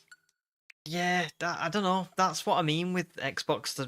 I don't know, I just feel like they're in a bit of a weird position. Again, I don't want to comment too much on it because I feel like maybe I'm misinformed. But I just feel like, as someone who was an Xbox fan for years, there was warning signs almost of like Sony just had Last of Us, Uncharted, Spider-Man, and then like Xbox just got worse and worse. It just wasn't. It just wasn't very good. I don't think Halo has had particularly good games in recent years, and Gears of War had that whole like kind of like reboot, but I don't think it quite captured what was great about the first ones. Aside from that, I can't even think of like Xbox exclusives that I would consider even being like worthy of mentioning. But all of those PlayStation ones are like are pretty objectively good games. You know what I mean? They're not. Even the lesser known ones like Horizon Zero Dawn were pretty good. So yeah, I don't know.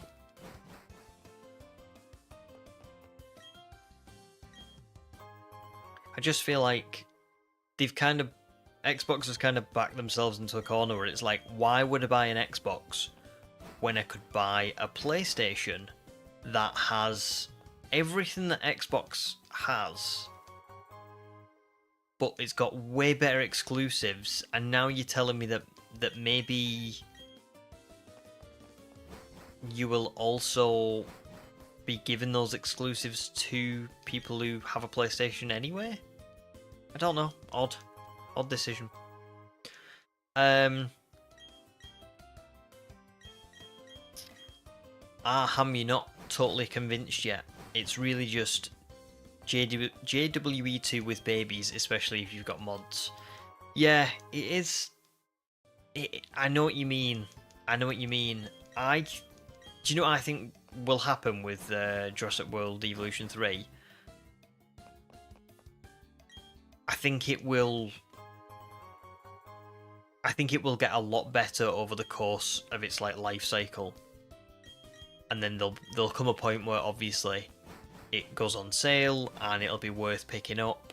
But I think the big thing that's gonna make or break it as like being totally different from 2 is that community feature thing where you can like download other people's creations. So if somebody like makes something on PC or mods something in or whatever it is, I think you can still download that on a console. So yeah, that would be. I think that will be the big defining sort of part of it. But we'll see.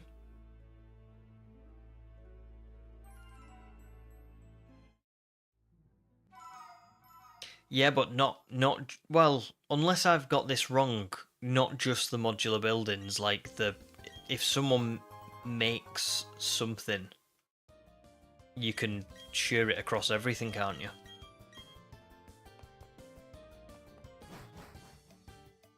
Like then again, I don't know if that counts on mods though. I might be making that up.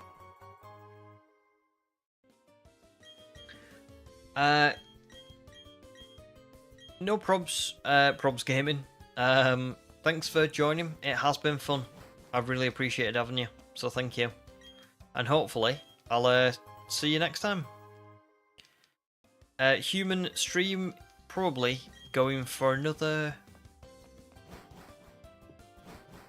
Maybe another 40 minutes or so. Sorry, maybe, I don't know, either 40 minutes to an hour. I don't know whether to call this at 750 and then show you guys what Scarlet and Violet 2 look. Scarlet and Violet 2? Scarlet and Violet on the Switch 2 looks like. I might do that. I might call this at 750.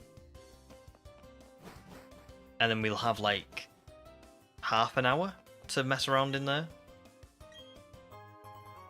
That sounds like reasonable, doesn't it?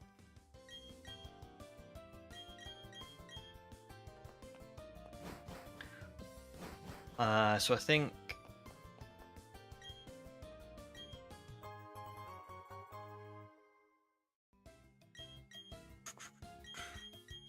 Well, actually, not 750. I'll do whatever whatever, like, the last reset was.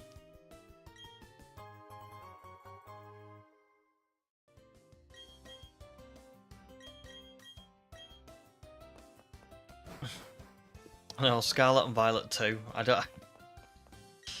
Do you know what, though? It may as well be. It may as well be called that. Sam just wishes developers would go back to putting proper effort into their games and stop releasing half-finished games. Me too. Me too. It's sad because it can be done, do you know what I mean? Like, Red Dead Redemption 2 is a fantastic example. I think those Spider-Man games by Insomniac are fantastic examples. Star Wars Jedi Survivor and Fallen Order, again, both great examples.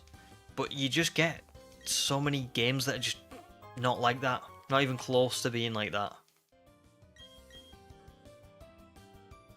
Oh, that... was it 722? So it would be 734. Right, so we've got one more reset. That takes us to 746.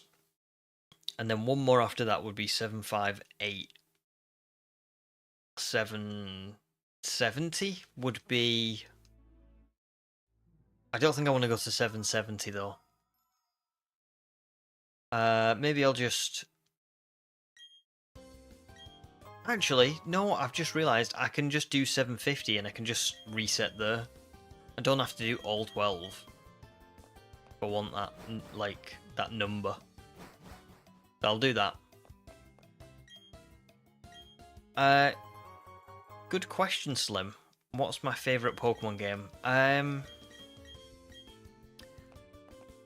Well, mine's Legends Arceus.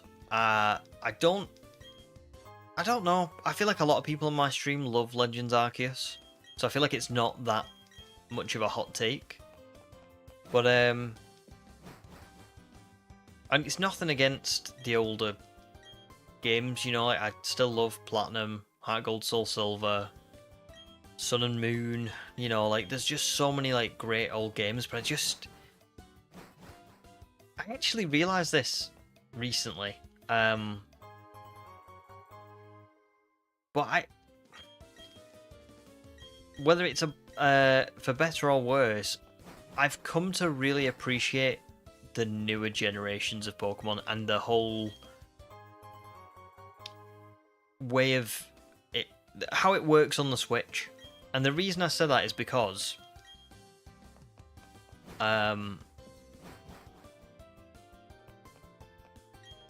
obviously BDSP is on the Switch, but I was playing BDSP the other day, you know, trying to get Kabuto to Eternicity.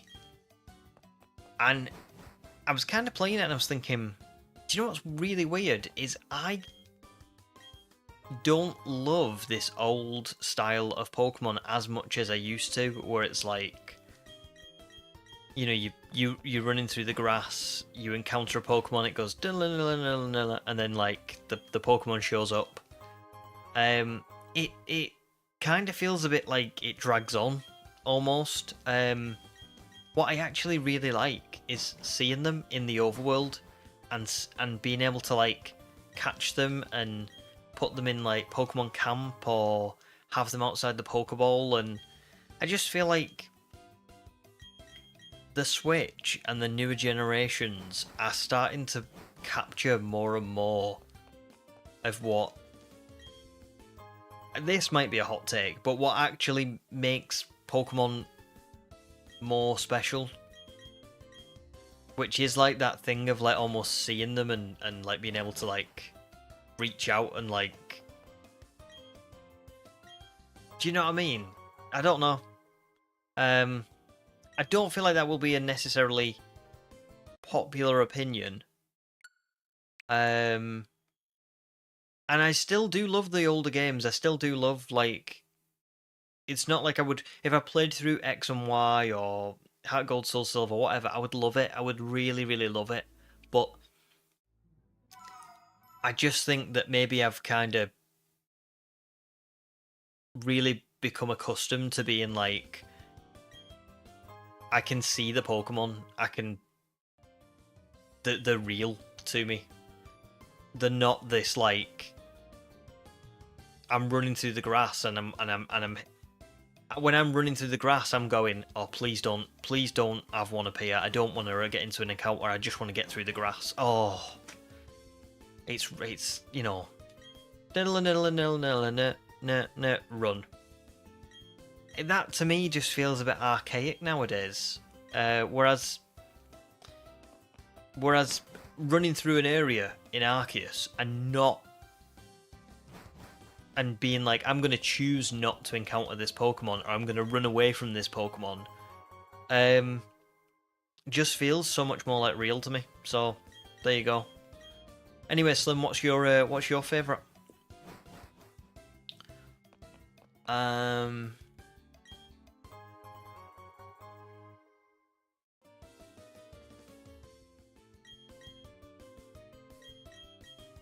Last one of the evening. This is 750. Is this going to be the shiny? It's not. But I'm going to reset quickly before I click save. So there you go, we got to 750 tonight. That's not the end of stream, don't worry. We're going to go into Scarlet, we're going to see what it looks like on the Switch too.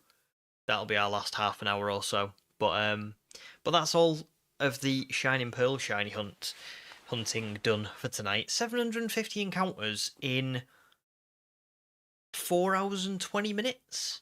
That's not bad. That's not bad at all. Actually, you think an 8-hour stream, that's easily 1,300 encounters plus. It's closer to 1,500, but I'm accounting for breaks and stuff like that. So there you go. Yeah, very promising. We should hopefully get somewhere with this shiny hunt. So I'll load this up. Sam says they get so close and then something infuriating will go wrong, like Lag Tree Thicket or any other.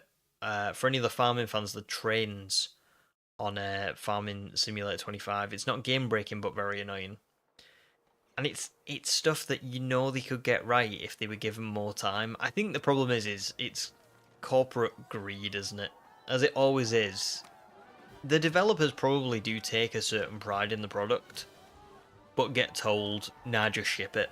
Like, you've got to ship it now. It's not on, really, but... Marigold as well, welcome stream. Sorry I missed you.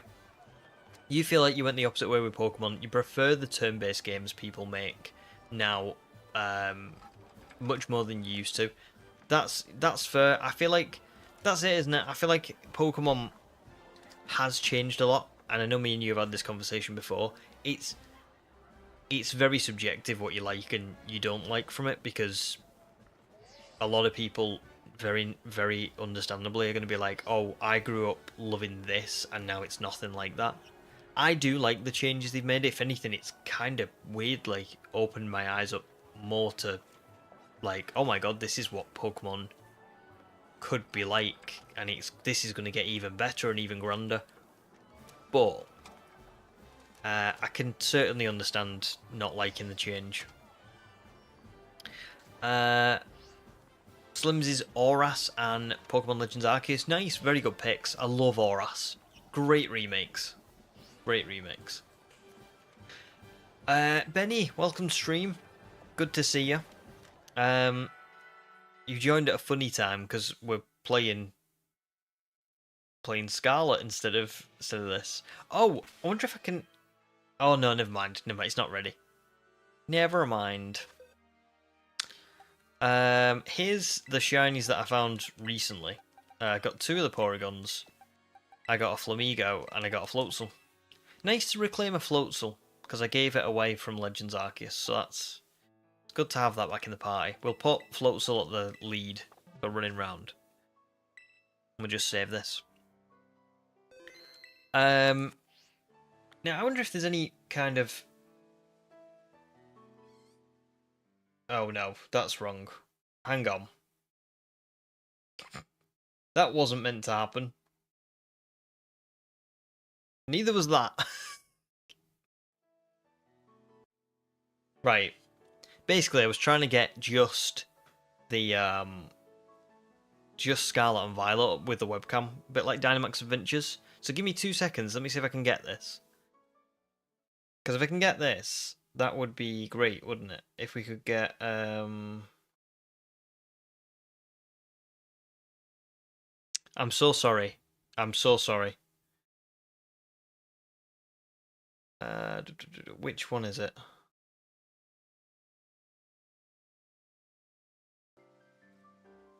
Right.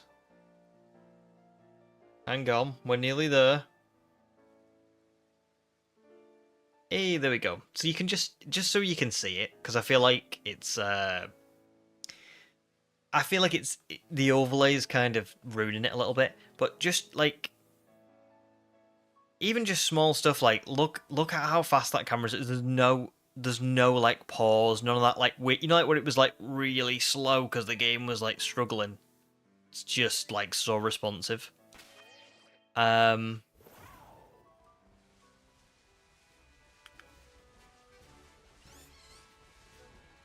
I don't know.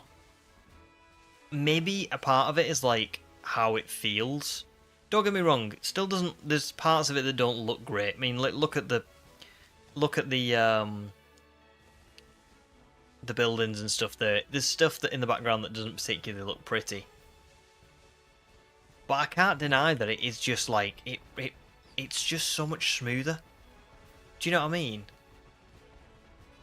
There's no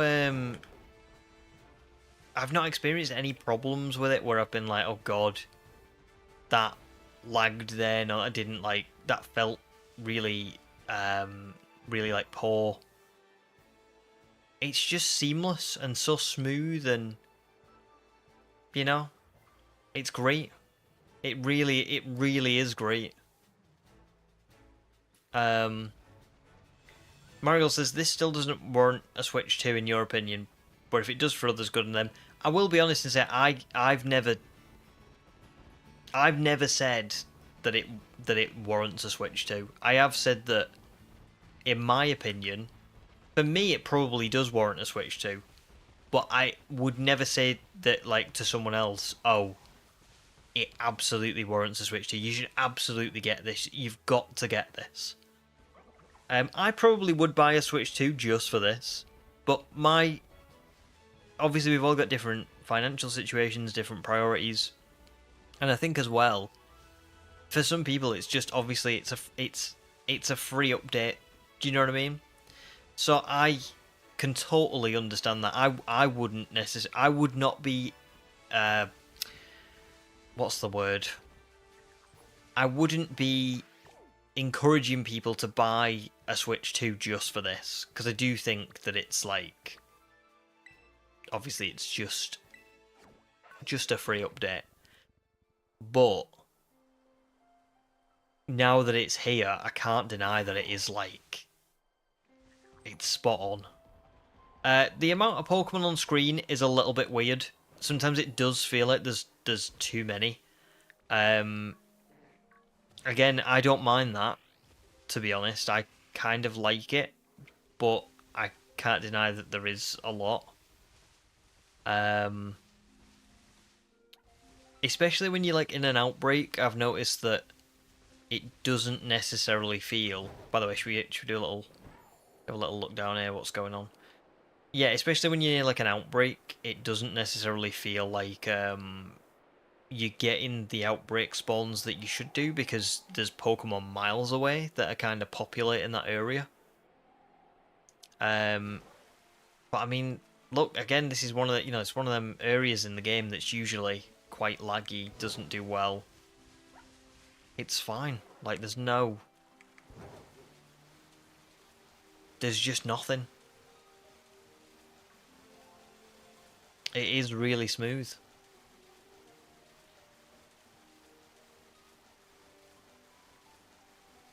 And I think you've got to give them that. I think you've got to give them that this is, like... Well, I think it's brilliant. I can't believe how much it's improved. Let's have a look at... Oh god. That was quick. That took me out of the pause menu. Excuse me.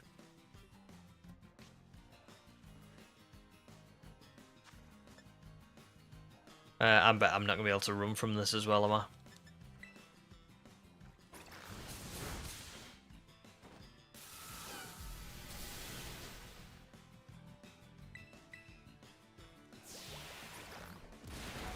Ooh, close. Well done, Porygon.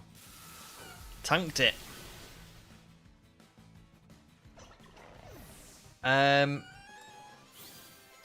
Felicity. No, we didn't get it, but I just thought I'd show people. I've stopped at 750 encounters because I couldn't get many more done tonight. Anyway, I'm gonna stop streaming at 10. But I just thought I'd show people what Scarlet and Violet look like on the Switch too, because as you know, it's crazy, isn't it? It's like at the change in it. I'm gonna try and find where. Oh, here it is. Tag tree thicket. And then we'll go to the Team Starbase as well, because the Team Starbase, the furry one, is quite bad. Oh, is usually quite bad.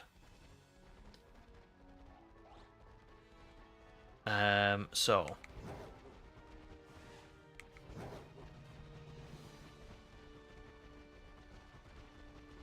Let's have a look what this is like. I actually don't think I've been in here yet, which is wild. But I mean, again, I'm not seeing anything. I'm not seeing any stutters or issues.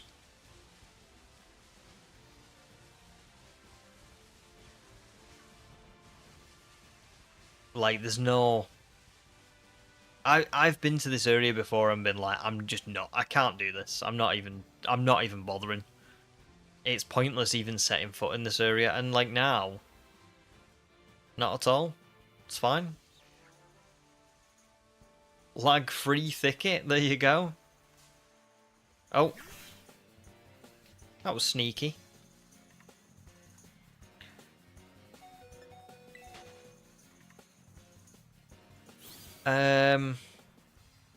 So that's Tag Tree Thicket. Let's go over to... This is where I was hunting for Porygon, near the fairy base. I will say that this bit is where I noticed particularly the amount of Pokemon on screen. This is like a crazy amount. Like look at how many's just there alone.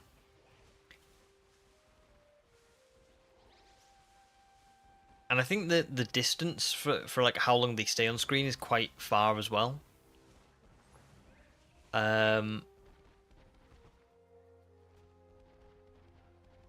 Yeah.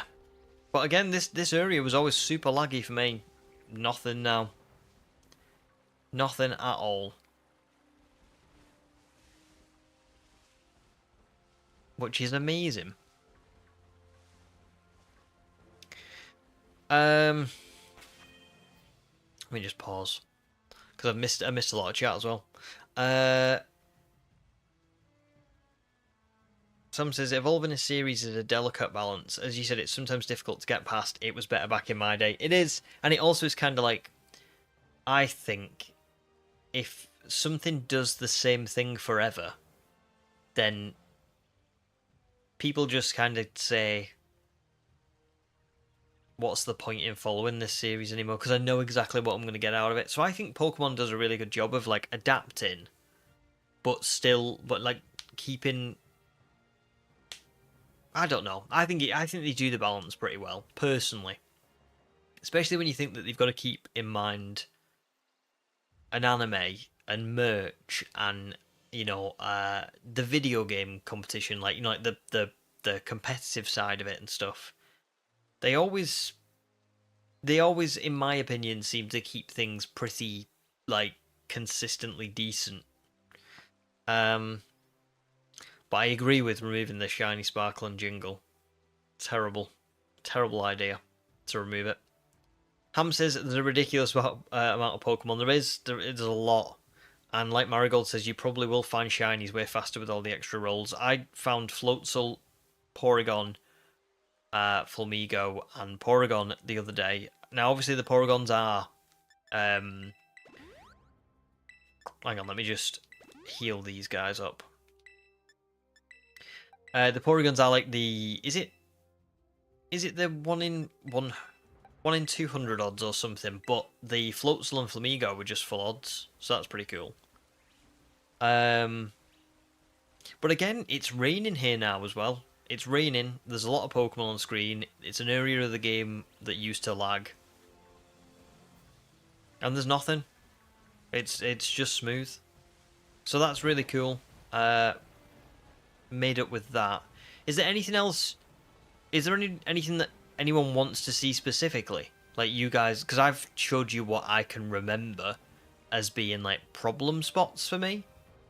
But is there anywhere that you guys are like, oh, I'd like to see what that looks like, or I'd like to see,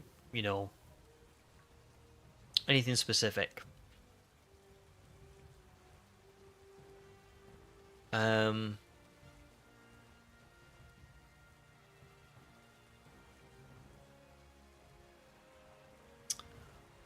Amelia wants to see Levincia. Oh, and Marigold says the Crater. Yes, the Great Crater.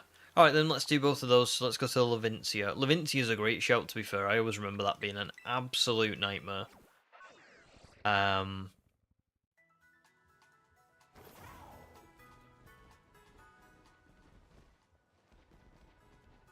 Yep, Levincia looks pretty good.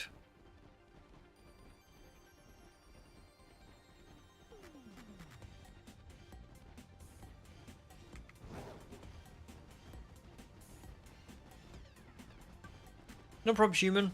Thanks for joining, and I'll see you next week, I guess. Have a lovely end to your week. Well, there you go.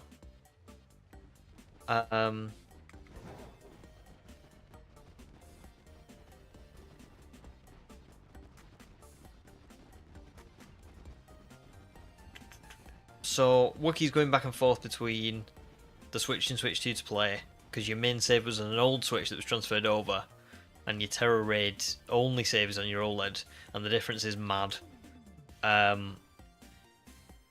mean, I think it's mad. Honestly, when I first, you guys, quite a few people told me what it was like, and I kind of went, let me go and have a look at it and see what it's like. I feel like maybe I won't notice it the same amount, because I never noticed the loading time difference with BDSP. But I must admit, I came onto this and I was like, oh my god, it is like night and day. Don't get me wrong, it's still got obviously an empty open world. There's a lot of like popping as well, like look at that kid there that's ahead of us. He's like still a bit weird and pixely, and that's because he's got a rotom around his feet. Never mind. But there's still a lot of popping. Like, you'll be running along and you just see, like, people just all of a sudden pop into view. But my problem with them was always way more with the lag. I just hated the lag so much. I can get around popping. It doesn't bother me all that much. And I can get around... There shouldn't be an empty open world. But I can get around it to some degree if the battling's fun and the Pokemon are like interesting to encounter and they've got like I don't know, you know what I mean? Like there's as long as there are other things going on in the game, I can get around the empty open world. But I couldn't get over the lag. It's like when the lag was constant, there was just no escape from it. You'd start playing, and you'd be like, "This is making me not want to play because it's just not fun." I can't get immersed in a game that is like basically like twitching every like 2 seconds. We'll go into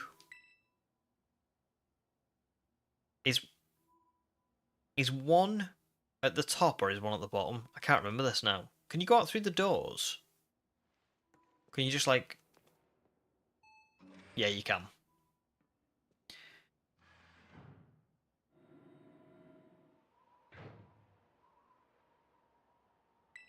Oh.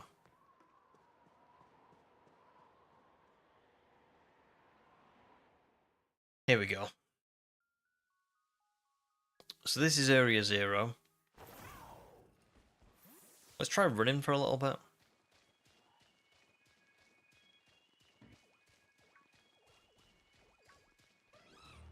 Look how many jump left there are. But again, I don't know if you guys can tell just by like my running around, but the running is smooth. You know what I mean? It's not just like it when it's on Koraidon. It's like just me. Yeah, I must admit, I am really impressed by it. I don't think that they deserve a pass for the way that they released it because it should. This is what it should have been like at launch. People paid money for it, and they got half of a product, and I don't think that's okay. If they knew that it wasn't good to release on the Switch 1, it shouldn't have released. But I am kind of happy to give them credit and say, listen, they have fixed it. They could have just said, we're never fixing that game. And they've not. They have fixed it.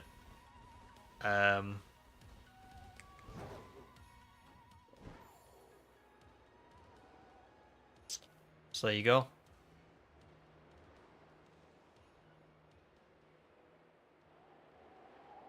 Yeah.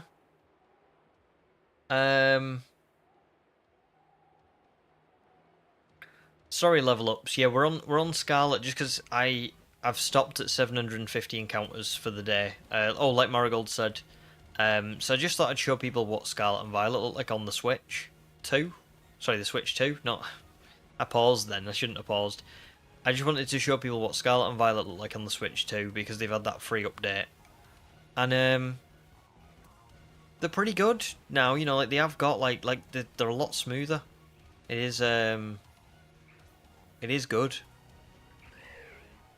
So I thought I'd just show people.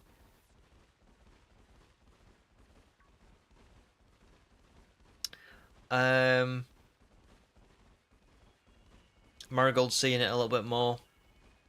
Do you know what I think a part of it as well is I don't know if stream will do it justice. It's what I've noticed is so I saw trailers for it and I was like, oh, that looks good, but I don't know. It's the way it feels. Like honestly, when you walking around with the controller, you don't feel like you're. Oh, perfect example. Has anybody ever like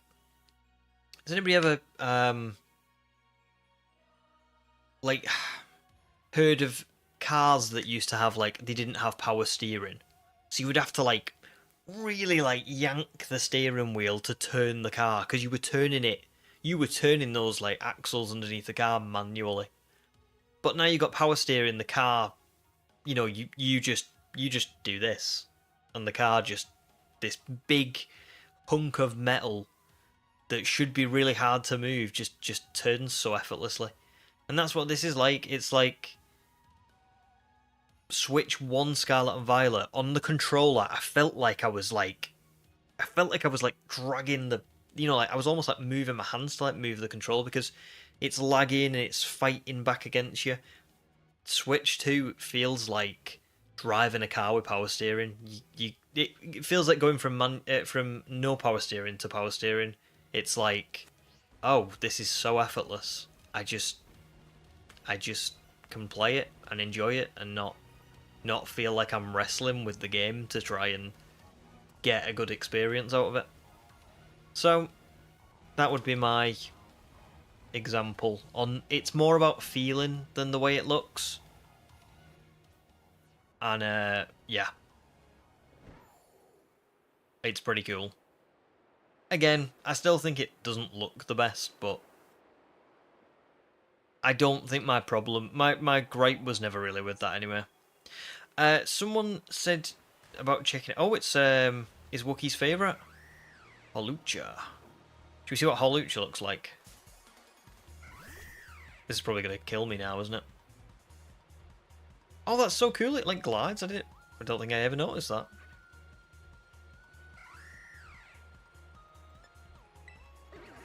Uh-oh.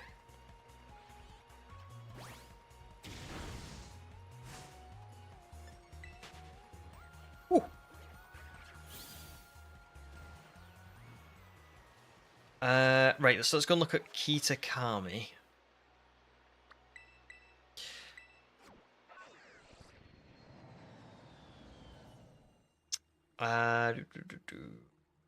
Sweet, so you guys got the power steering analogy. I'm glad that's the only way I can think of to describe it. Sam says, you're right, Game Freak could have definitely tweaked the Switch 1 version to at least not lag. I'd gladly have smaller areas if it meant they functioned correctly. That's it. I think they, like, sacrificed the playability of the game for this big grand vision that they had, but it just didn't work. It should have been more like, with the way it was on Switch 1, it should have been more like Arceus, where it was like, yeah, this is open world, but only this, like, little portion. You don't get the full map. So yeah. Crystal Pool looks quite pretty, to be fair. Quite like it here. The Yanma don't look like they're like, you know, for lack of a better word, you know, like, I don't know. They don't look like they're like stop motioning across the water. They actually look like they're hovering and moving, and do you know what I mean? They're used to be a bit, I remember them being like almost like stop motion animation where you'd see them go like dun dun dun dun dun dun dun. Not now. Fluid. It's cool. I don't know what else was bad in Kitakami, to be fair. Let me think of somewhere. There was somewhere else I just had in my mind. Where was it? Oh, life! I had a really good one, and I've forgotten it.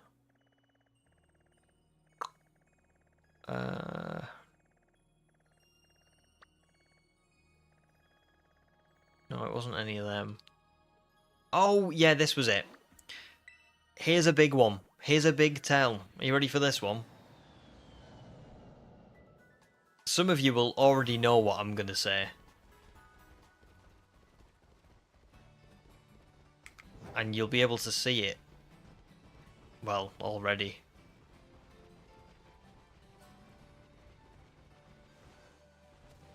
The windmill! The windmill actually works. You know, that's kind of the proof, isn't it?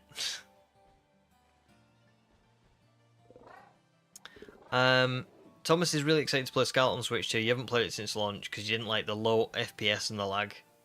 Yeah. I struggled with it. I did eventually get more into it, but it took me a long time.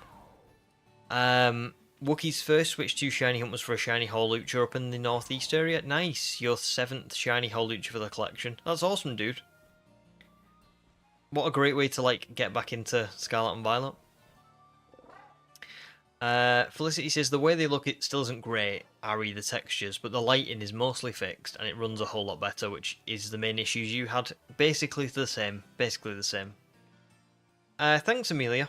I have tried to make him look... Well, he doesn't really look like me, but that's all good. Marigold says incremental open world is probably still the best way to handle optimization for those types of games. Devs get too caught up in making something grand, they forget to make something functional. 100% agree. I wonder if they were sort of told as well, like, listen, you've got so many years to get to an open world game. One thing I do like about Pokemon is that you see, as much as they don't always make it work, you do see the progression. Like, when the Switch came out, forget Let's Go, because that didn't really matter, but then you had Sword and Shield, which had the wild area.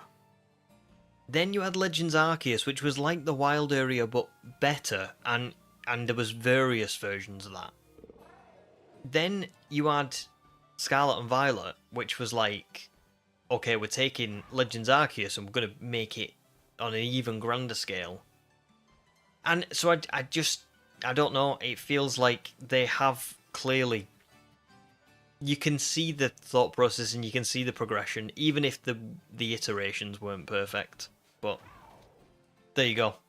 Ham, see you later, dude. Thanks for joining, and I'll see you next week, probably. Enjoy the rest of your week. But yeah, there you go, the windmill works. The Sunflora, we can't do it right now because I'm obviously not on a new game, but the Sunflora don't teleport and lag behind you as well when you're doing the gym mission. So that's awesome.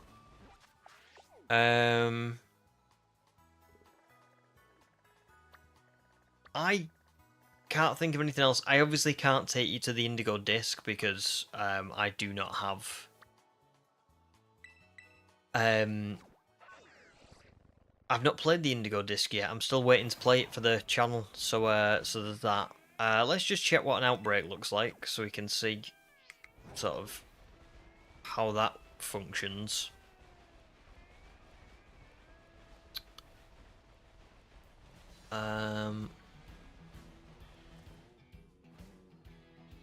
New sub.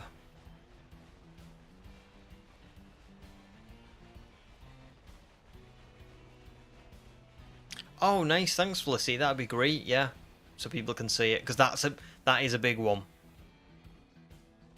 Yeah, that's a lot of Stonjourner. I don't know if it's necessarily more than... Oh no, it is definitely. It's definitely more. But the problem is this outbreak's pretty good, to be fair. But there have been other outbreaks that I've seen where, like, the amount of Pokemon in the outbreak is limited because of the Pokemon around the outbreak, if that makes sense. So let's say, like fortunately at the Asado Desert, it doesn't seem like there's a lot of Pokemon necessarily spawning all in one place. But when you do get a lot of Pokemon all in one place, the outbreak doesn't really function the same way as it usually would, because you end up with like a ton of other Pokemon spawning, and therefore not many Pokemon spawning of the outbreak that you're actually looking for. Amelia, I have got the Indigo Disc. I just don't have... Sorry, I haven't played through it. That's all. That's all. 100%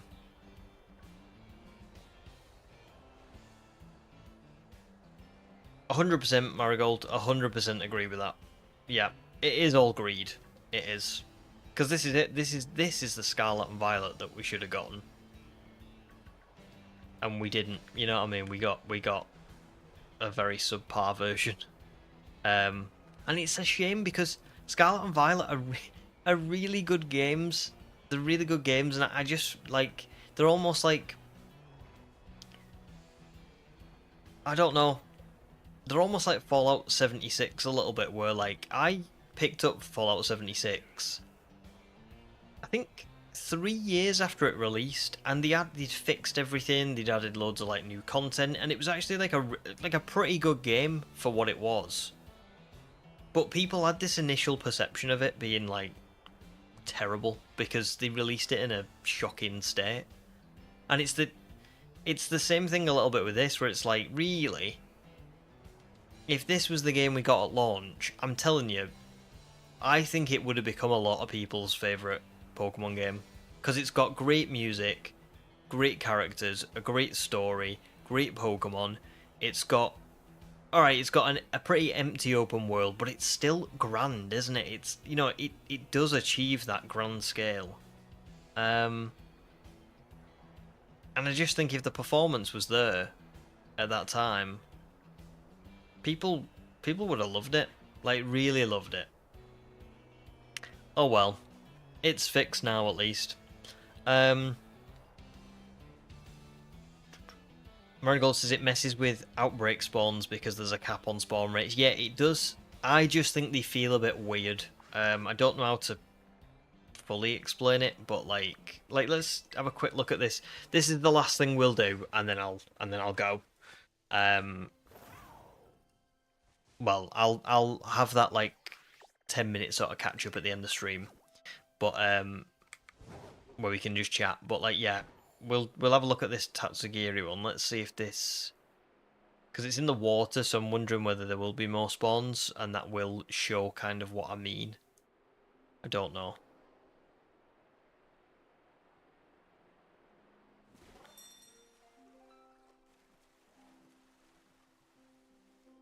But I just was in a spot yesterday where I could see Pokemon from the outbreak, but I could see more Pokemon from like outside the outbreak than I could see. Do you know what I mean? Like that was more my problem. To be fair, there is quite a lot. But then there's like Golduck, Veluza, Slowpoke. There's a couple over there. There's some in the distance over there, and there's even some even further away in that direction as well.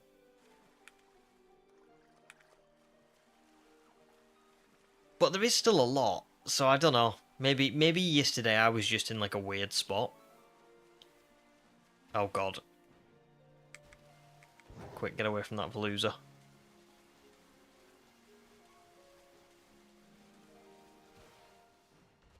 Yeah, maybe yesterday I was just in a weird spot. I don't know.